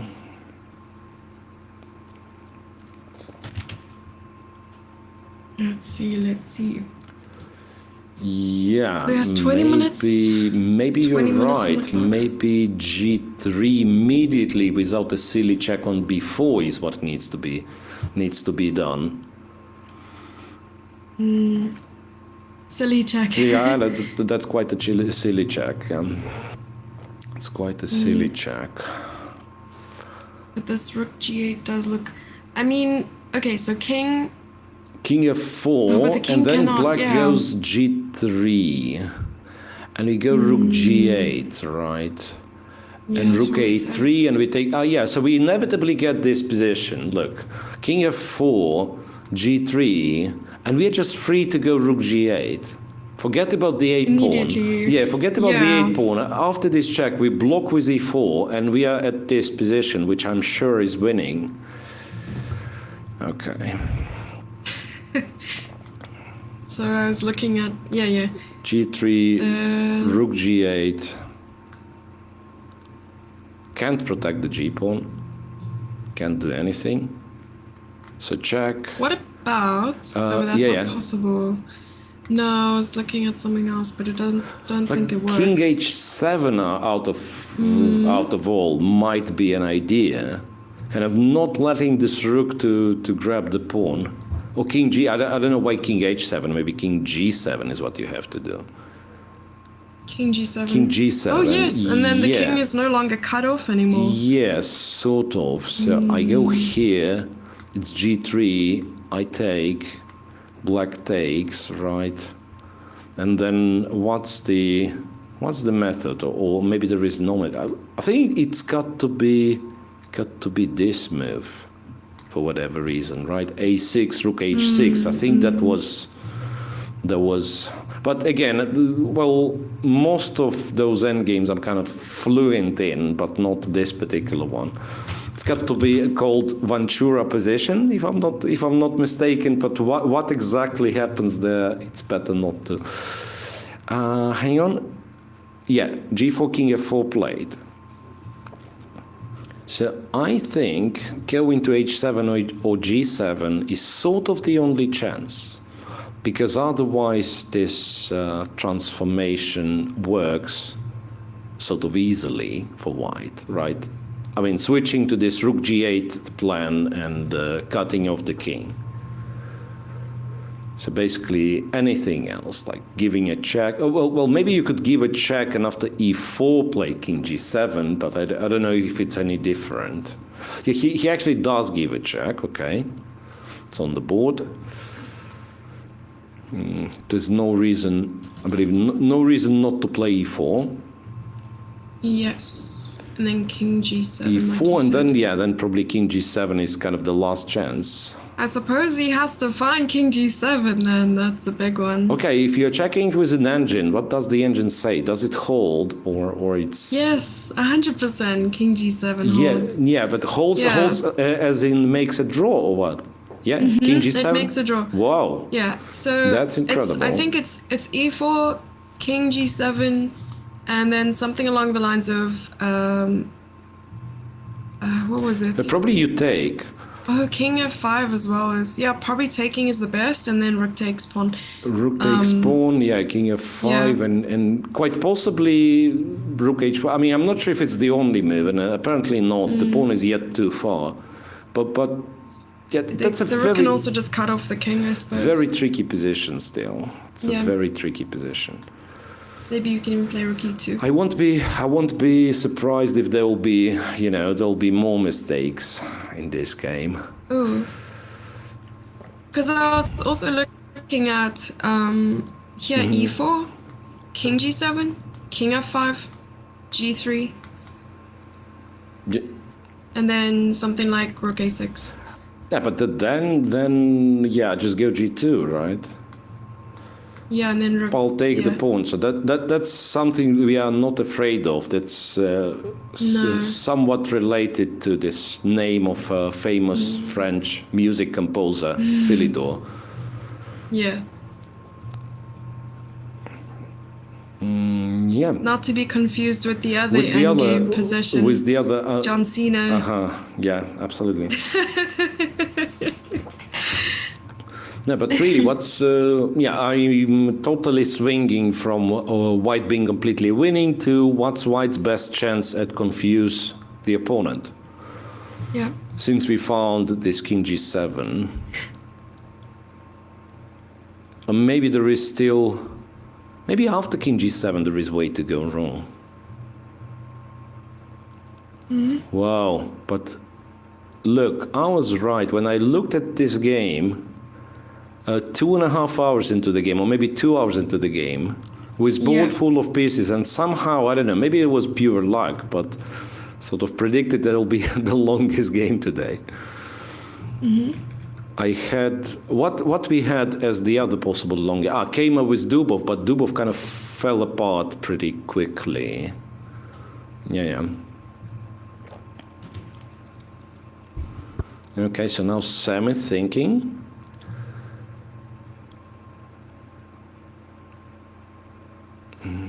Okay, if it's not E4, I'm not sure what it is, to be honest. King G3.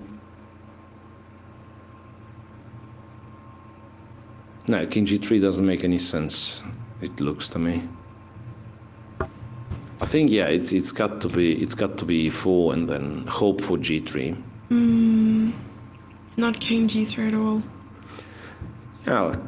Seems passive. No, not really. No, it's just King G3, King G5 even, and what's like King G3. I was thinking King G5 and A5. I'm attacking the pawn. Oh, wait a sec. Could it be that I'm once again? Yeah. Basically, my point was that you go here and you go here, and you chase the king all the time. Yeah. And probably that's correct, because after A6 you take, king goes to whatever, f2, you give another check, king goes to g2, no more checks. And here, you would lose if you play rook a3 because a7 and there is nowhere to hide the king. But you do, no, wait a second. You would lose anyway, right? Oh, maybe, yeah, you go rook f7, sorry, I'm dumb. Yeah, rook f7, and if a7, you go to f4, and that's good enough. So you hide, kind of, use the rook, right? So here, there'll be rook f8, here, it protects the king and also, like, attacks the pawn, so the rook is immobilized as well. Okay, we'll see. But still, I can't really believe there is no other idea for white than just go for it. Maybe there isn't. Yeah, I wish we could talk about other games or what happened in other games, but yeah, like so many draws, right? We've discussed. I mean, what the most exciting was perhaps really this Nakamura being lost on move 19 and agreeing a draw as as soon as they've reached move 30. So that was pretty fast. King f5. Okay. Indeed. Okay, that's something that I was not expecting to happen. King f5. He's trying. He's trying. I'm not even sure what he's trying, but he certainly tries something. So maybe you probably should, yeah, because what are, after all, not that many moves, right? So if you happen to move the rook, then either e4 or just takes the pawn. If you go g3, I think this is still, oh no, wait a sec. Maybe g3 is good now. Oh, maybe not. Yeah, wait a sec. Yeah, I go here and then I take, right? Oh, so he's hoping for this new cut off the king anyway, as the next move. Okay. He wants e4 as the next move, and it's not clear if... I don't see the way for black not to allow it. I mean, the most clever way is to go rook a3 to pin the pawn, but then king f4. And I think we are back to it because white's plan is, white's plan was to go rook g1 and so on. But we are back to reality once again, and king g7's played. I have some live moves. King g7, rook a7 well, check, okay. I guess. Yeah. Probably king f8 after that. Or king g. Wait, can you actually go to h6 is my question. Strangely.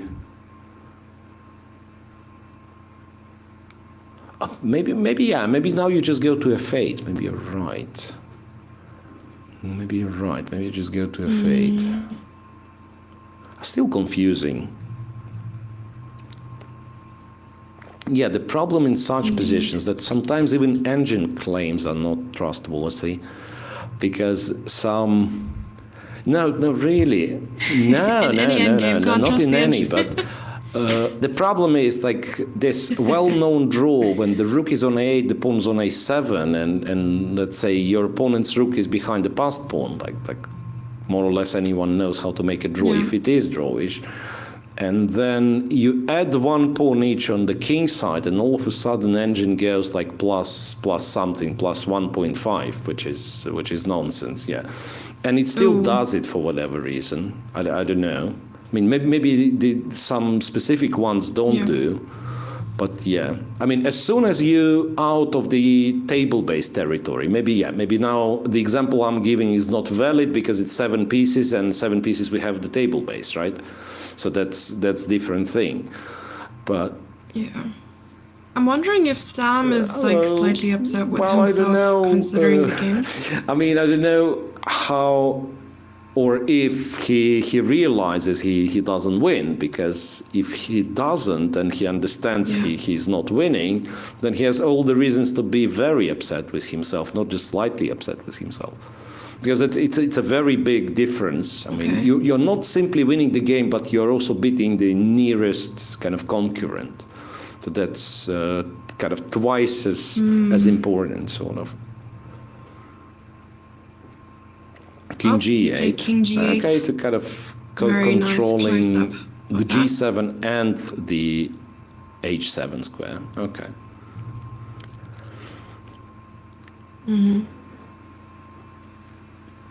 All right, so No, nothing to be done. what would the natural continuation?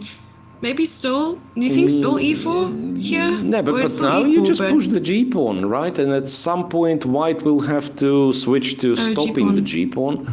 And then you win, yeah, I don't know, rook So a6, going like rook c7, rook you're c7. not worse at Yeah. all because you just want the pawn back, right? And even if somehow white wins it, let's say you go G2, you're getting checked here, king f7 and rook G2, rook a4. It's one pawn, but it's a kind of the wrong pawn, Yeah, right? same thing. Or rather black king is The wrong too pawn. close, right? So this would be It's not the winning. pawn for me. This is just an easy draw for black without much of a fight. Yeah. King G8. Yep. Brilliant. Well, actually, Nice. yeah, now there is something that I don't really like about this software because, I remember I was mentioning that it keeps commenting on things that happen. And it says Yes. that king f5 was a mistake and e4 would have won the game, which we know or we believe is not correct. Yeah. Isn't necessarily So, true. It's not that I'm upset with this particular endgame, but how can I trust something that doesn't understand Yeah. the rook endgame? So I will not. Yeah, it's like 0.5, but it's so still I equal. will not trust this engine on any other occasion then. So bye-bye. Yeah, bye-bye. Do not Okay. write your silly variations in the comments. Yeah. Remove Kavitsa. There was a question, did they interview Opera and Hikaru already? And what I really like about the YouTube channel they're doing with World Chess is that they are clipping these interviews and they're posting it as separate clips. So you can check out the YouTube channel just to find these interviews so you don't have to sift through the entire broadcast. But yeah, it's really cool. And there are more moves Rook made. a6 Okay, rook A6. immediately, but Expected yeah, that. can't really do much. I think you are free to push the G pawn still. Just go G3.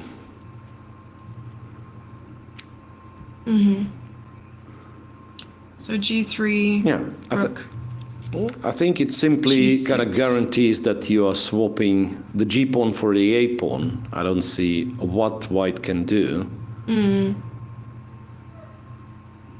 Okay.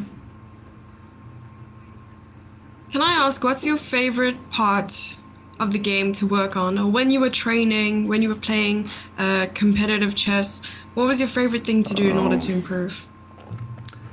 Okay, the answer would be not the opening. Okay, so it was very Fair enough. nice. Before, I mean, my personal experience, of course. I mean, I'm not talking of like the kind of objective truths of some sort, but my personal experience was that it was very nice kind of pre-computer when you would like analyze for hours and sometimes days just to realize that you were blundering on move one in this variation. Then you kind of cross the entire thing in your notebook, and notebook meaning the real notebook that you'd. Don't give away your age, Miro. And then, I'm kidding. at the era of very weak computers, which is around 2004, 2005. And very weak computers, one should not get it wrong. The computers were strong. It's just that in some positions the computers would be strong if you would try to play against them, right? But in some positions, human intuition would still matter. and you could find, and maybe even later on, I believe like 2008, 2009 possibly, you could still find something that computer would misunderstand. I mean, I don't know if it's plausible when you talk about machines, but kind of misunderstand. So you see it provides the line and gives it some evaluation. You look at it and you think, okay, it looks promising, despite, let's say, the monster likes it for black, but it looks like white's going to have the attack. And then you click through the line and you get closer to the end of the line and evaluation shifts. So that was interesting. That was kind of a detective work, And now, of course, like kind of sit and wait for depth 40. Okay, we are done. Let's hit the space button, and then you do it again and again and so on. So that's something not very like nowadays. I don't enjoy all that much, but yeah. So if not opening endgame, it's strange because I do. As anyone can say by this point, I do enjoy playing endgames, right, or analyzing endgames, but it's kind of, it's not that easy to analyze for a practical. I mean, not that easy to find practical sense in it, right? So you look at some and then basically there is no use. By the way, unless you are Predke and you've studied your Rook endgames and then you're making a draw in something that initially looked like very bad position. Okay. No, he played all the best moves there, and he definitely secured that draw. Very, very well played by Predke, but both parts. I mean, Shanklin showed his absolute fighting spirit by pushing with a pawn up and a rook ending, so that was amazing to Sam watch. actually did, it seems, what he possibly could. Once again, it did kind of deserves to be double-checked, but from, as we were spectating them, it looked like, Sam tried everything and Predke always was spot on with defense. So deservedly, he keeps the lead in what it is, Pool C, right? So We'll see. I think he's the only one with a decisive result so far. Keimadubov, that's the only one. Is it? You mean Shanklin? Yeah, Predke. Yeah, Predke is the only one who won a game. Exactly. Yeah. And it's the same situation in all the pools, apart Pool B, where we have two results. Okay. Yeah. Yeah, and Kamer leading alongside. Okay. I think we had a side note from the producer. Although I wish I was fluent in everything's Russian. fine. Honestly. Yeah, the point is like to wait for an interview to live, which I'm fine with. Which I'm fine with. Live interview. That's brilliant. Which I'm fine with. I was saying something. Never mind. You Jesse. Look. Interview first, and then we'll finish the conversation. Okay. Longest game of the round and finished in the draw eventually. So, if you remember, how was it developing from the opening? What happened there? So I got out prepared. I think I hadn't checked this particular way Black can organize the pieces. I believe Black was totally fine, but I think knight c4 was a huge mistake. I suspect he just missed a4. I think if Black plays more or less any other move, he should be okay. And then I was really trying to figure out if I could do something other than go into this rook endgame when Black played rook ac8 to have some options, but I didn't find anything better. I wanted to find h5 at the right moments, but I couldn't find it. So I went for this rook endgame. I thought that rook c2 was a huge mistake and that rook c4 should be a relatively straightforward draw after g3, rook a4, and then rook takes a4 and rook a1 check and a4, a3 should be a draw. But after rook c2, rook b3, I believe this should be winning. If I had played e4 instead of king f3, somehow after king f3 I missed a detail, and So you feel like you missed really good chances in that game, right?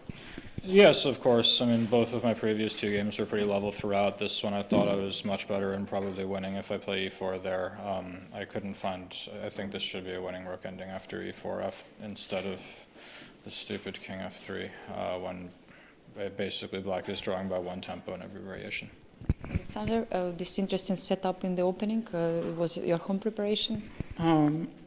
I just wanted to get interesting position without preparations of both opponents, and I liked my position before knight c4, a4, and I agree with Sam.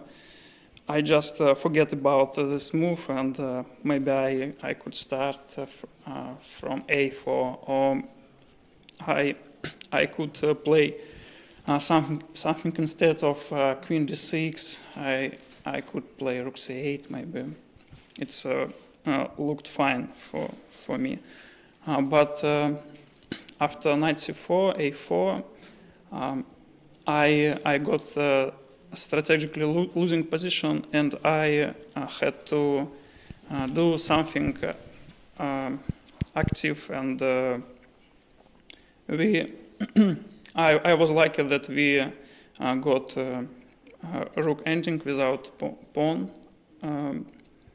and it looked very dangerous, but I didn't see how to losing, but I believe that I have chances, but maybe it's just a losing position. I don't know. Maybe computer will show that it's +5, but during the game I wasn't sure. And but you said there were some other options for Sam to go for some different lines. What you were afraid more about during the game? You said in the ending, instead of going to this rook ending, there were some other options you were maybe concerned. I don't know. Sam had a lot of options, and all of them looked nice for him, and I just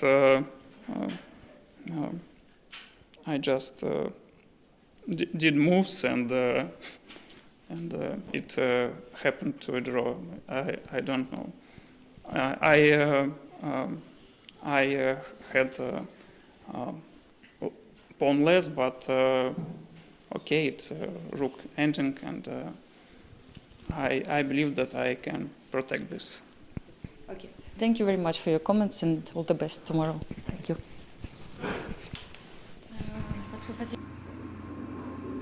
Okay, I think this is it. And somehow I'm hearing some sort of an echo. Yeah. Yeah, there is an echo. It's much better now. And I think it's better what now. we have is the cross table. Guess what, Jesse? I figured it out. So first, we will have to read out loud what has happened today. And it's all draws in pool A, all draws in pool C, and all draws in pool D, right? And it's only Keima who beats Dubov and equals in points wins Dominguez. That's pool B we are talking about. And I figured out, so this time, the dub thing. I mean, once again, it's an official broadcast, so I will be talking about important things. The dub is not happening. I figured out the formula. Look, the deal was 5, more than half decisive games, right? 5 decisive games. So here, what happens? We had 4 in the first round, and then 0 in the second, and then we are picking up. So today was 1. Tomorrow's going to be 2. In 5th round, it's going to be 3. And 6th round, it's going to be 4. But then there will be no more rounds in the round robin. Darn it, I'm going to have to match fix somehow. Okay, seriously, yeah, that's quite an unexpected turn, right? After round one, it looked like, there'll be a lot of fight and a lot of results. And there is an awful lot of Yes. fight. There are mistakes, there are chances. It's just that sometimes chances are not taken. Sometimes the defender is, just a genius and saves, which looked like a hopeless game, and so on. Anyway, a lot of draws today, one less than yesterday, yeah, but still a lot. And congrats to Vincent Yes. Kema on winning his first game in a Grand Prix. Yes, big congratulations. And I think that marks the end of day 3. And so there will be one more game. Of course, naturally, you would assume that there's a rest day after, the middle. But we only take a rest day after round 4, coming back with 2 rounds after that. So definitely make sure that you're here tomorrow. And I had a fantastic time today. Yeah, There was a lot see of you exciting guys games. tomorrow and more days after that. Yeah, see you.